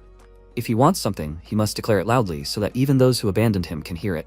The dragon raised its head and said loudly that it wanted to live. The protagonist thought that in the past it was he who killed him. In this life, it is also a possible option. However, then he did not want to kill him. He was forced to do it. What could be better than sending to eternal rest for someone who has lost his soul? However, this dragon is not the same as from his past. Before, he asked to kill him, but now he begs for life. He said with a smile that he would save him and they would return home together. He called the mentor and asked, she does not mind, right? He noticed that she is smiling and thought that it seems that she liked him too. They turned around because someone asked loudly, who are they? They saw Hankis, who was standing next to them with a displeased look. The dragon also looked at him and began to tremble because of great fear. He pointed a sword at them with a displeased expression on his face and said that he would ask them one last time, who are they? Valentine stood there with a calm expression and said that he could do as he pleased. MC said that even if she hadn't said that, he would have done just that. He continued to look at them and asked if they were going to respond. He swung his sword and said loudly that he would make them do it then. He counterattacked, and they collided with each other. He successfully held back his attack and thought that he was at that level at the time. Hankis was very angry that he was smiling and asked loudly, how dare he smile in his presence? Jack continued to smile while looking at him and asked if he wasn't allowed to smile. He pushed him back and jumped back himself. He remained on his feet after that and loudly called him a fearless idiot. He looked at the energy that began to appear around him and thought that this was the 10th circle. Even among the masters, he is one of the best mana users. No wonder he is considered one of the strongest on the continent. He also started emitting energy with a smile and said that however, he was still not strong enough. Hankis looked at him with a scared expression and became worried about this energy. He thought that this was exactly the pressure he felt a while ago. He ran up to him very quickly and hit his knee on the sword. Because of this, cracks appeared on this sword. The protagonist immediately started to strike very quickly with his sword after that. He accurately attacked the damaged part of his opponent's sword and broke it. He struck again with a strong blow and threw Hankis back, and he hit his back against the wall very hard. He stood still calmly and asked if he could really lose consciousness that easily. He was a little disappointed in him. He looked at him with a very scared expression and asked who the hell he was. He had never seen him. MC laughed at this and asked why he needed to know this. He came closer and said that he had to listen to his prophecy. He has one person he knows. For now, he is still very simple and strong only in his dreams, but the day he becomes the best knight on the continent will be the day he dies. Hankis got very angry about this and ran towards him, swinging his sword. Jack looked at him intently, and at the last moment, he struck a very fast blow with his sword, which cut off his arm. He looked at him with a smile and said that he was still too weak. This is amazing, and he even feels a little sorry. Immediately after that, He struck several very fast kicks. Because of this, he fell to the ground and lost consciousness. He approached him and said that this is only his wish, but he asks him to become a little stronger. He thought that Beggarman serves the crown prince of Tulkan. This prince is the head of the faction of the supporters of cruelty, the source of all things. In just a few years, all their heads will roll. If it gets too easy, he will become unknown. He turned to his disciple and said that he was also too weak now. I think his name was Marengos, right? He was very surprised by this and asked fearfully, how did he know this? The protagonist thought that he remembered that in his past life, when he was killing Beggarman, he was attacked by a knight. Of course, he immediately cut off his head and did not remember him clearly. He asked if he knew that the mentor and disciple were literally one whole. You can't cut off his teacher's hand but leave it to him, right? He created many chains from his energy that wrapped around his hand. He was very scared because of this, and he immediately pulled the chains with his hand. The disciple loudly asked him to stop, but he did not listen to him and cut off Marengos' hand. He screamed loudly because of the pain, and Valentine with a calm expression asked, is he done yet? MC agreed with her and said that they can leave. She looked at the dragon and said that there was one more thing that they should take with them. They used teleportation and moved to the house. Valentine said that he looked like he was bored. He took off his mask with a smile and said that he was already used to it. He turned to the dragon and asked, so, what is his name? He was confused by this question and called himself Cell, but he could not say his last name. Jack noticed that he was very worried about trying to say this, patted him on the head and asked, what is the meaning of the last name of the parents who abandoned him? He patted his head and said that first they need to treat his wounds. He was still nervous, but nodded and said that as you wish. After a while, he fell asleep in a very spacious room. Valentine sat on a bench and asked what he planned to do with the Dragon Lords. He stood next to her and said that he did not know that. Whoever needs to bow comes first and bows. It will be strange if the strongest finds the weakest, right? She said with a small smile that it was interesting. Is this how much he cares about her? He laughed a little, agreed, and thought that his mentor was already 400 years old. In the past, she had done a lot and created the basis for the existence of the human world, which now does not even remember her name. For the sake of such people, she should not have interfered at all. He knelt down, took her hand and said that he would deal with the two lords when the time came. She did not need to sacrifice herself for the sake of people anymore. Valentine stood up and said that this is what they would do. He looked at her and asked where she was going. She looked at him and said that they were all covered in a layer of dust and smoke. She needed to go and wash herself. He agreed and wished her a good refreshment. After that, she went to the shower, put on a robe, and got out of the bath. The protagonist looked at her with a tired look and said that she was so beautiful today. She said that he should also go and wash himself because he looked very untidy. He agreed with her, went to the bathroom, and looked in the mirror with a serious expression on his face. He sat in the bathtub and said that this way he would develop an addiction to elixirs. After some time, Valentine was lying in bed and noticed MC, who came to her. She said that he was not wearing sleepwear. Was he going to go somewhere? He sat down on a chair next to her bed and said that he was not going anywhere. She looked at him for a few seconds and asked if it hurt a lot. He continued to smile and said that he already thought that he would die from the pain. Even now it hurt. However, now everything is fine. She said that judging by his clothes, he was not going to sleep tonight. He said with a calm expression on his face that he had heard that she had been looking after him for 3 days while he was lying there. He thought that Ron had told him about it. For 3 days, while he was unconscious, the mentor had been spying on him. All this time it seemed to him that she was a well-made doll. He said, with a calm expression on his face, that now he would look after her. After all, she always liked to sleep. She didn't answer him. He called the mentor, but immediately noticed that she was sleeping. After a while, he continued to sit on the chair and thought that sometimes he wonders what would have happened if they had met earlier. If he had met the mentor 400 years ago when she was born. How could she be called the most terrible necromancer who frightens the entire continent? She is so beautiful. A few hours ago, in the underground prison of the Duchy of Osenbol, someone asked if he really spied on the leader for 10 years. Marco, who was chained to the wall, asked the tower master if this was bad. He looked at him with a serious expression and said that it was indeed bad. The master cared about him very much. He took him in and raised him, but he stabbed him in the heart. He still didn't care and said that it meant that all his hard work and sincerity were just an act. There is no testimony or evidence. How much longer does he think he can keep quiet? He asks him for the last time to tell him everything he knows. Marco looked at him with a smile and asked if he really doesn't know about this, or is he just pretending? The tower master asked what he just said. He thought it was surprising that even in a situation like this, he felt too confident. He heard that he even had his circle destroyed. So where does such confidence come from? He looked at him with a smile and said that he should think about everything that happened in the past 10 years. Does he really think this is an accident? Why did the previous tower master decide to become a citizen of the Tolkien Empire? Why did so many 10th circle holders abandon this country without hesitation? Also, Why were so many mages summoned under the pretext of clearing the forest of monsters? The tower owner looked at him with a serious expression and said that he would definitely tell everything when the torture began. Hearing this, Marco began to laugh very loudly. He calmed down and asked why he hadn't tortured him yet. Why was Duke Osenbul still holding him here, despite the fact that he was a traitor to his homeland? Was it because they weren't sure they could make him talk? Or was it to prove his loyalty to the king? The tower owner looked at him and thought that this man really didn't look like someone who had been tortured. He had been in prison for 5 days already, but he hadn't lost any weight. Marco looked at him with a sly grin and said that he needed to think about it carefully. Does this kingdom really have a future? The tower owner began to walk away and wondered what the reason for such self-confidence was. Is the kingdom really completely rotten already? That's why he's acting like this. Tomorrow he'll be transferred to the castle. Probably there won't be an official trial. Everything will probably be resolved internally. But he's not scared, he's absolutely confident. Does he really believe he'll survive? 4 hours later, a fire started in the underground prison. The tower's owner ran into the dungeon with a worried look. He was very surprised and fell to his knees when he came to Marco's dungeon. He thought it wasn't camouflage, he was definitely dead. What's going on here anyway? The next morning, Thanos said that no matter how much he thought about it, this dragon stood out too much. Charlotte and Cell looked at each other with very dissatisfied faces.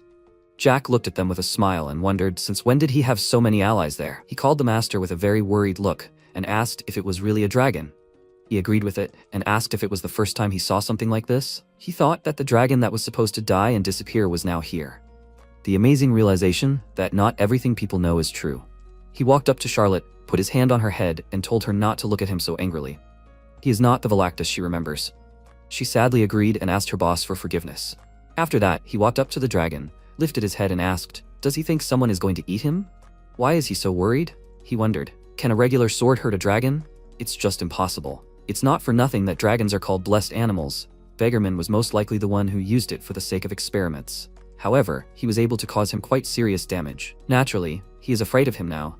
The protagonist asked if he looked different after sleeping. He chuckled and said that of course it was. He is a handsome man after all. He wondered if it could be said that this is how he expresses submission. In his past life, he almost lost himself. However, now he thought that he would be better off than 10 years ago. But this is not entirely true. As far as he knows, he should be about 8 years old now.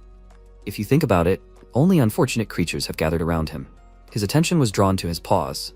At night, when they had just returned to the castle, Valentine used her ability to restore his paw. Cell looked at it in surprise and asked how this was possible. His paws were restored in a second. At present, he thought with a slightly worried look that it was amazing that such an injury could be healed in just a minute. Valentine came to them and said that, as expected, she stood out too much. She reached out her hand to her and started using her magic. Because of this, Cell turned into a human and asked if this was a polymorph. She looked at her with a smile and said that now she would not stand out so much. MC thought with a small smile that the mentor now looked like an ordinary person. She was simply shining, and you want to look at this light. She turned to him and asked, by the way, isn't the beginning of the semester ceremony today? He agreed and said that he needed to go there. They should be there too. Thanos and Charlotte immediately agreed with him. He looked at Cell and said that they would be back soon and that she should rest. By the way, what do dragons eat?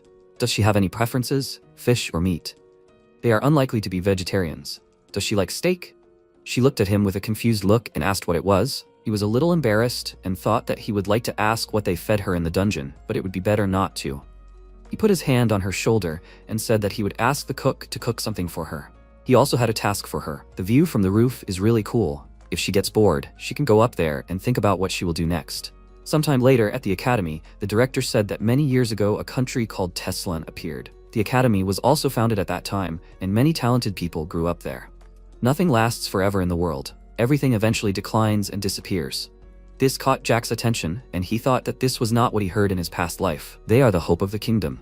They should be confident in themselves and focus on their studies. Didn't the old man say something like that? The director said that the same thing is with the current generation. It can't be seen from the outside, but the kingdom casts a very dark shadow. The students were confused by his words, and he remembered something. He thought that yesterday the mentor blew up the laboratory, but 2/3 of the owners of the 10th Circle in Tolkien are still supporters of the cruel party. Of course, they will win the battle for the throne, and in a few years, the war will definitely begin. This old man knows. Maybe he heard it from Marco? The director said that their kingdom was built with the blood and sweat of their noble ancestors who gave their lives for them. They were very steadfast, and that is how they are now. So they must remain steadfast in their path. They are all dear students of this academy. That is all. After listening to the speech, the students went out into the yard and actively communicated with each other. The protagonist yawned when he went outside and thought that there were no lessons or any events on the opening day. Apparently, this is how it will end. Maybe he should go visit the old man? He needs to thank him because he really liked the house. He noticed his brother, who was communicating with other students, and loudly called him. Phelan was very scared because of this, and he came closer, waved his hand at him, and said that this is his dear older brother. When did he manage to arrive at the academy? He looked at him with a very worried look and said that he arrived yesterday. MC patted him on the shoulder and smiled and said that he looked good. Apparently he can drink water again. They should at least say hello, shouldn't they? They share the same blood after all. His brother looked the other way with a very worried look, but he leaned closer and asked him with a scary look, why wasn't he answering? Should he twist his limbs? He asked not to do this, to which he agreed and said that if he hadn't answered, he would have killed him right there. He made a friendly smile again, patted him on the shoulder, and said that it seemed like he had taken him too long. He pushed him forward and said that he should go, that his friends were waiting for him. Immediately after that, Phelan started running away very quickly, which confused his friends. Charlotte came up to Jack and asked, "Is this guy his family?" He looked at him with a smile and said that it was not like that at all. She said that, however, he did say that they were blood brothers. He agreed and said that, however, not everyone he was related to by blood was his family. She looked at him with a puzzled expression. He stroked her head and asked what she was thinking about so seriously. She asked then, who is she to him? She looked at him with a worried expression and silently waited for an answer. He continued to stroke her head with a small smile and wondered why she suddenly started asking about this. He said that of course, she is family to him. He thought that these were not empty words, but the real truth. When he considers someone his own, he is like a family member to him. Those he cares about and those he is responsible for, of course, become family to him. They came to Valentine and Thanos, and he thought that he should not be with that idiot, but with the people next to whom the mentor is standing. At the same time, the guy asked what happened to him. Phelan was still very worried about the last meeting and asked what he was talking about. His friend said that that guy seemed very strange to him. Is he really his younger brother? He agreed with this, and his friends said that he looked like a moron. However, it was somehow strange. If you look at them together, you can take him for such a person. He got very angry about this and silently began to leave. His friends followed him, and one of them asked what was wrong with him. Usually, he would have gone mad. He clenched his hand into a fist in anger and thought that thoughts about him irritated him. Why is he even afraid of him? This idiot was his toy anyway. He was really angry about the whole situation. He started walking faster, and his friends loudly asked where he was going. They didn't catch up with him and asked what was going on with him. He didn't know either. After that, he came to the main character, who was talking to his friends and loudly called him an idiot. He heard this, immediately turned to him and looked at him with a scary look. He was really scared when he saw him, but he walked up to him very quickly and asked his brother, was he the one talking to him? Maybe he wanted to hit him? He wanted to say something, but changed his mind, turned away, and said that he didn't want anything. He could forget about it. He fell to the ground, and the MC turned around and said with a smile that he was incredibly boring. He continued talking to his friends, ignoring him. Phelan was breathing heavily because of fear and thought that he had definitely overcome his fear of water. Then why was his heart beating so fast? He had never felt anything like this before, so he didn't know he had a trauma. After some time, Jack came to the director's office and asked, "So Marco died?" He understood him. What's so big about that? He ate cookies with a calm expression and wondered how it made any difference to him, whether he was alive or not. He asked, "Is that all? Does he have anything else to say to him?" He agreed with this, and he thanked him with a smile and said that he really liked the manner. The cook, surprisingly, cooks very well. The director, with a calm expression, said that he understood him. He thought it was strange that he didn't react to Marco's death. He got up and was about to leave, but the principal asked him to wait. He said that as far as he knew, he was enrolled in the first year of the fencing department. Had he thought about transferring to the magic department? The protagonist was surprised by this and said that it was interesting. It seemed that the owner of the tower asked him to do so. However, he was not going to attend classes anyway. The director said that it was just that sooner or later the academy laws would be revised. The students from the student council reported that there were students like him who used the simplified method and did not attend classes. He looked away with a slightly worried look and thought that indeed the academy laws would be revised in the second semester of next year. However, talk about this had already begun. The director said that he would have to attend absolutely all classes. However, if he transferred to the magic department, then he would reduce the time he spent on classes. He smiled because of this and thought that, of course, he needed a document about graduating from the academy, but he really did not want to attend classes. Would it help the other students in any way that someone like him would study with them? They will have to put up with his personality after all. He agreed to it and asked if he could attend classes once a week. He himself said that he would shorten the training time for him. He thought about it and asked if that was too little. 3 days a week already sounds better. He said that he had no plans to attend classes at the academy at all. He had nothing to teach and he had the best mentor. Isn't it funny that he can't learn anything here?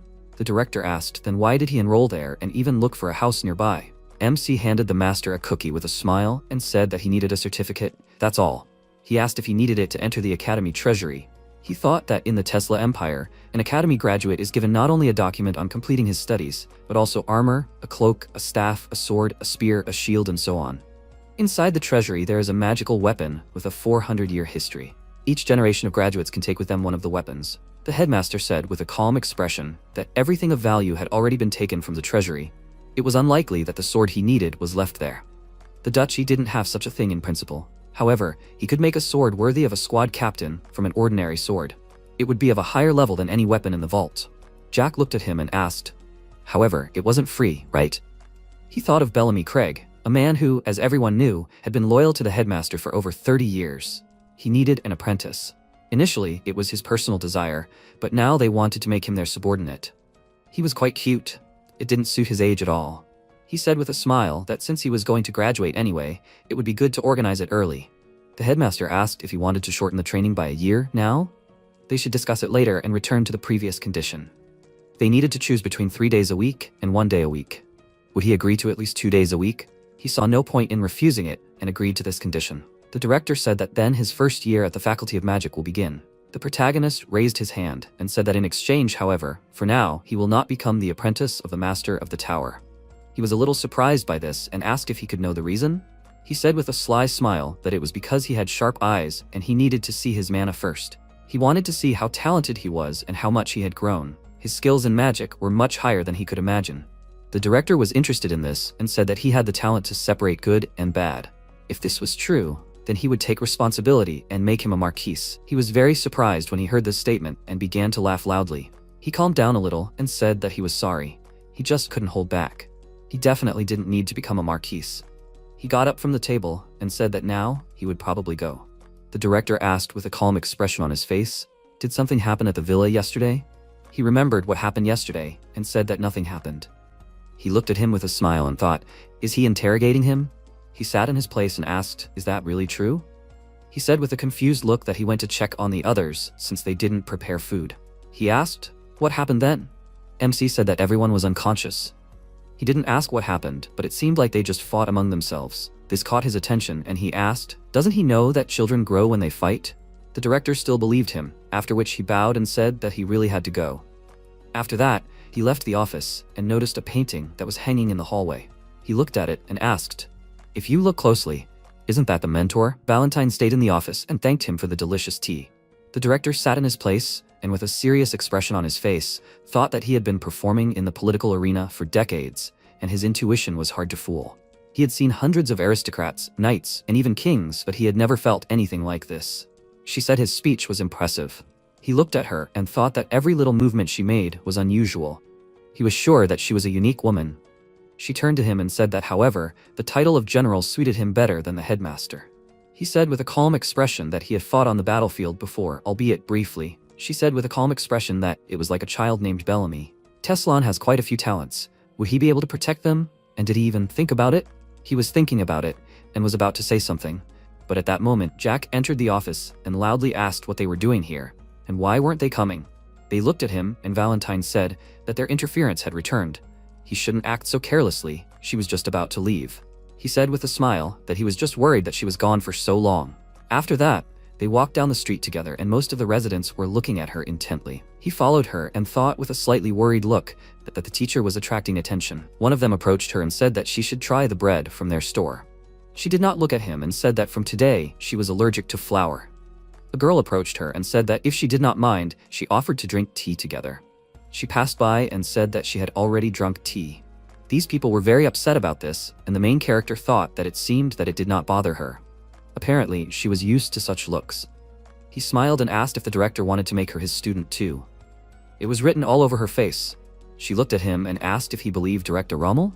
He smiled and said that he did not believe anyone except his people. He and the old man have a different relationship. They need each other. She cannot worry about it. She smiled and agreed and said that he would definitely not let himself be used. They stopped in front of the building and she asked why they came here. He looked at the Araba's guild building with a smile and said that of course they came here for his money. He thought that it was a guild of mercenaries, hunters, and the like. You can hire anyone in this place. He walked up to the door and said that he knew for sure that if they needed a 9th Circle Mage, it would take a lot more money than it might seem. He thought that the 9th Circle Mage was most likely the one Dietrich hired to kill him. However, what would happen if both the one who paid and the one who took the order died? The worker said with a kind smile, "Welcome. How can she help them?" Her attention was drawn to Valentine, who came in with him. MC came closer and asked with a smile if they could see the manager. He thought that of course, all the money would go to him. She asks him to tell him, last night, the 9th Circle, murder. She was very surprised when she heard this and was about to say something, but the employee covered her mouth with his hand. He leaned towards her with a wide smile and asked, "Does that mean she knows him?" Then why was she so surprised? He guessed, but that idiot made an order here, right? He didn't meet them one-on-one, but tried to kill him with the hands of the guild. He thought that now everything had changed. He said that he was giving them 5 minutes, during which time they needed to bring the leader here. He put the hourglass on the table and said that otherwise he wouldn't care that this was the Arabes Guild and would wipe them off the face of this continent. The mentor stood next to him and asked, "Is he serious? Is he really going to destroy this guild?" He said with a small smile that he didn't think he'd have to explain this to her. Many of the groups that call themselves guilds in their empire and the guilds that use the word adventurers are middlemen, not independent institutions.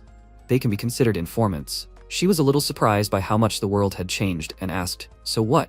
Jack said that he actually came to find out who exactly Dietrich paid. Besides, she had just seen the reaction of the employee. Valentine said that she knew about him and was surprised that he was still alive. He agreed and said that when a noble submits a request to kill another noble through an agency, it literally means that he is telling the entire world that he will be killed. That is why he thought Dietrich and the killer had met in person. Who knew that he would use a middleman? He is an even bigger idiot than he thought. She said that everyone here is looking at him as if they saw a dead man come back to life. He said with a small smile that those who tried to kill him, those who wanted to make money, and showed this place to him, they are all the same to him. She looked at him and said that she was beginning to understand a little what kind of life he had. At the same time, an employee entered the office and called the manager with a worried look. He looked at her with a calm expression on his face and asked what had happened already. She tried to collect her thoughts with a worried look and said that Jack Ballantyre had come there. He was very surprised by what he heard, and with a slightly worried look wondered if he was still alive. He asked if maybe she had misunderstood something. She said that he had not introduced himself, but she was absolutely sure that it was him. He asked her to tell him last night, the 9th Circle, murder. He also said that if he did not come in 5 minutes, the Arabes Guild would disappear from the face of the earth. He thought with a small smile that in his 34 years he had heard a lot while walking the path to becoming a guild leader, but this was the first time something like this had happened. The Fentanyl Guild is a group of assassins that never makes mistakes. Their leader is a 9th Circle Mage. However, his target is still alive. He got up from the sofa and said that there was no time to think. "Where's that young master?" He went down to the hall and said that he apologized for the wait. His name is Yahello, and he is the leader of the Arabes Guild. Glad to welcome him. After that, they went to the office, and he asked if he wanted to drink tea. The protagonist politely declined and said that it was better to get down to business right away. He was a little surprised by this and asked if he came to leave a request. After receiving consent, he thought with a worried look that it was clear from his eyes that he already felt the money that would soon end up in his pocket. But it was in vain. Protagonist looked at him with a calm expression and said that someone had tried to kill him last night. The order to kill him was placed through the Arabes Guild, right? Yahello agreed with him and thought that he had no remorse, so he didn't have to hide it. He said that it seemed that by imperial law, the Adventurers Guild was an intermediary that connected the client and the mercenary, receiving payment for it, right? He said with a small smile that it wasn't exactly like that, but he got the gist of it. Their guild was protected by law. He thought that mercenaries needed work and were sought after by those who wanted to do their business through someone else's hands. That's what the Adventurers Guilds were for, connecting clients and contractors all over the country. The Arabes Guild was the largest medium-sized organization in the Teslan Empire, and their lava was hidden. Rumor had it that it could even be a member of the imperial family. MC said with a calm expression that he could imagine how much the person who wanted to kill him paid. Yahello agreed with this and said that it was a mercenary of the Fentanyl Guild after all. However, they themselves do not know what the exact amount was. He calmly said that he came to talk about this. He needs full information about the amount and payment. The guild leader was very surprised by this and asked what he said. He looked at him with a very serious expression on his face and said that he did not like to repeat himself twice. He understood everything, right? He agreed with concern and said that, however, everything was so unclear. It seems that he wants to entrust the task to his guild. However, he is not their employee or mercenary, so he will need to sign a contract. Moreover, not some verbal one, but a real agreement with the Empire. For his information, the provision mentioned above is the content of the first paragraph, and the provision of this agreement is the content of the second. The client will have to accurately determine the amount of payment for his request, namely the initial payment, the advance payment, and the commission. Jack was very angry about this and said that he seemed to have misunderstood. He came here not to leave a request. The person who wanted to kill him and the person who helped him with it are the same. It seems he got it all mixed up. He thought that they did not reject Dietrich's request, although they had a choice. He leaned closer with a very serious expression and said that if he did not carry out his order, he would kill all the guild workers. Vero, looking worried, said that, however, they were under the protection of the Empire. He pointed his finger at his face and said that he should find out who he was talking to now before it destroyed his insolent face. He was not going to continue. He must do everything to find his money. He had a week to do it. If he did not have the money by then, the Airbase Guild would disappear from the face of the continent that same day. Immediately after that, he went to the exit and called the mentor to leave together. Before opening the door, the protagonist turned to him and said that he would conduct his own investigation later. Does he know what will happen if he sees the difference between Dietrich's fee and the amount he received? Even if the difference is 1 coin, he understands what it will lead to, right? He may not even think about the fact that there is a fee for his efforts or work. He understood everything, right? Avero stood next to him and agreed with him. After that, he and Valentine started to leave the guild building. The employee asked with a very worried look, "Is he okay?" He sat on the couch, covered his face with his hands and thought that he was in serious trouble. He shouldn't have taken that order. Aristocrat kills aristocrat? Was he even in his right mind when he approached them with such a matter? He didn't want to take such a job at all. When he first read Dietrich's request, he immediately thought that he didn't want to do it under any circumstances. Also, that only a psycho would ask the guild for such a thing. However, when he reported this to the chief, he was told that he can't refuse the young master. The chief promised to cover for him. He introduced the Fentanyl Assassins Guild, and everything should have ended very simply. He recounted what happened to the man who came to him, and he asked, "So they are now being blackmailed by the youngest gentleman, who is not even in line to inherit the title?" Avero called him Tolisso and asked, "Are the Marquises his friends or what? Or does he not even understand what to say and what not to say because he is a newbie?" He was embarrassed by this question, and he thought that they took him into the guild a couple of months ago. He does have outstanding intelligence gathering skills, but it's unclear why else he was chosen. He apologized for his mistake with a frustrated look. Avero thought that it couldn't be that Ventimon suddenly became a raven and gathered the most elite members near Osenbol. It would cost 30 silver, but what if the assassination target was still alive? Jack didn't know the amount of the contract, and there was no proof that the assassin had left the province. Maybe he was caught, but then he would know the amount. He called Tolisso by name and said that Dietrich was at the opening ceremony today, right? He said that he wasn't there today. Avero asked for details, and he said that only his servants remained at the inn where he was staying, and the guards accompanying him hadn't appeared since yesterday evening. He asked with a very worried look, "Is he missing? That's very strange. They need to think about it. He needs to imagine that he was attacked by the owner of the 9th Circle and 30 professional killers of at least the 6th Circle." Tolisso said with a worried look that it was terrible. He said that they were the best among the professionals. It was impossible to escape from them. However, the missing Dietrich died, and the entire Fentanyl Guild was destroyed. Their mission was a complete failure. He asked with a small smile, "Was the mission really a failure?" Avero got very angry because of this and loudly asked this idiot, was he completely crazy? The target of their mission returned alive. However, is it normal that he returned without a single scratch? He stood there with a confused look and said that he did not understand why he was asking him this. He thought that if with someone's protection, he was able to defend himself from the killer, then there should be at least a note of worry on his face. However, he was completely calm. There was no one special among the latest recruits in Osenbol. Let the Marquis have several knights. It doesn't add up in terms of time. Could it have been one of the locals? Could it really be Duke Osenbol himself? He even lives in his residence. If he is a high-ranking guest in the duchy, then that is a good reason to protect it. However, yesterday's fire in the duchy, the army would not have been able to cause something like that. It seems he is missing something. He stood up and said with a serious expression that he must contact the representative of the Ballantiers Marquises.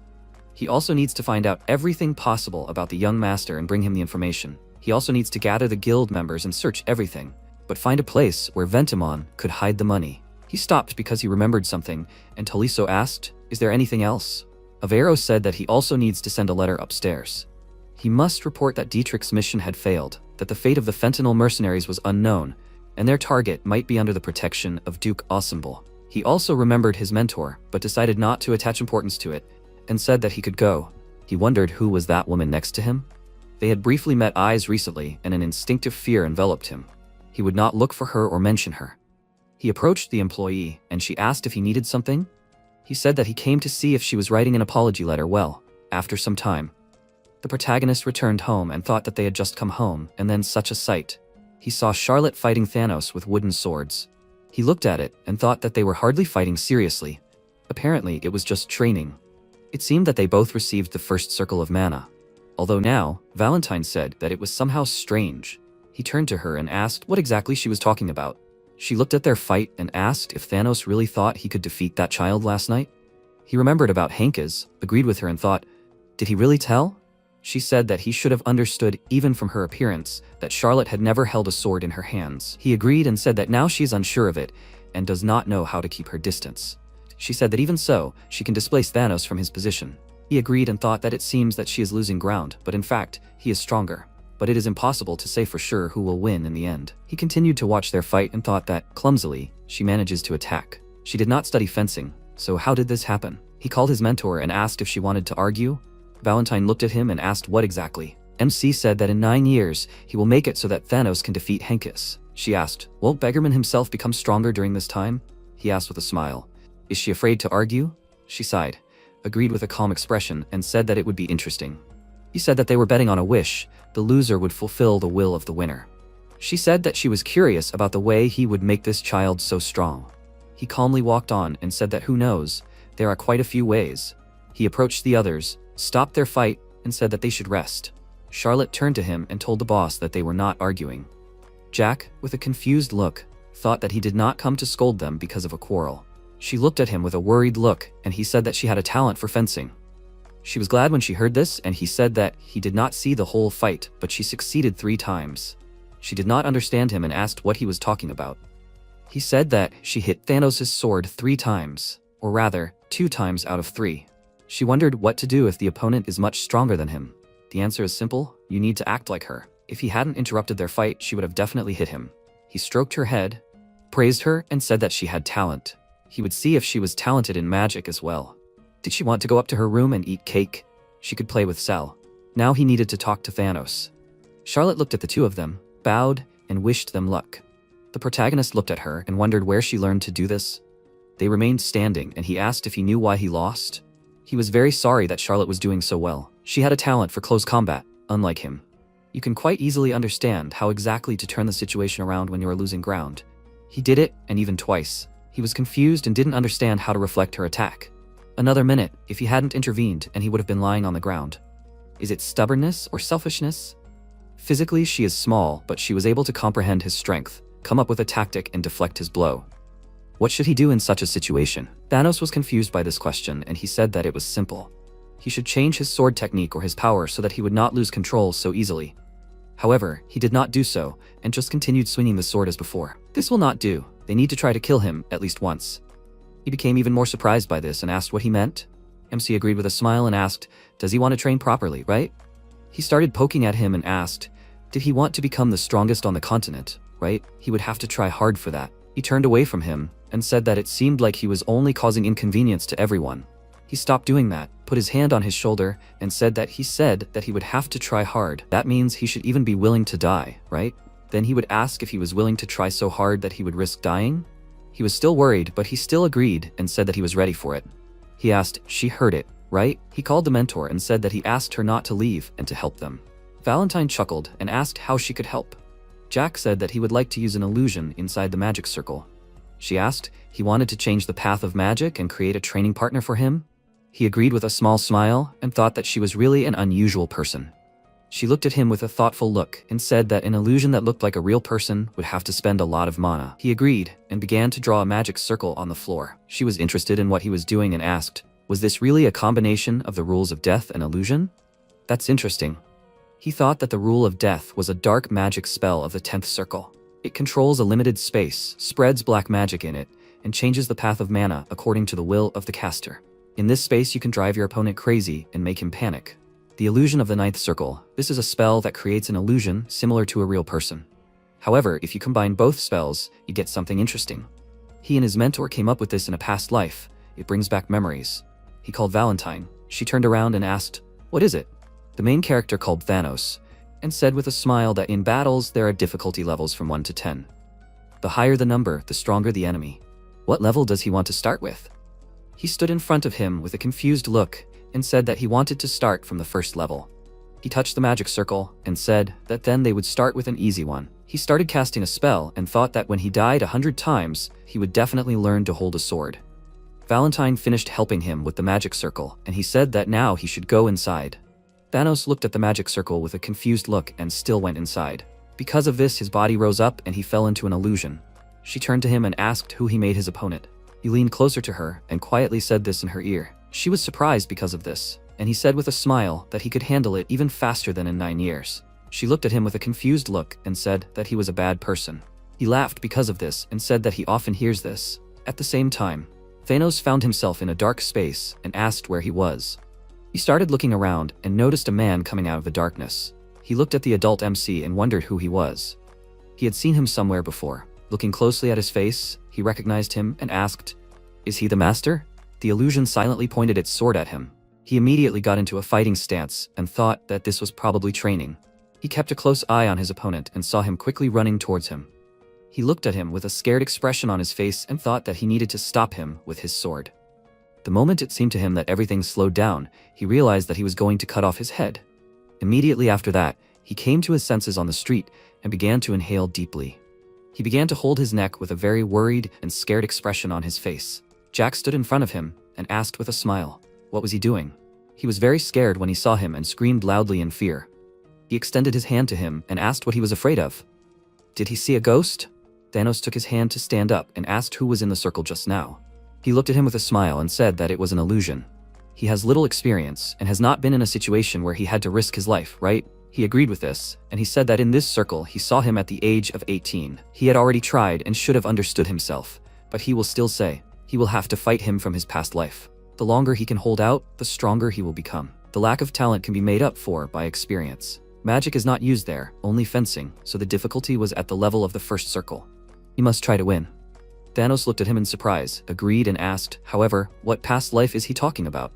He remembered that he did not tell him about reincarnation, decided to do it later, and asked, is he not sure of himself? He wiped the sweat from his face and said that he understood him. As he said, he will try to win. The protagonist thought that even though it was illusion magic, the feeling of death was very clear and it could make him go crazy. However, he was different and it wasn't just sympathy. He really believed in him. Even with broken bones and aching muscles, he trained with the sword day after day. When he asked last time, he replied that he trained in his free time between sleep and meals. The problem was that this enormous mental power was spent in the wrong direction, so all he could do was die and learn from his mistakes. He would definitely be able to surpass Hinkus and he would help him. He asked with a smile, how much longer would he continue to call him by his title? He thought that initially, he had thought of just playing with him, but over time his plans had changed. He would make him his man. He said with a smile that it was too formal. He could just call him boss. Thanos was confused by this and asked if he could call him young master instead.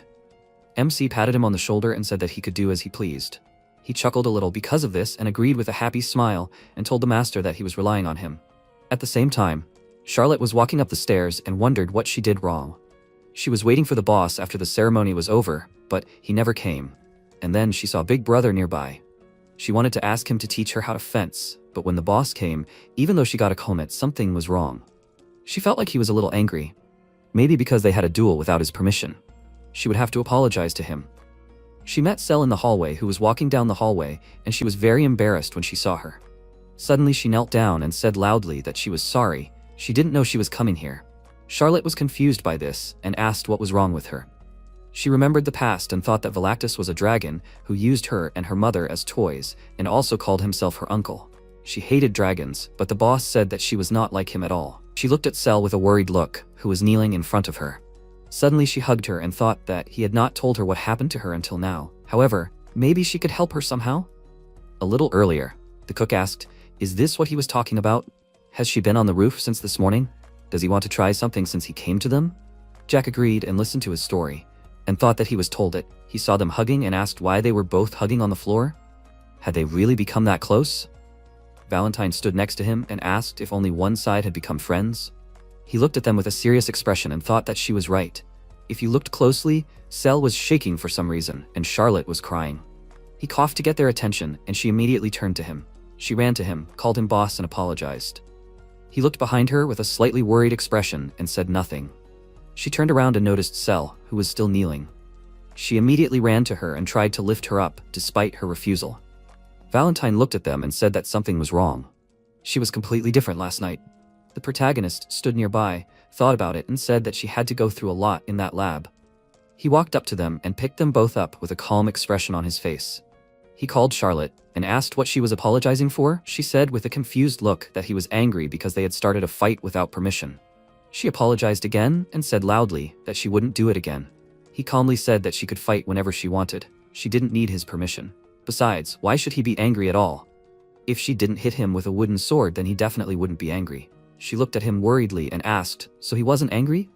He said that he felt sorry for Thanos, who fought stupidly. Besides, they were convinced of her talent as a swordsman. They would test her magic at night. She was happy about this and loudly agreed to it. MC looked at Cell, who was still shaking, and asked if she liked steak for breakfast. She was very worried but still agreed, and he asked if she wanted to try something else. She remained silent, and he asked with a small smile, "Is something wrong? Why doesn't she have strength? She resisted so much yesterday. A day has passed, but she managed to change a lot. Did she feel bad?" She shook her head in refusal and said the blackened demon who changed the earth and the sky.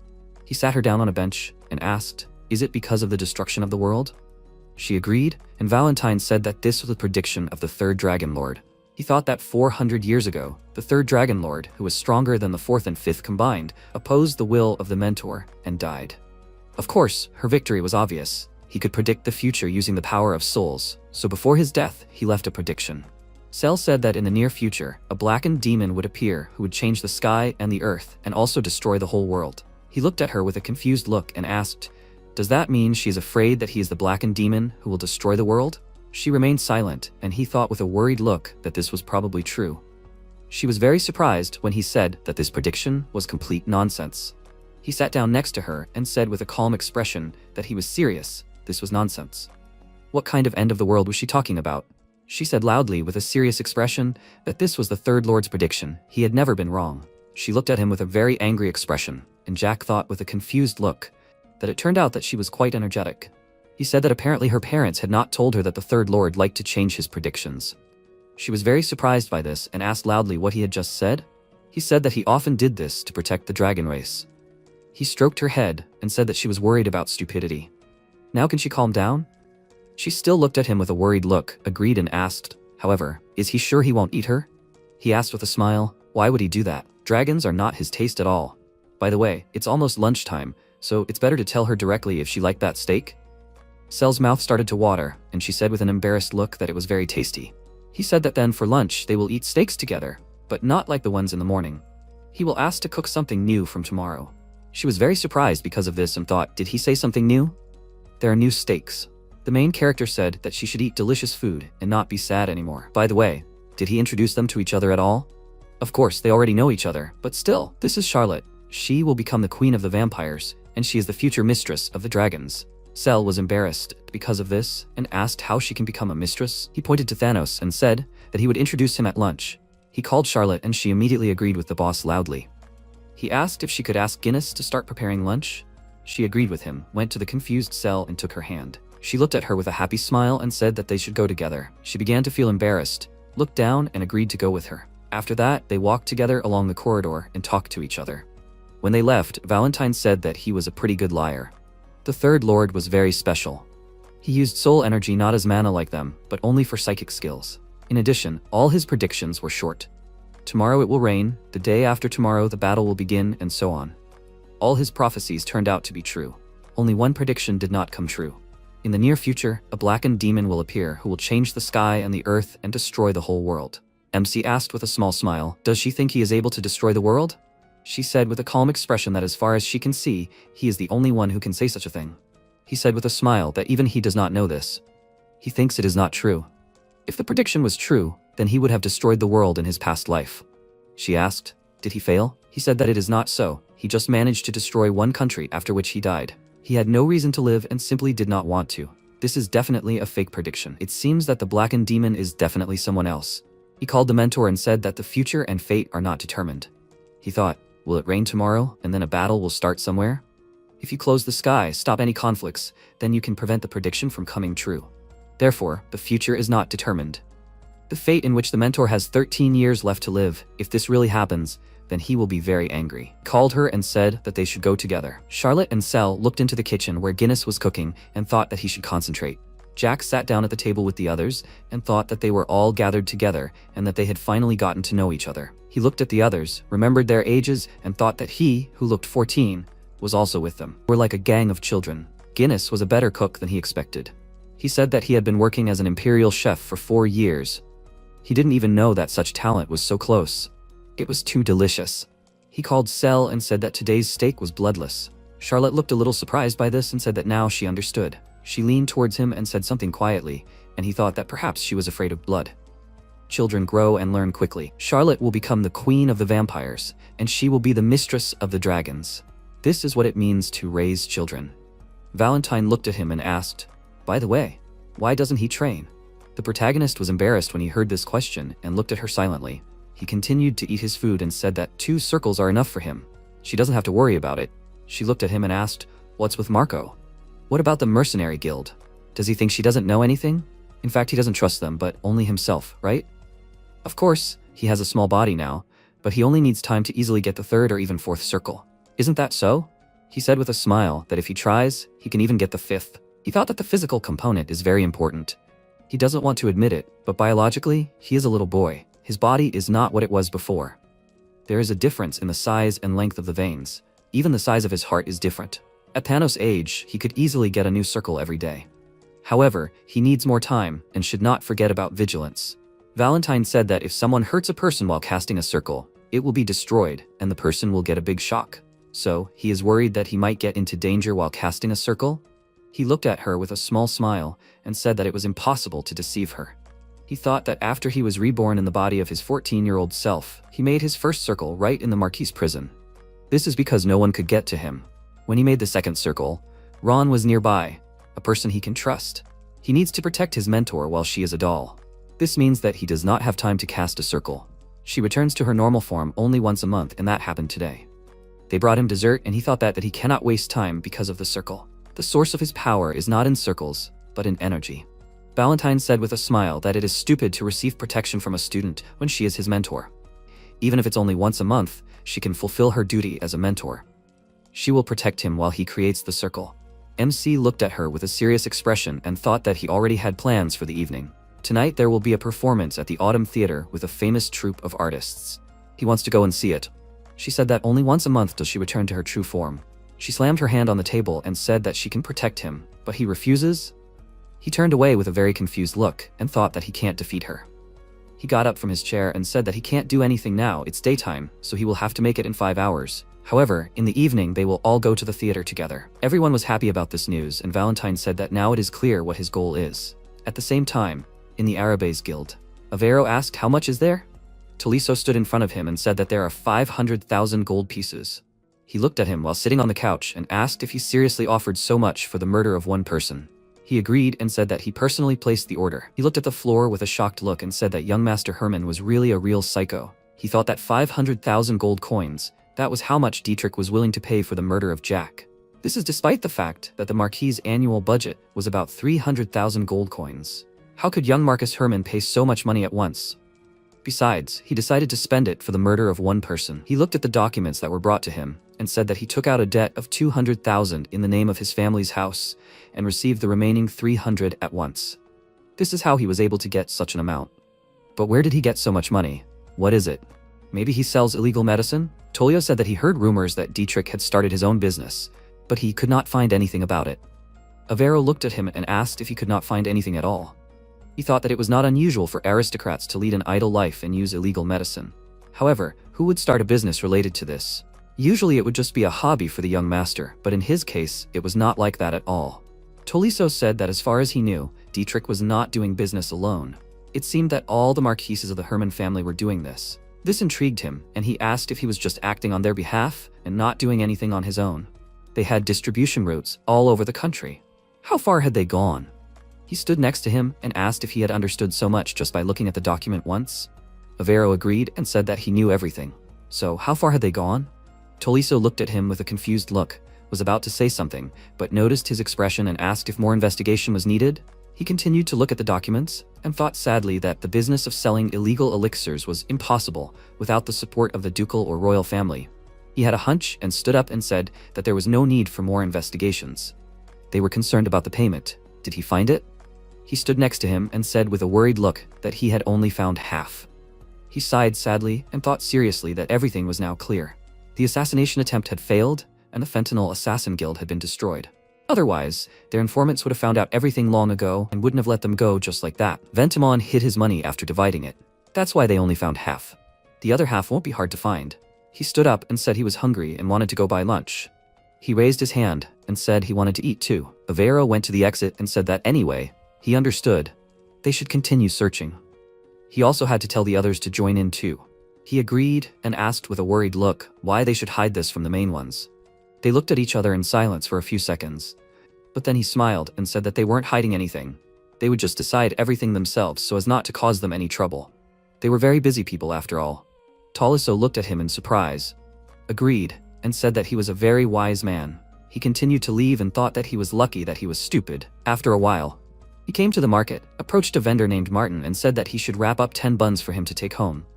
He agreed with a smile and said that the buns were just out of the oven. He looked down with a serious expression and thought that he was hiding from the leaders because he couldn't trust them.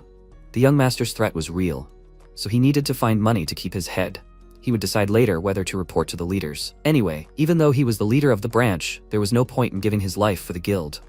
His attention was drawn to a cat that rubbed itself against his leg. Avero stroked the cat and thought that he had never seen the guild leader, even after becoming the branch leader. He didn't know their age or gender. The only thing he was sure of was that they were not the same person. How could one be loyal to people who hid their identities? Martin approached him and told him that he shouldn't feed him.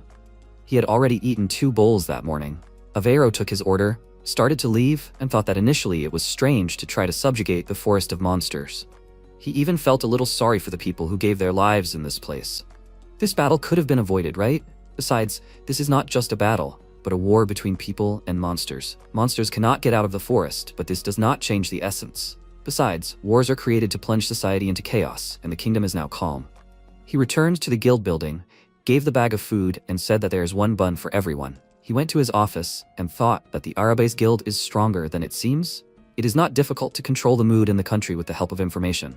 Their faction supports the king, so it is natural that the guild is protected by the royal law, and the number of enslaved mana users who were not needed has sharply decreased. Although there is a high probability that the king will lose the support of the aristocrats.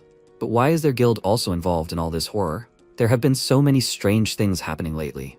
Dietrich and his illegal substances business. Come to think of it, it wouldn't have been possible without the Empire's support. Then maybe those 300,000 gold pieces were used to push that idiot forward and make him responsible. Then they must have definitely made a fortune. However, even without mentioning the amount, how could the guild not know about the movement of that much money? Would a day of investigation be enough to find out everything? After all, he himself didn't know that their superiors were deliberately hiding it. That's why he received a reply earlier asking him to accept Dietrich's offer. Why would the leaders go so far? Could this really be the superiors' stolen money? This isn't that much money, then for military expenses? Are they planning to start a war? However, whose money is this? Or the people even higher up who are covering their backs? This is definitely not money to attack the monster forest. Most of the money was paid by Count Mentis. However, why and what for did he do this? Lately, it seems to him as if someone is deliberately undermining the power of this city, or rather the entire country. Also, the number of addicts and the crime rate are growing. That's why so many mercenaries are being hired for protection these days. He's definitely not imagining it. Besides, there were rumors 2 years ago that the Tolkien Empire was experimenting on dragons. They may have said that dragons were extinct, but those were just words. Of course, there must be a reason for those rumors. Then he immediately wanted to check if the rumors were true, but a message came from above. It said that nothing about rumors related to the Tolkien Empire can be investigated. Avero thought that if these were just rumors, then he wouldn't have been given such an order. This was just his premonition, but he still needed to stop thinking about it. But his life was tied to information like this. He couldn't just stop. That terrible feeling could take over his entire body. The guess he made using only the information in his head was something like this. The heads of the Arabes Guild are either tied to the Tolkien Empire, or one of their members is from there. The Adventurers Guild is actively helping to obtain and control information. You need to think again. The dragon experiments, if that's true, then where did they even get the dragon from? Perhaps dragons still inhabit the monster forest. If the hunt is actually to find traces of them, that would be very likely. The Tolkien Empire doesn't value soldiers at all, and is willing to use them as expendable material. If there is a result, that's great. If not, they will just be glad that they have reduced the country's military power. It is the person from the Empire who should have the most power and control over what is happening. If his assumptions are correct, the Empire will not last long. It can hardly hold its borders anyway, and could easily become a colony of Tolkien. That means that what they are really striving for is war. The Teslan Empire is helpless. It seems that it is indeed possible. Surely the heads of the Arabes Guild and the government of the Empire have people from Tolkien, which means they want to unite the continent. There is not much time left. 10 years left at best. He likes this country, but when the time comes, what will happen to the guild and to him? He doesn't want to become a hunting dog that gets thrown away after catching rabbits. He needs to create new strong threads that will definitely not break. At the same time, Jack was sitting on the floor and creating the third circle while the girls stood nearby. Sel looked at him and wondered who he was. She hates humans because they cut off her limbs, took her blood, and held her with magical shackles. She can't love them, but ironically, it was one of them who saved her. She started shaking and thought that her parents abandoned her, but they also wrote knowledge of xenobiotics or something on her body. After that, they abandoned her in the middle of nowhere in a country called Tolkien. At first, she was afraid that strong people like him could feed on dragon meat, but this man wanted nothing in return. Such a good person can't be a demon who will destroy the world. The Third Lord was definitely wrong in his prediction. As a human, he was able to reach the third circle in just an hour, and he will reach the fourth in another hour. After another 2 hours, he was able to reach the fifth circle. She noticed how Charlotte admired him and wondered if she also felt what was happening right now. She was watching what was happening intently, and Valentine called her name. Sel turned around to face her abruptly because of fear, and she asked if she was worried. She could calm down. She agreed, but still looked at her with a worried look. She looked at her student with a calm expression and said that the two of them have excellent talents. She must watch carefully. This is the most impressive thing. The state of the circle. The difference of one circle is already big enough. This is exactly the case. She looked at her and wondered if she was really a human? Maybe she is a god, a demigod, or a monster. Valentine said that he was strong enough and that each circle was in perfect harmony. The form in which the body and mana became one is sometimes called the unity of mana. If you can control this state, you can open all boundaries. She doesn't need to think about stupid things. She patted her on the head and asked who she thought she and her student really were. She can talk about herself, but not about her student. Sel looked down with a sad expression and thought that it was because she was a stranger to them. She looked at her with a smile and said that, to be honest, he didn't know much about him either. She didn't say anything about it, and Valentine hugged her and said that she understood perfectly well what happened to her in that lab. She asks her to trust her student. As long as he is around, no one in the whole world will touch her. She listened to her in surprise, after which she began to cry with joy and agreed. After some time, in the theater, the main character thought that the fifth circle at 14 years old sounded like a reason to be proud. It's really an unprecedented case. Was his body always like this? He thought he was able to create the circles very quickly because he was near Ron and in prison. But his energy is so pure not because of his young age. It's all about soul energy. It's higher in level than mana. Since he can control this energy well, he can handle mana no worse. So maybe he can even become stronger than in his past life when he first discovered internal energy? Can he become stronger than himself? Maybe he really has the power to destroy the world. The audience began to applaud after the performance with happy faces. MC looked at Sel and wondered since when did she become so friendly with the mentor. She smiles cheerfully, and the mentor too, although he already thought that she forgot how to do it. If he knew that they would like it so much, he would have brought Thanos too. He left him at home, since he himself did not want to come. It seems that becoming the best swordsman on the continent is quite difficult. Valentine looked at him and said that he seemed to not like the performance. He smiled and said that she was wrong. It was very interesting. It was impressive, and the twists were interesting. She chuckled at his words and asked if he meant the part where Christine turned out to be the ghost of the theater. He agreed and asked, "Wasn't that incredible? Who knew that the ghost was the main character?" Everyone looked at him with puzzled faces, and she said that, however, it was not she who was the ghost, but a man named Eric. He laughed with a confused look and asked if maybe they should go eat already? People were already starting to leave. She said that he was confused and trying to change the subject. It was all clear. After a while, they all came to the tavern together, where they were loudly greeted by the employee. She asked how many of them there would be. Jack was standing in front and said that there were 4 of them, and they needed 1 dish to take away. They sat at the same table, and Charlotte happily said that it was a lot of fun. Sel was sitting next to her and agreed. He listened to them with a small smile, but his attention was caught by the waitress, who said that they had not seen each other for a long time. He looked to the side and noticed Avero, who also came to the tavern. He also noticed him and his smile instantly disappeared. He still approached him, smiled, and said that he did not think that he would see him here. The protagonist looked at him with a smile and asked if he was following him. He said that this was not true at all. He just came to eat. Would an information gatherer give himself away so much?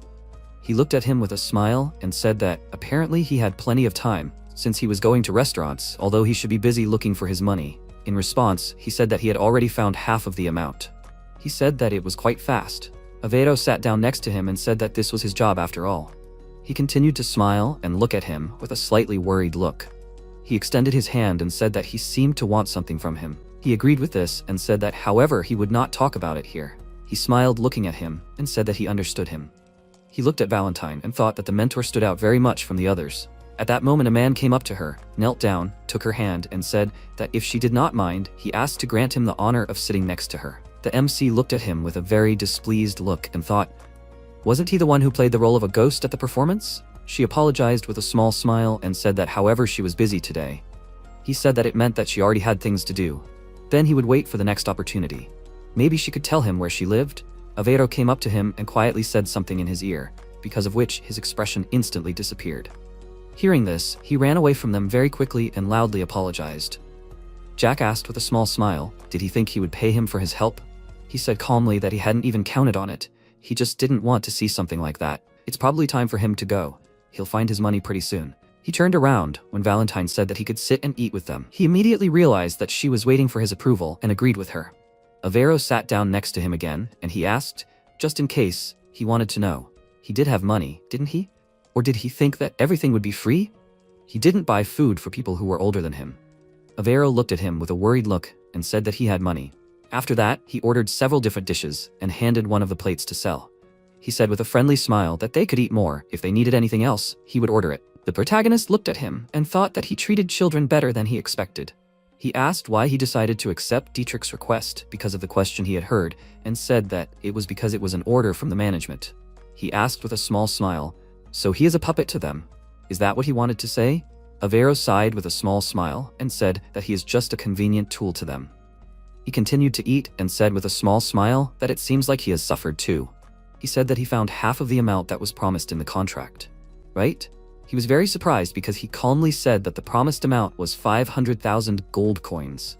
He looked at him with a shocked expression and asked, was it 500,000 for him alone? Not 50,000? He confirmed it, and MC wondered where Dietrich got such a talent for making money. Why did he decide to spend a whole 500,000 gold coins? Avero continued to eat with a calm expression and said that it seems like he had several businesses. He asked, is he not checking him now? He sat calmly next to him and asked why he decided that. He said that his answer was too vague. Isn't it to watch his reaction? Apparently, there is something to these businesses that Dietrich is involved in. He was taken aback by this question and said that he couldn't tell you this for free.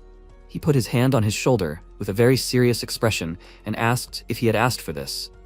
He should eat faster. He was paying for half of the order himself. After all, he had said that he didn't buy food for those who were older than him. Avero was taken aback by this and asked if he shouldn't pay for one person out of 5. He said with a smile that he had originally intended to eat alone, but he had interfered, so he would have to pay half. He leaned towards him with a serious expression and asked why he was silent. He would pay, right? He looked at him with a very worried expression and couldn't say anything.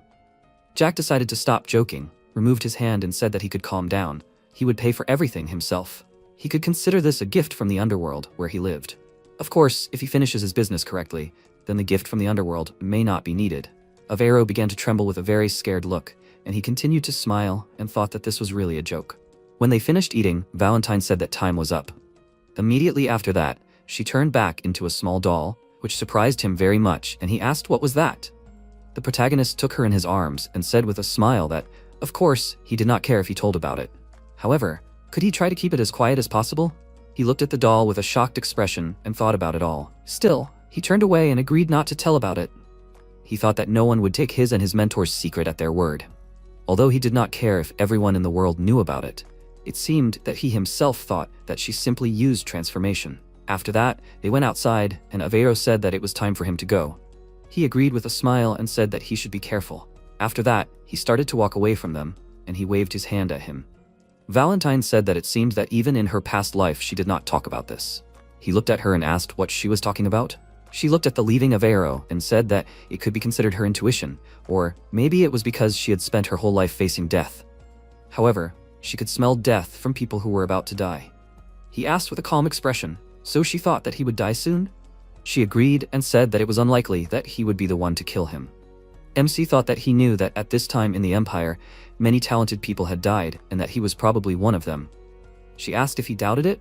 He said with a small smile that, to be honest, he did not even know. He thought that he did not know what kind of person he was. He only knew his name and title.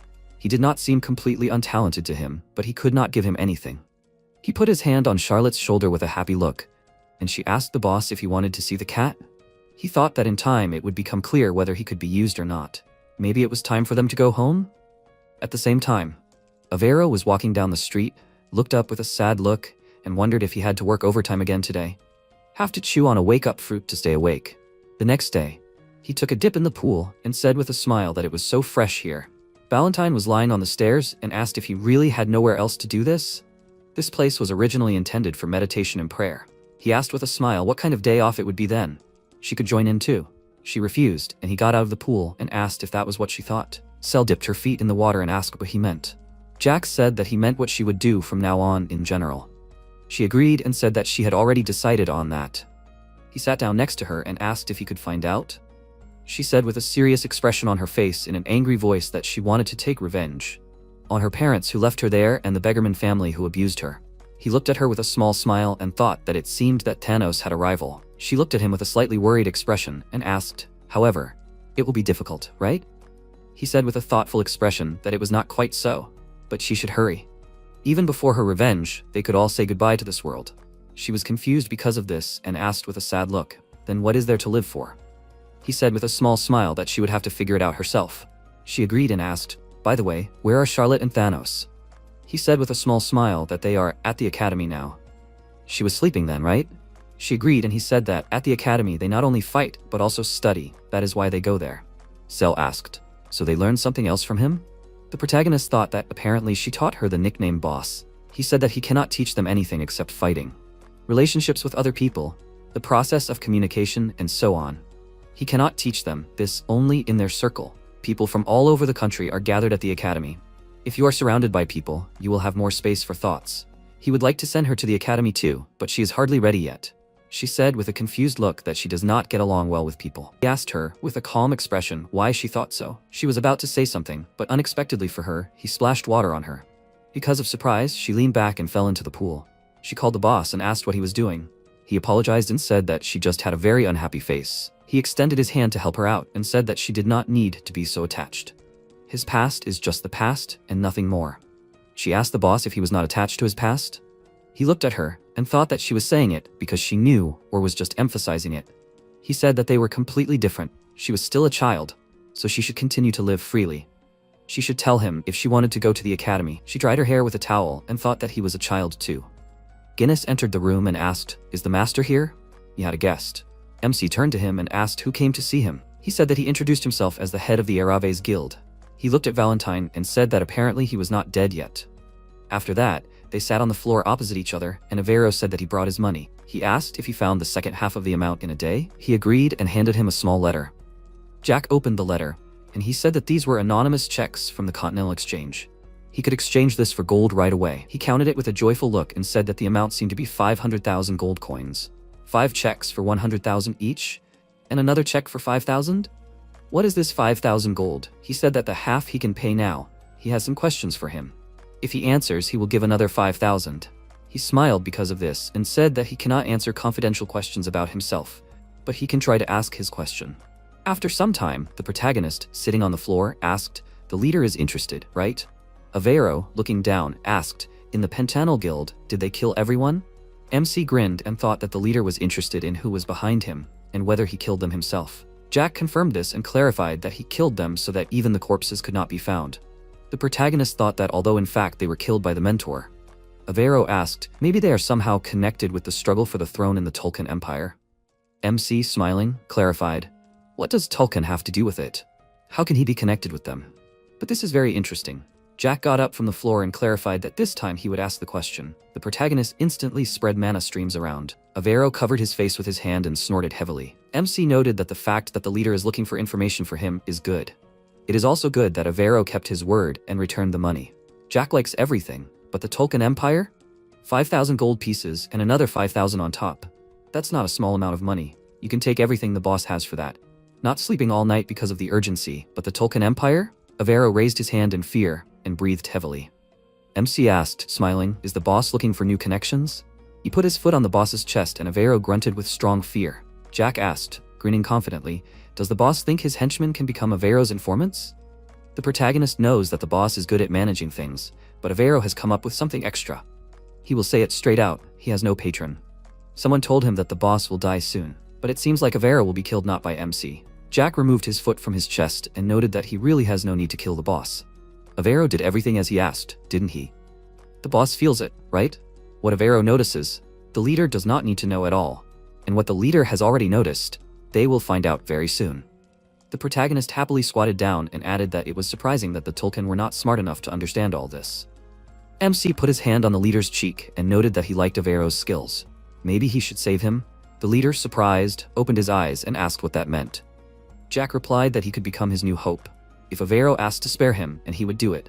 And even if the leader was killed, the protagonist could make him a Death Knight and give him a chance to take revenge.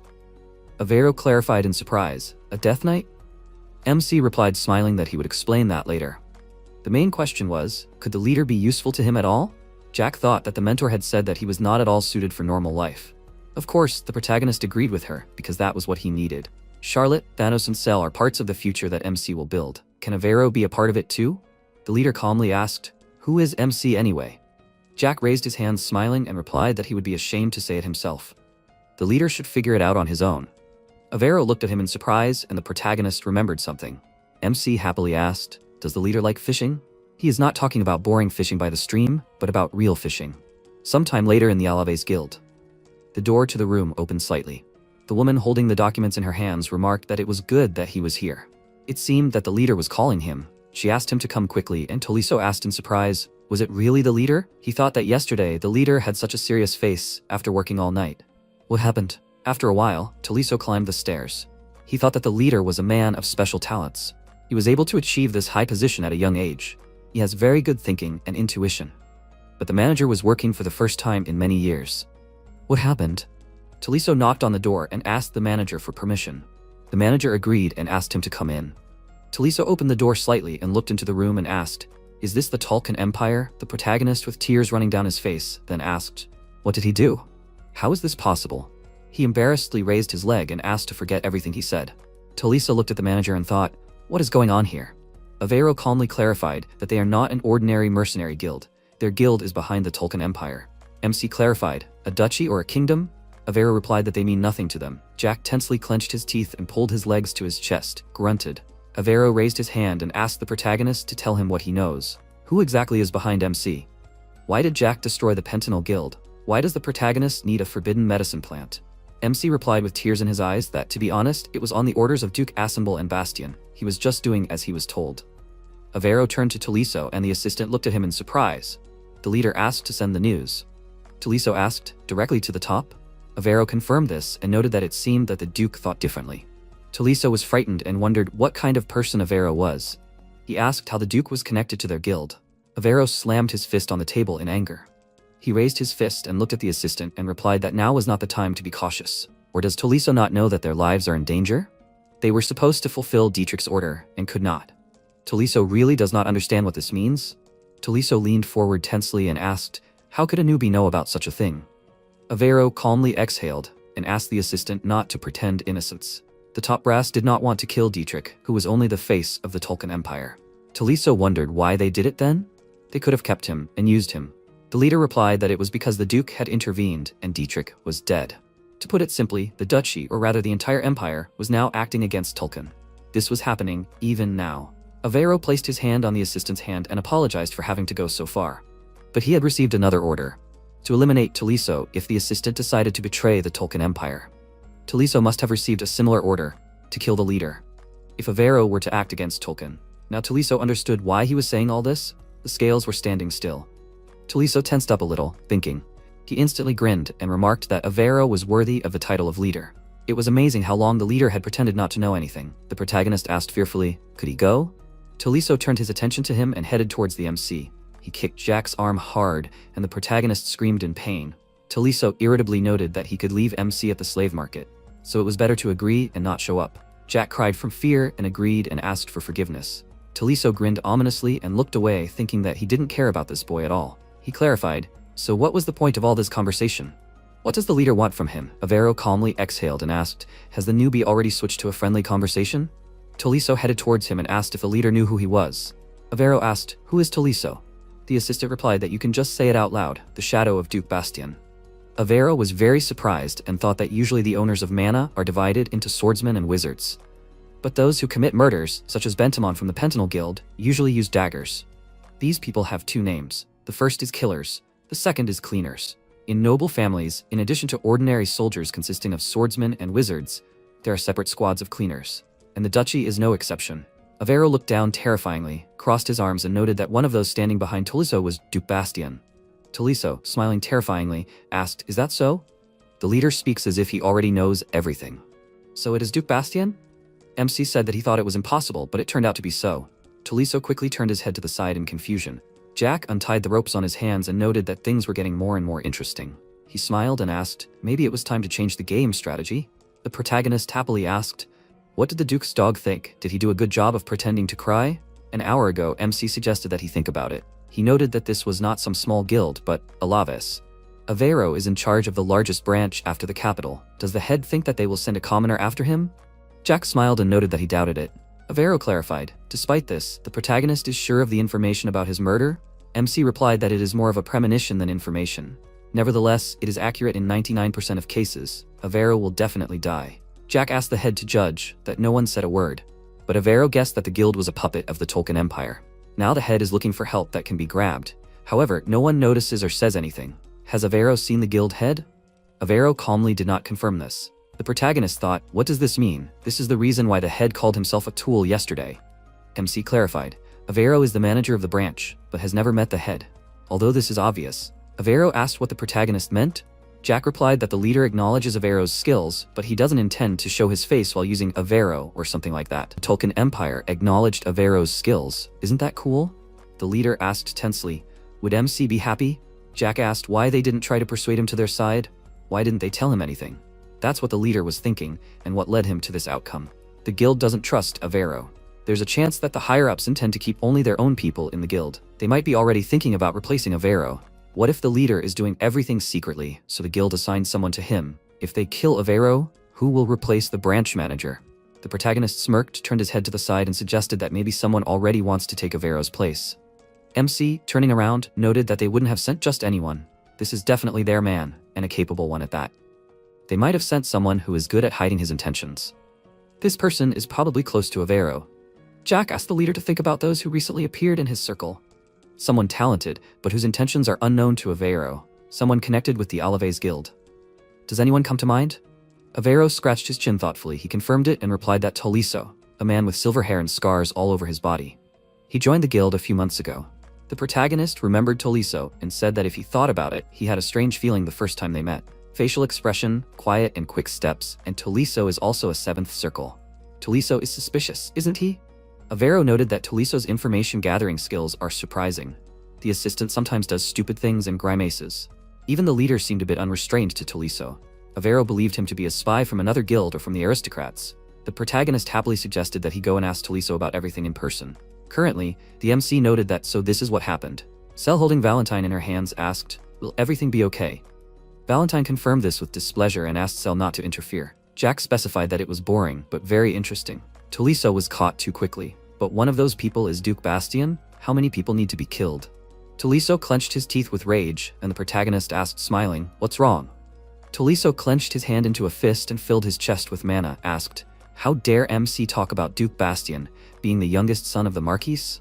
Jack thought that this is an interesting guy. He really has the 7th circle. Taliso asked with great rage, why is he standing? MC grinned, raised his finger and clarified, does the enemy want him to come?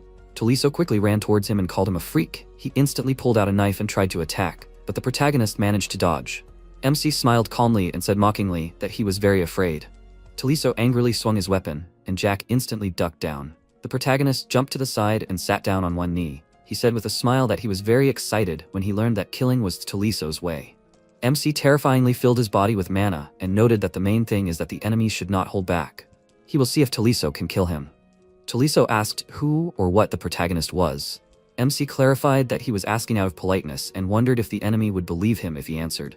Taliso rushed into battle with fury and ordered him not to say such a thing. Jack grabbed his wrist and the enemy dropped the knife.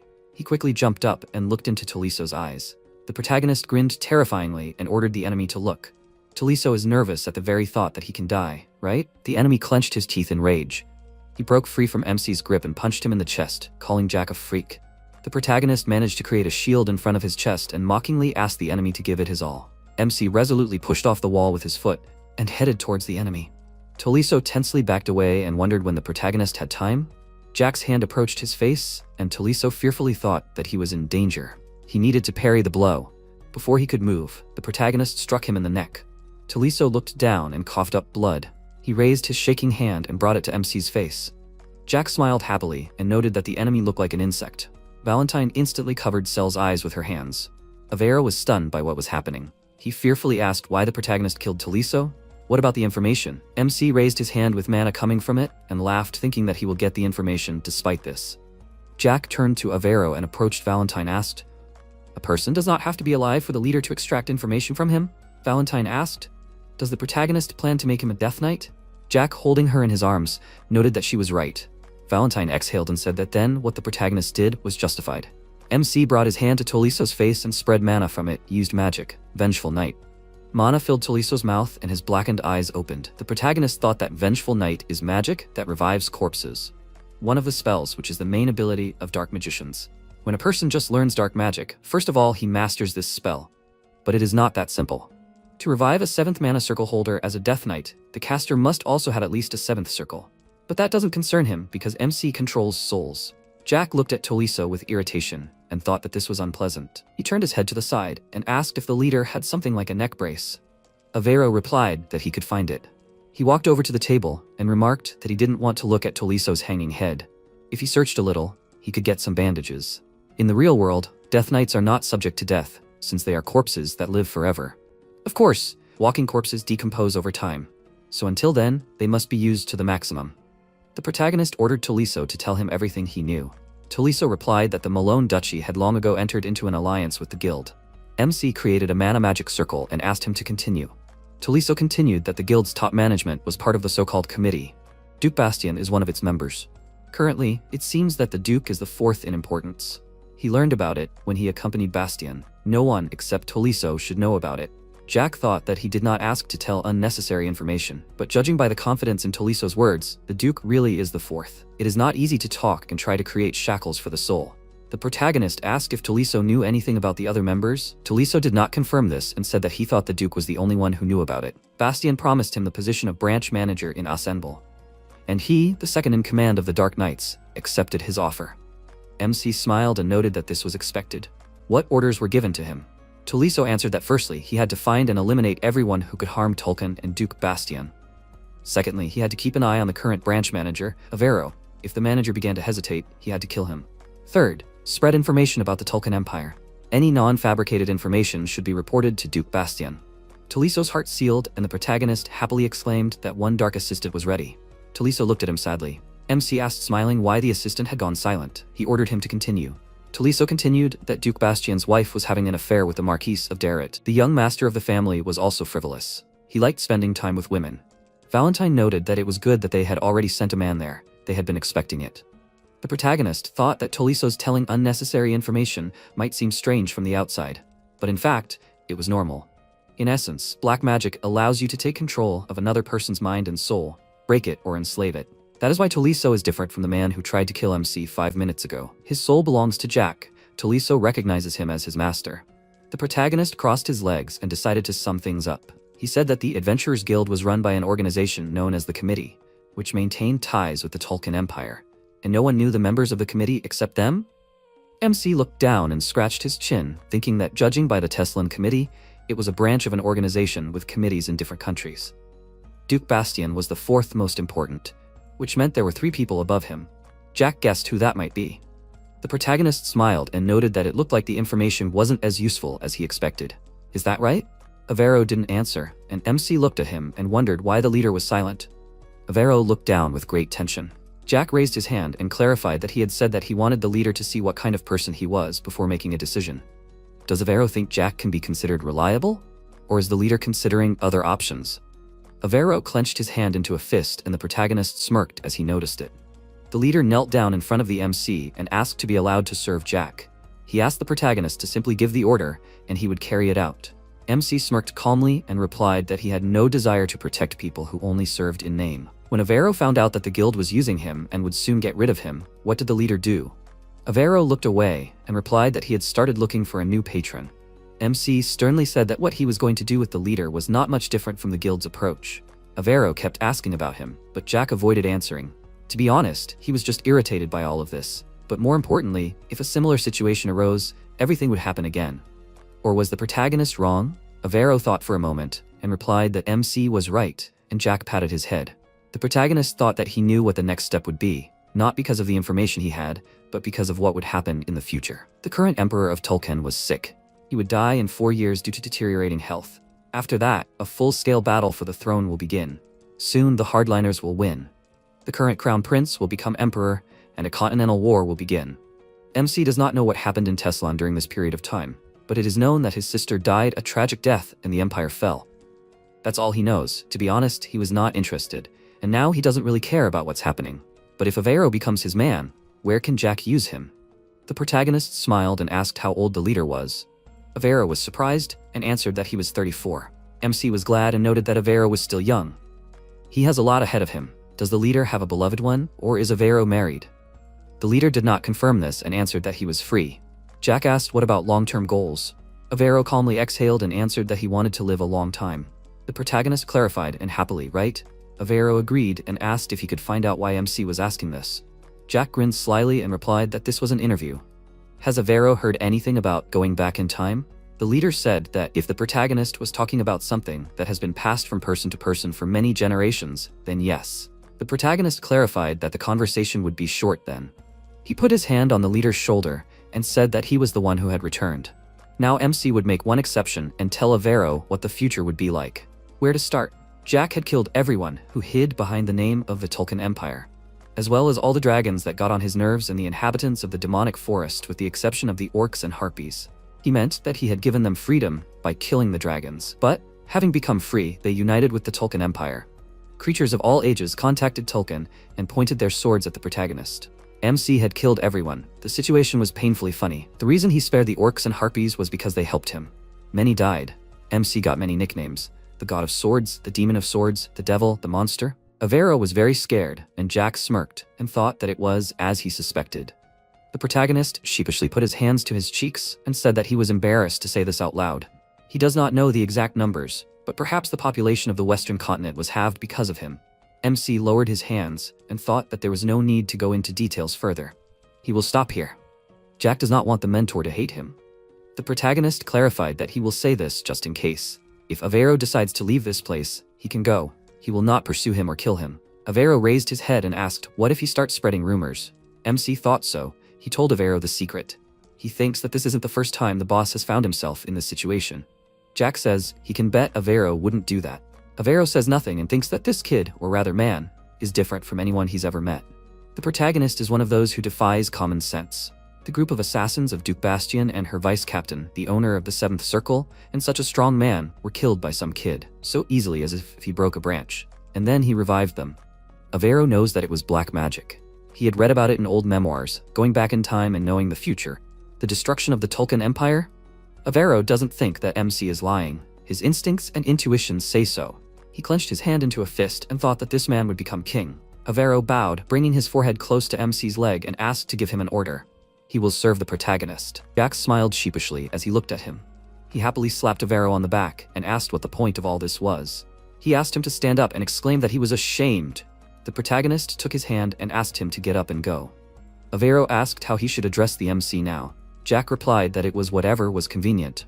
Avero lowered his head and said that in that case, young master or master. He would address the protagonist differently, depending on the situation. The MC looked down tensely and thought that the situation would be complicated if people heard Avero calling him master.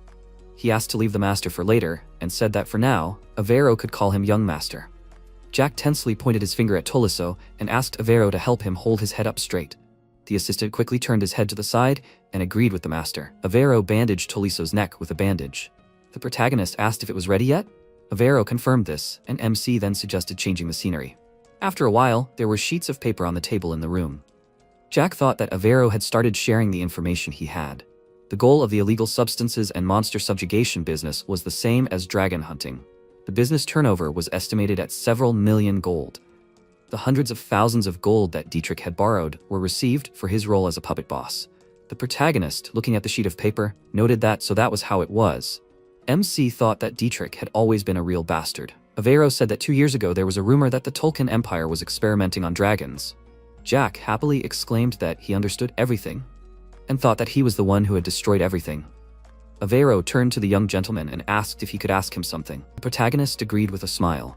The assistant asked if MC knew how the future that Jack knew was formed, or did the gentleman see it in the form of events that had already happened.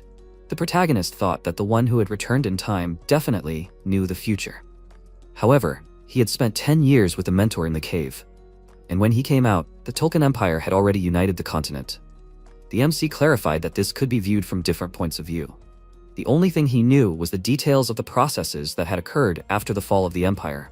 Avero noted that then it was necessary to start by analyzing the situation.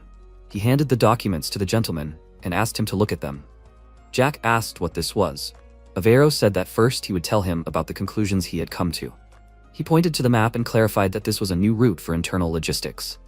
The protagonist pointed to different villages on the map and asked whose territories these were. Avero replied that they belonged to the Marquis of Darret, Herman, and Duke Bastien. The MC noted that they were definitely connected. Avero asked why the gentleman had decided so. Jack replied that the potions had started to be bought up at a breakneck speed. The nobles don't really fight for territory, but their purchases have definitely increased. Obviously, this proves that they know about the distribution of prohibited substances. This is only his opinion. Currently, there are 2 types of medicines in circulation, tobacco and munkar. Although the tobacco variety is prohibited due to its hallucinogenic properties, it is not toxic and is not addictive. Even ordinary workers know about it in the villages. The problem is munkar. The substance is easy to make and gives great pleasure to those who take it, but at the same time, it has a serious drawback. It melts the skin. The remedy for this side effect is a potion. The higher the level of the potion, the more effectively it copes with the side effect. They make money on medicines, stock up on potions, and make money on their resale. This country is doomed in any case. Will nothing happen if they cause chaos? But the protagonist thinks there is much more than a few million gold. Avero noted that this was the minimum expected figure. MC listed names and said that after these 3, they would move on to others. When did this start? Avero replied that it was about 2 years ago. Jack said that illegal substances were distributed among ordinary people. Those who used them out of interest kept silent because they were afraid of punishment. They also spent all their savings to buy potions. The more the protagonist thought about it, the worse the situation seemed.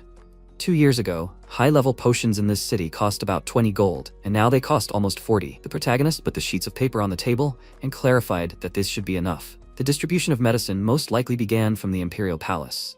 Avero noted that no matter how easy it was to produce the substances, distribution was impossible without permission from the ruling family. Since MC noticed, they've already made as much money as they wanted from this. This business is probably outdated. Yes, even if the ruling family gave the go-ahead, it's hard for such a business to stay on top. Nobles not affiliated with the Tolkien Empire are not fools. Jack smiled and thought that they were fools. He asked if the assistant had already found out the location of the mercenaries recruited to conquer the Demon Forest. Avero was surprised and replied that he hadn't even thought that far ahead. The protagonist said that there was nothing to think about here. The mercenaries and knights involved in this business are being mobilized to conquer the Demon Forest. Only most of them will return dead. In other words, they will destroy the evidence. As long as it has something to do with the Tolkien Empire. The civil war is being sponsored by hardliners. Avero scratched his chin and replied that he thought so. MC said that so far there are no signs of large sums being transferred from the Teslan Empire to the Tolkien Empire. Because this fool keeps the money he received. Avero thoughtfully asked, "Does the protagonist want to say that there is still something left in Teslan?" MC enthusiastically pointed at him and replied that he was right on target, and the assistant is very smart, he likes him.